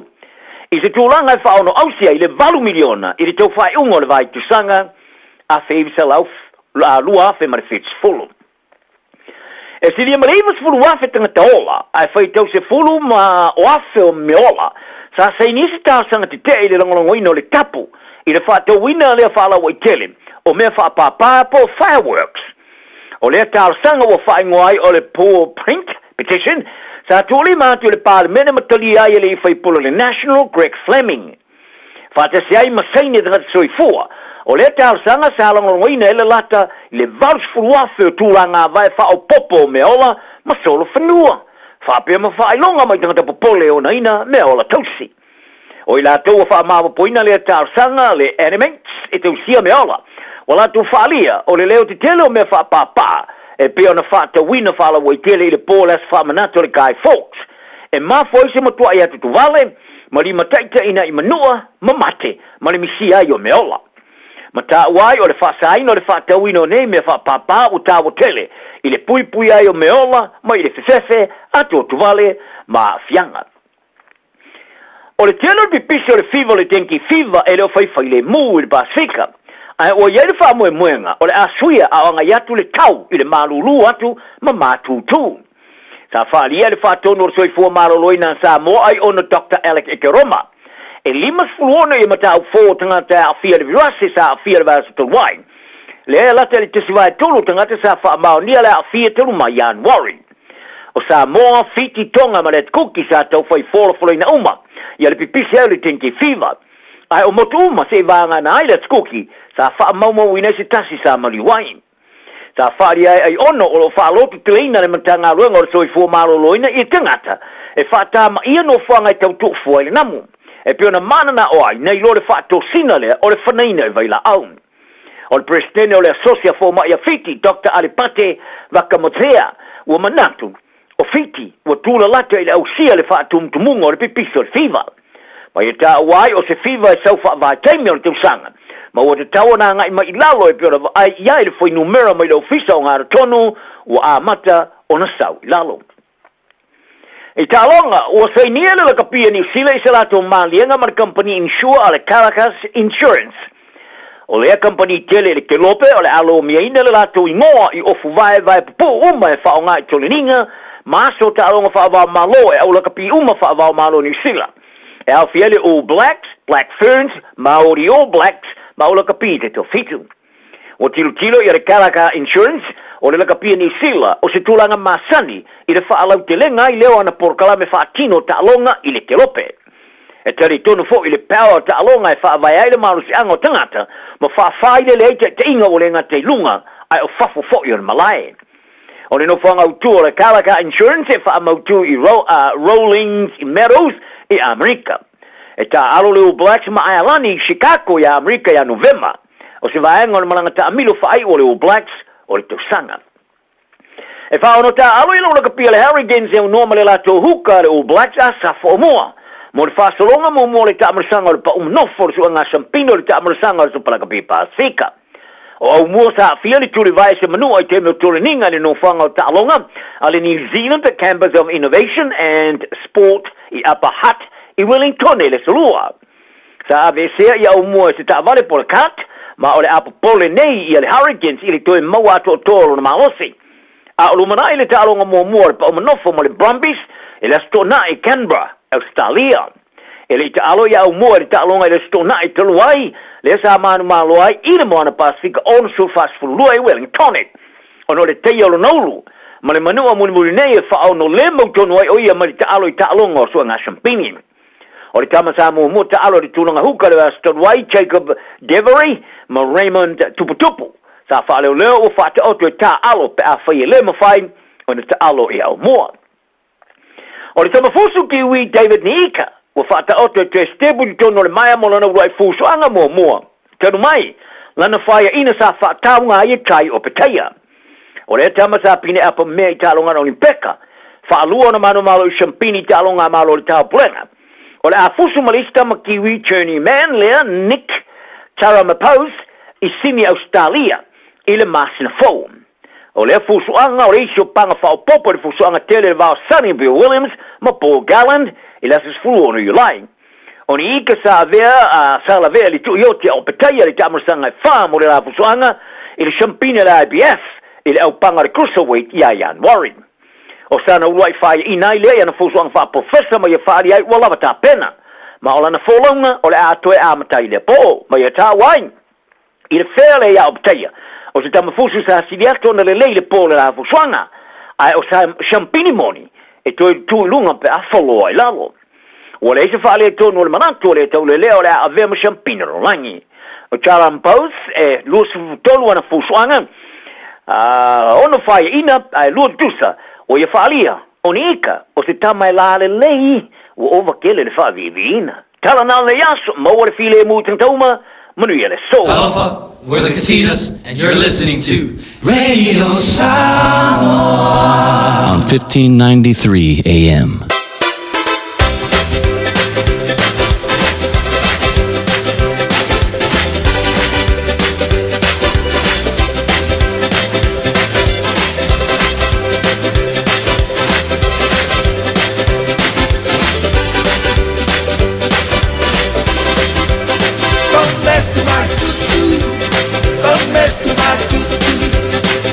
You have another one mind.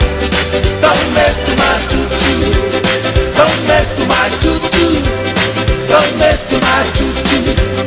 I know you have another one mind. Don't mess to my tutu. Well, I got my great shoe and I left it behind. You feel you're gonna keep me fresh, your sweet little tune. Don't mess to my tutu. Don't mess to my tutu. I know you have another one man. Don't mess to my tutu. Don't mess to my tutu.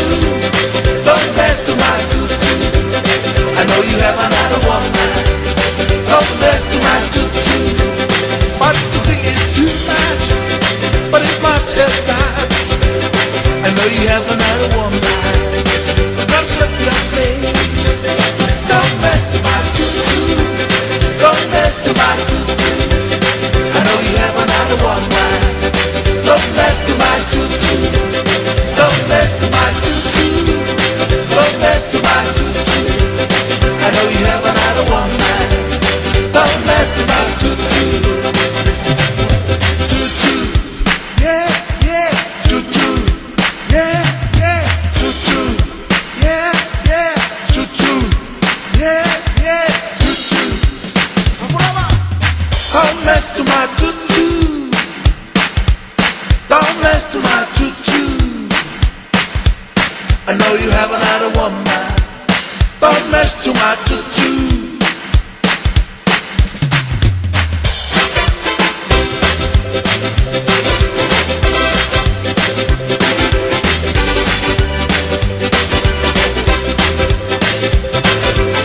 Don't mess to my tutu.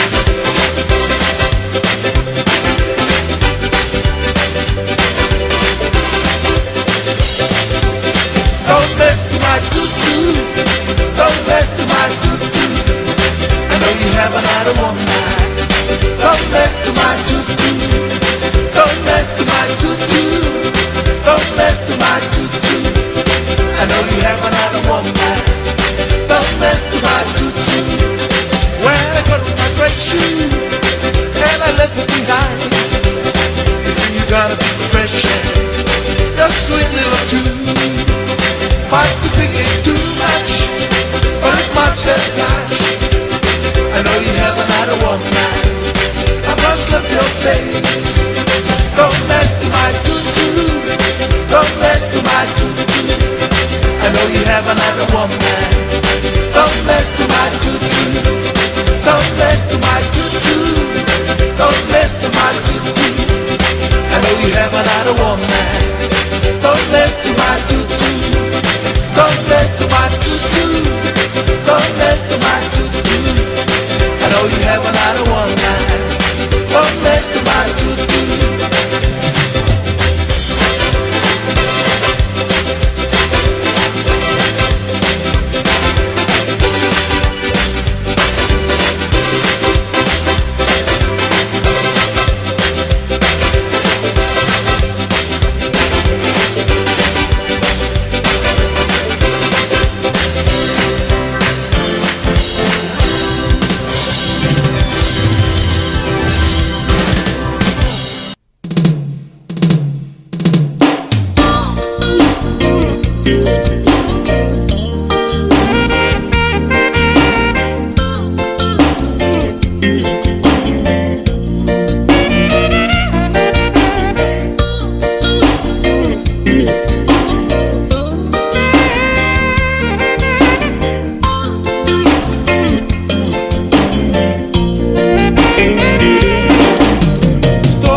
followed you down so many roads, baby. We picked wildflowers and sang some sad songs. And every road we took, Lord knows our search was for the truth. And the clouds building now won't be the last. Storms never last, now do they, baby? Bad times all blow in the wind. Your hand in mine stills the thunder. You make the sun want to shine.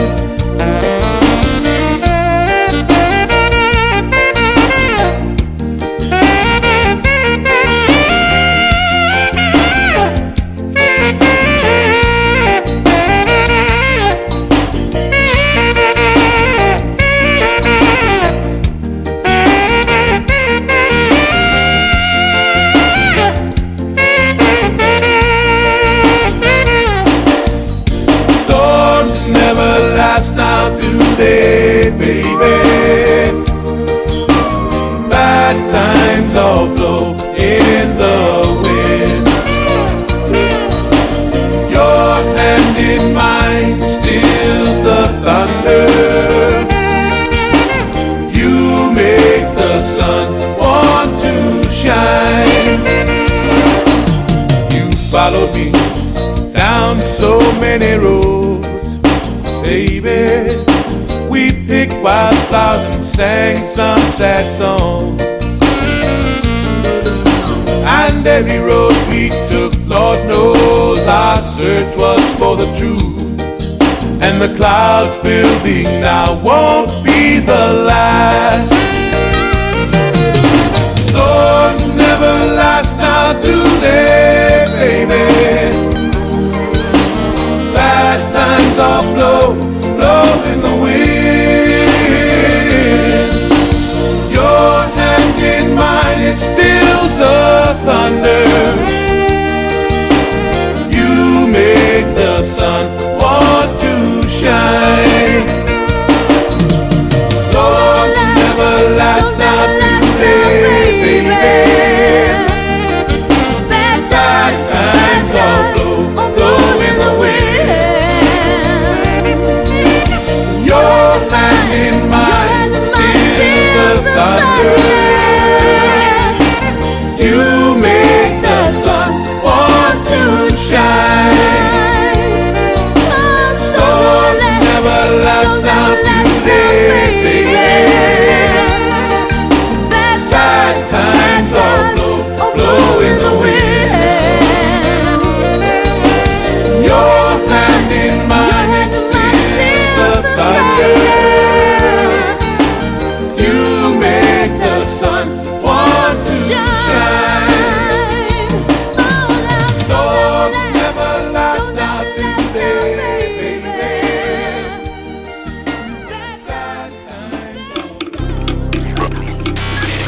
Tasilima Ivatolu Amo Radio Samoa.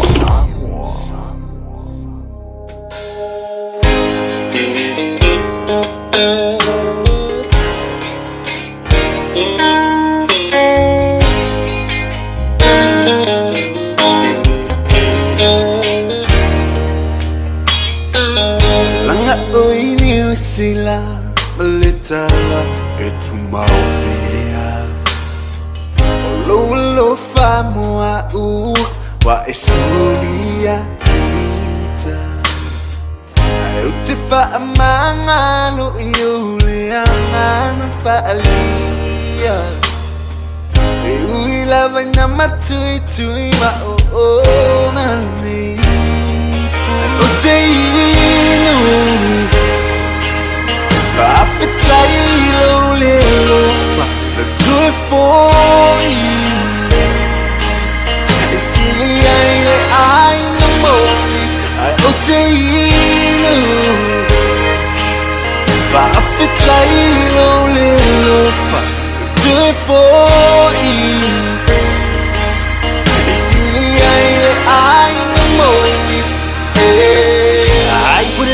na e Banga o ke le se fai o fika Hanwe fai o ka anga E ki ulava isi koea inga Ai o ke whangalo I o leanga bufania Sunga e leo se vale fai ai o wamionga O te inu Ba'awhitai lo leo fa Le tue fōi E sili ai le ai na mōi Ai o te inu Ba'awhitai lo leo fa Le tue fōi E sili ai le ai na mōi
mountains I climb, teardrops in my eyes. Ooh, yeah, yeah. Stop knocking my door. Stop knocking at my door. Won't open no more. Say sorry for what's wrong.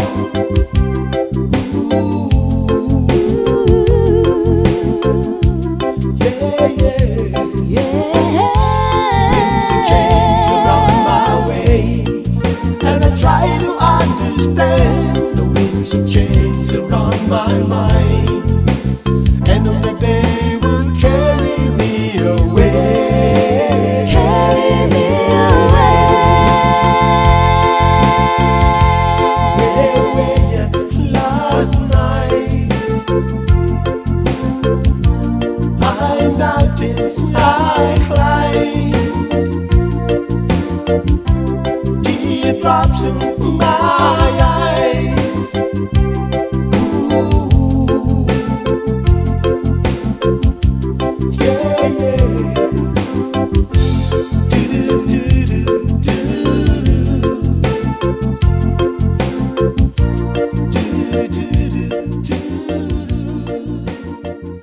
Talofa Samoa, o Atishna Ryan, o le Licensed Immigration Advisor mo le Auckland South Immigration Consultants. E visosoani mo so se tu ai ngā visa e malanga mai New Zealand po Australia. Telefoni mai nei loa i le o valu o tasi o no valu wha fitulua. Po le olua tasi o no valu fitulua tolu o. Measles prevention key messages. Immunization focus. Measles spreads very easily from person to person and can make people very sick. Getting vaccinated gives you excellent protection from measles. It means you don't get sick and you can't pass measles to anyone else. Getting vaccinated will also make sure you don't take measles with you when you travel and spread it to people in another country or bring it home to your family when you return. The measles vaccines is free for everyone 18 years old or younger, regardless of their visa or immigration status. Your doctors should know if you and your family have been vaccinated in New Zealand. Immunization gives you the best protection against measles.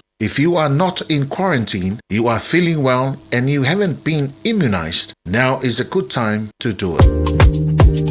Ole ago nanga le sabe mawai olo ananga tae peo TV, speaker JBL, telefoni Samsung, moenga Sleepwell, City no 4, pusa aisa maoloya nga ile umukuka, mawafoi olo tu aisa, vaitau mafa maisi, tutongi inay New Zealand ay pikelo ay ngay Samoa. Fapso tae mai le Facebook po le Instagram ale sapa pia Samoa, pe emaili mai ile baya@sab.ws. Sab, lau fale olo numero tasi I Samoa.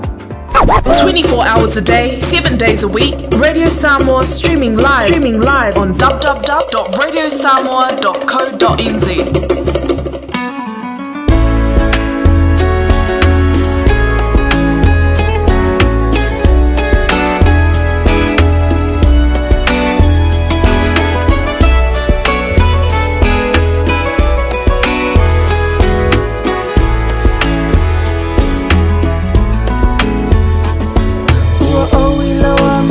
Tino tuma sila lope mo se avanoa se ia feani se no foanga tasa asa abetalia la tatoma anga taui ani isene atu ufua manela fulafua Ona o fai atu ai leo ulangona fai ngata o ualofana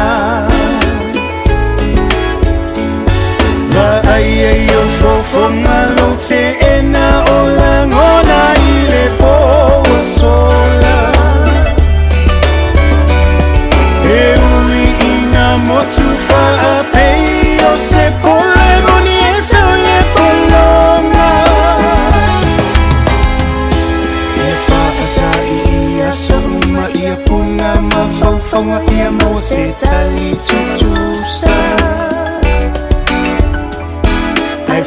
tai se ilafu ata ole afi afi ae ta fa'afe sangai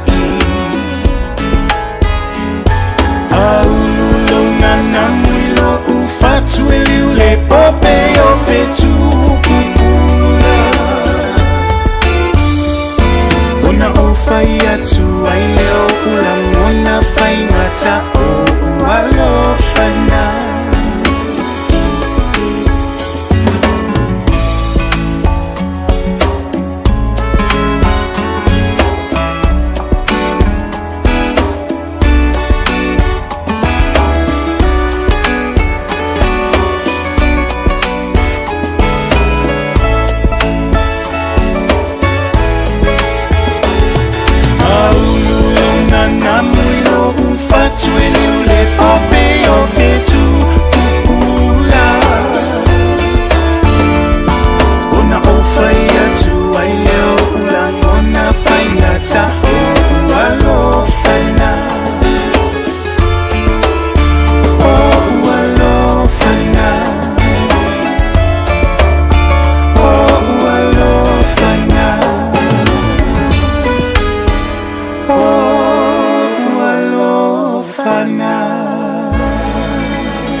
Time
Radio Samoa.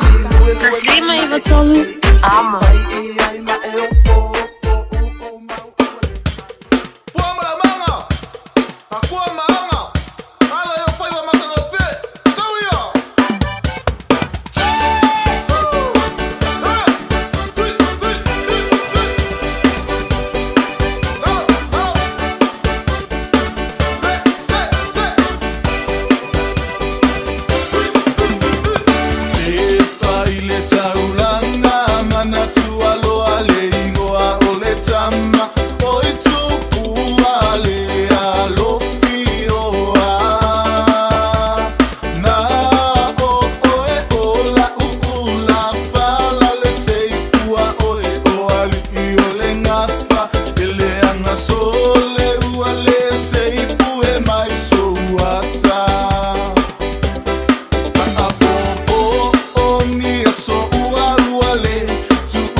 I feel everything.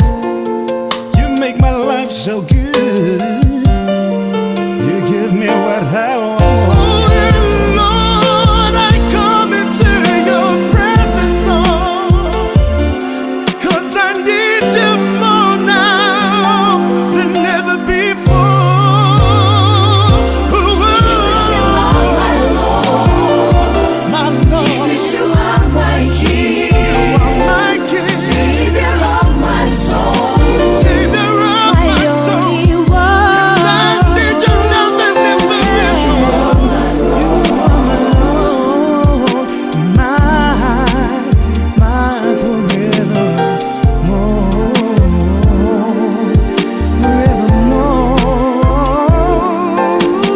You laid your life down for me, so now I'm laying it all for you. You took my burdens and sin, with your precious blood. Trust in the Lord.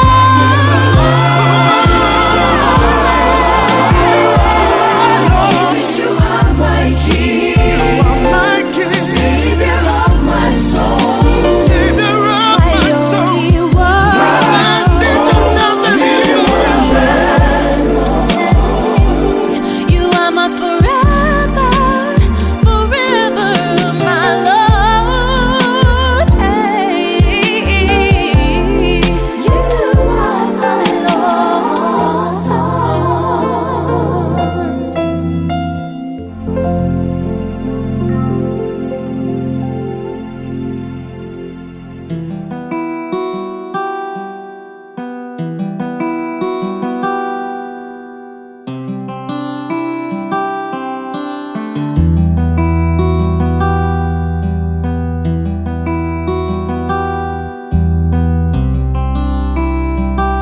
How my boy Hele mawasito afile muilo uluto Siya ufana Ayo fiu tawa tilo mataufono Uona uloi mata pevidi mai Ngone le fieva ai Siya ufana ufitangi si mai Langone ilo uwai mai Tafia va ai Ma imau e peana o pei O manu lele Se manu te atia o ele pele E tapua i mai E se i ho tau mawhai O le whaaponga i le nao lo malanga mai Ia lava papale, ma ia to a peale tai E le whaingo file sa ilinga o se ai O le whaingata, utatu wa i basa Hautua tau a whai mo fia fia ma La la la la la la la La la la la la la la La la la la la la La la la la la la la Pole ale tele O mea e te tupule o langa ua e te fefe O loo lama le fili e tau mawhai e whaato i lalo ina oe Ai o tau tōna oe Mo muta e o langona ma loo alofa Ma i mau e peana o pei o manu lele Se manu te atia o ele pele E tapua i mai E se i ho tau mawhai O le whaaponga i le nao lo malanga mai Ia lava papale, ma ia to a peale tai E Le whaingo file sa ilinga o se ai O le whaingata o tatu wa i basa Hau tua tau a whaingo fia fia ma La la la la la la la La la la la la la Ia mau pele to o vai Matapu ai Se isa iri se manu ia mole lumanai Ia tu mau pele tali tono male fa atutua Ono sai matatalo ia vave mai o se aso O atinga o lini o langa O alofani o alofana Le tuinga ma o le mutanga Uti tu mau pea se I umala umanava La la la la la la la La la la la la la la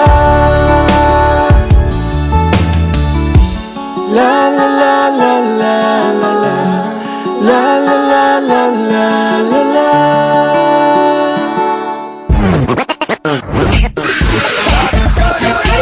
Malo soy fua, ol se fufonga Samoa, Radio Samoa, tasilima iwa tolu amo, se kia Radio Samoa.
In this update, 3 people have been charged with manslaughter in relation to the fatal fire at Wellington's Loafers Lodge, which killed 5 people and injured 20 others in 2023. 2 men aged 75 and 58 and a 70-year-old woman will appear in the district court today. Authorities have been investigating whether the state of the building and its fire safety systems contributed to the tragedy. Police say the 3 people charged were involved in managing and operating Loafers Lodge. A 50-year-old man has previously been charged with murder for allegedly deliberately lighting the fatal fire. Areas remain cut off and hundreds remain without power after a night of severe weather across much of the North Island. Emergency services have been responding to hundreds of reports of surface flooding, trees falling on homes and power lines, and a roof in Wellington blowing off one house onto another. State Highway 2, Matawai Road, is closed between Gisborne and Opotiki due to multiple slips. Taupo Civil Defence Controller Hadley Tattle says some properties near the Tauranga Taupo River have been on standby to evacuate this morning, although an evacuation is now unlikely. We're hopeful that we'll get a bit of a break in the weather today and people will be able to do some cleaning up. And in the South Island, snow is affecting some high country roads. Parliament will resume consideration this afternoon of handing out the longest suspensions in its history to 3 Te Pāti Māori MPs after they performed a haka during a Treaty Principles Bill vote last year. Also today, the coroner is expected to hear from several experts in the second day of an inquest into the death of Auckland terror attacker Ahmed Samsudeen. He was shot by police surveilling him in September 2021 after stabbing 6 people in Newland Countdown. Jordan Dunn has more. Yesterday, graphic CCTV footage of the attack itself, witness accounts and the audio of Samsudeen being shot were all presented. Today, the footage will be analysed frame by frame and audio specialists will give evidence. It will address a key part of the inquest, whether Samsudeen was moving towards or away from the officers the moment he was shot. That's news. In sport, Novak Djokovic has secured a 4-set quarter-final victory against Alexander Zverev at the French Tennis Open. He lost the first set and took 5 match points before sealing the result. Djokovic plays Yannick Sinner and Lorenzo Musetti meets Carlos Alcaraz in the men's semi-finals. In the women's last 4, the matchups are Louise Boisson and Coco Gauff, and Arina Sabalenka plays Iga Swiatek. Indian authorities have confirmed 11 deaths from a crush in Bengaluru during a parade to celebrate the franchise's maiden Indian Premier League cricket title. The stampede happened outside the city's cricket stadium as fans clamoured to push through a small gate. A police official told the BBC more than 200,000 people turned out for the occasion. That's sport. I'm Malcolm Jordan. Talo fa Samoa. Wa ule ne yo kas futialu. Awal suya lingila wa ule kio. Aeva eva mai ina se fudu lima iva kolu. Amo Radio Samoa. Bevela a.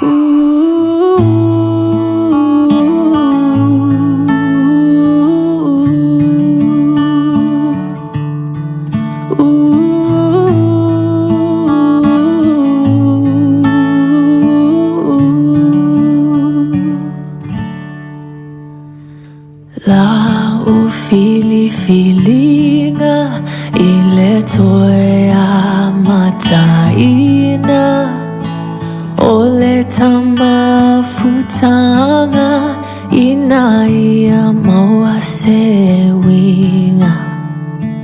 ele suamalie